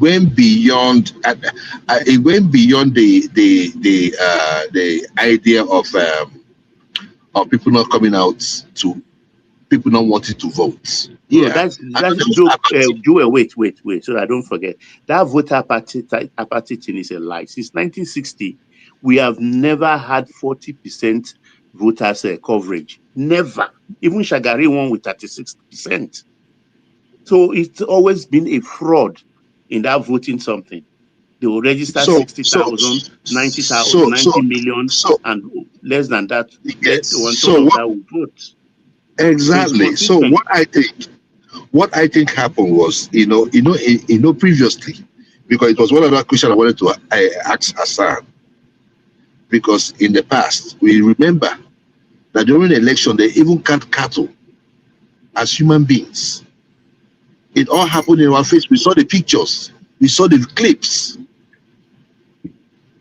No, of course, in the house, I think it was Senator I've forgotten his name, who told us cows are citizens. Yes, he said it in the Senate. I Actually, you guys are right that in the north they always do one kind of abracadabra when it comes to and opening of the border during election, and also voting. But that does not mean that the other part of Nigeria are also not rigging the election one way or the other. Okay, so when you hey, no. I'm not saying no. See, I am not saying it's not general. I mean, I made mention of River State. But if you agree that that last election really, because of the biometric they used, really showed the real actual voting of the people. So why are you why are you talking about? Because there were many manipulated results. Tinubu ought not to be in power. There's no way. No way. Let me say this and then you continue. So for the first time in the history of that country, that 2023 election is probably one of the best elections in that country because it threw up a lot of leaders. And it showed that there was the highest, the places where you had the highest levels of manipulation and whatnot was actually in your backyard. No, there was no manipulation. It wasn't hard to see. Hold on, let me ask you guys one question. Can anybody? It was evidence using data and using facts and using. Hold on. Even observers. Hold on, Arugiriba. I don't know. Electoral malpractice. Can Arugiriba hear me? Places where electoral malpractice. Cannot hear you. Most. Oh, really? He can't hear me, or you can't hear me. Okay, no, sorry. It's like you are the one that cannot hear me because I logged out, I came back, so it's still the same problem. That means. So maybe let me log out and come back. Let me log out and come back. Can you hear me? Can you hear me to start with? Can you hear me? Can you hear Ola at all? Can you hear me? Yes, I can hear both of you clearly. Okay, you don't need to log out. Okay, that's okay. Now, can any statistician tell me this? In 1979, the total registered voters was 48 million. Okay? 1979 to 1993, how many years? The total registered voters was 39 million. You know, it was option A4, so it was so glaring, right? So the total register was 39 million. Now, in 1979, the vote casted was slightly over 16 million. But in 1992, the vote casted was 14 million. So what miracle happened that time? So does that mean that Nigerian population did not grow between 1979 and 1993? So what can someone tell me about that? Because that's like a gap of 14 years, right? Interval. So what happened? What happened during those periods? So this is pointing to us that our population is fraud. Yeah. Registered voters. Hold on. Registered voters in 1979 was 48 million, right? Or registered voters in 1993 was 39 million. But the registered voters in the year 2000 they surpassed 60 million. If you go and check INEC portal or INEC. That's what I'm saying. Okay. See the radical jump between 93 and what year? 2000, 1999. See the radical jump from 39 million to 60 million. There was even a time they are projecting 80 million registered voters. I don't know whether it's 207 or something like that. All these things are fraud. That's why that when you see element of transparency, that population, that number seems to drop. But when there's no transparency, the number are inflated. So that's I think in 1993 too. In 1993, right? I would say it was we used the A4, right, in 1993. Exactly. And what happened in that 1993 was that Nigerians wanted to vote. Nigerians wanted Abiola, right? So I do not think that they had an opportunity to rig. So those numbers you saw on that day, because when people come out, they were closer to our number. That's what we're saying. Because the option is just one. You either choose A or B, and then you line up. So it's easy. They're just two-party system at that time. SDP and the other one? NRC. So you have to just keep behind one. So the for Joro for rigging has been cut down a lot. because you just have to file and behind one person, one party. So, but just opposed Okay, to what let me tell you a miracle between 1979 and 1978, right? And 1979 and 1983. In 1983, total registered voter was 63 million. See the miracle between 1979 and 1983. Meanwhile, people were so desperate in 1979 too for military to go, right? After several years. Now, 39 million total voters registered in 1979, and in 1983 they jumped from 39 million to 65. That's the radical jump of about 27 million. Can't you see the miracle that we were really we were really reprocreating that country according to statisticians? You see, our population's data is fraud. If you want to look at it critically, I don't think Nigeria is up to 200 million people. Considering my brother, we know rich. Considering many factors, let's look at the Northeast and Northwest. Whether we like it or not, there has been a lot of buy and displacement there over the years. That means it will have reduced the total number of people dwelling in that place, especially if we want to do it state by state. For a state like Borno, if Borno is 10 million, let's assume they have 3 or 4 million people, for this insurgency for 17 years, they have been decimated a lot. So to really say the actual, I think Nigerians should just be around 140 to 160 to 170 million people. Exactly. That very, very reasonable. At least 150. We cannot be up to 200 million. The reason why I gave that number is because when you look at baby boomers, my generation, at least we can say we can have 2 or 3 children. But the generation of today, where they're finding it difficult to even have get married or something like that, they're not producing like we produced that time. And this has affected the whole global population, because the population of today, they're around 18 to 24 years old in Europe or America and the rest. They don't even care about getting married or even talking about having babies. Can I even introduce something that's a reality? Because I'm a young person. I've started a family in recent years. And you cannot say you're a young person when you're you married late. Yeah, I did. I started very late. But when I look around, I have friends in similar circumstances. And one thing I've noticed is that the young people not having children is not just because they don't want to have children. There's actually a difficulty for a lot of people to have kids. Actually, I know more than a few couples that are struggling to have children. Like, that's a reality with a lot of people these days. Like, fertility rates have dropped. Fertility rate has dropped, yeah. People actually struggle to have kids. Like, I know people that have they have a child, they're trying to have another child. It's been a struggle. They're going at it for more than 3-4 years now. It's like it's just not happening, and that's the reality. I mean, that's a serious thing. I know people that marriages have collapsed because they just can't have kids, and it's just not 1 or 2. No. But people are doing in vitro these days, though. The biggest factor is the individualistic lifestyle of people nowadays in the world. Forget Africa. I'm talking about the rest of the world, and because of the also the amount of money you need to raise a family or to make that one child become a better person in future, is taking a toll on people. So the world has changed. It's not that for example, I will give you an example of Asia, where a lot of people over there, they don't want to have kids at all. They don't care. Even adopt a baby, they don't want it at all. They don't want anything to do with family. They don't want to get married, whether a wife or husband, they don't care. And another factor that you guys are not putting into fact is that the increase in the number of, homosexuality has also increased over the years because of this individualistic nature of people.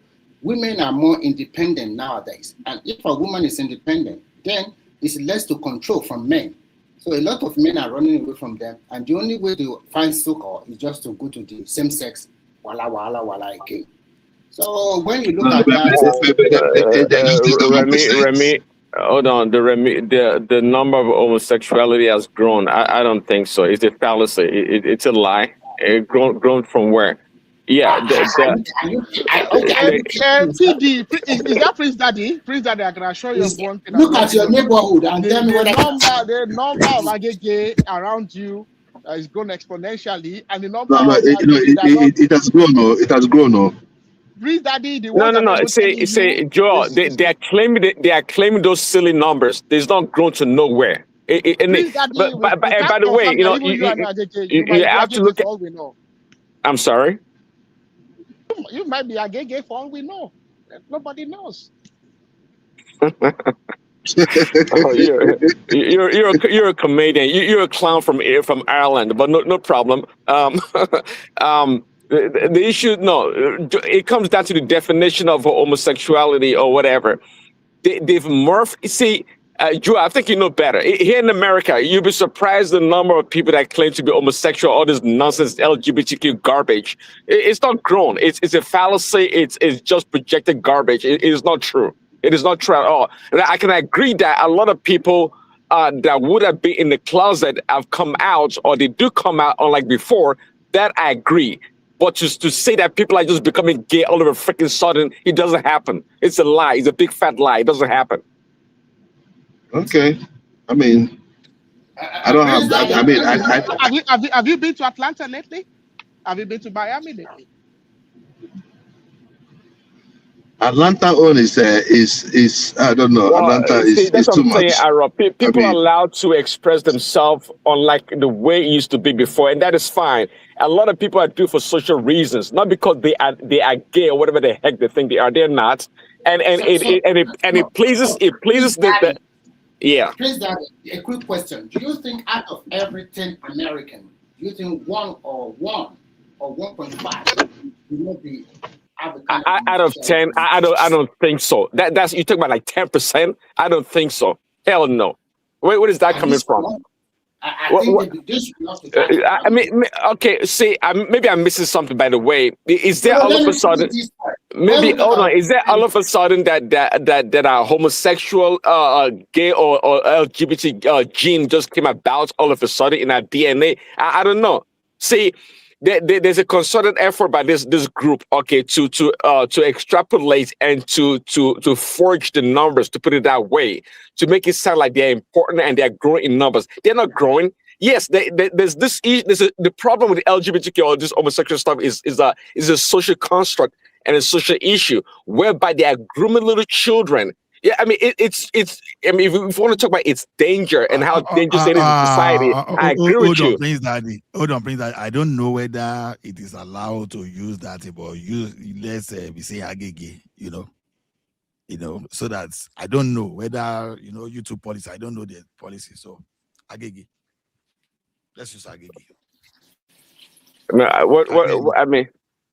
We talk about homosexuality. We talk about. I mean, it's not a bad word. No. I mean, use agege. Use the word agege. I don't want to use agege. There's nothing wrong with the word. I mean, it's. I mean, in fact, if they freaking hear you saying that, they might get upset that you're trying to deny them the visibility to be known. They're actually going to sue you for trying to keep them away from being known. Okay, no, I don't know whether YouTube is Are you against it. advocating for them now? Are you advocating for our dear friends of the? I'm not. Of course, I'm not advocating for them, but I'm just trying to tell you that don't fall into the pit or the trap of this social construct that homosexuality is growing. Look at what Remy is saying. For every 10 America, do I think there's one a homosexual person? I don't think so. Where did it? Don't call it a social construct. That might be offensive. You know, I've read. I've read some of the individuals claim that they believe it's a DNA thing. They think they're just made like that. You know? Well, I'm not disputing the way they can believe whatever they want to believe or however they want to believe it. But I don't want us to fall into the trap thinking that, yeah, all of a sudden in today's world, people are just being born gay. No, it's a lie. Just like most social engineering, there's been a concerted effort by this group especially, to try to promote this lifestyle. And a lot of in fact, if you go to a lot of kids now, they tell you that they are gay or something, and you ask them, why are you gay, or what is gay, or being an LGBT? They don't know. They just being indoctrinated and being told what they think they should be. And it's fashionable, by the way, Look at the freaking Hollywood and the television. It is fashionable. And you know, as young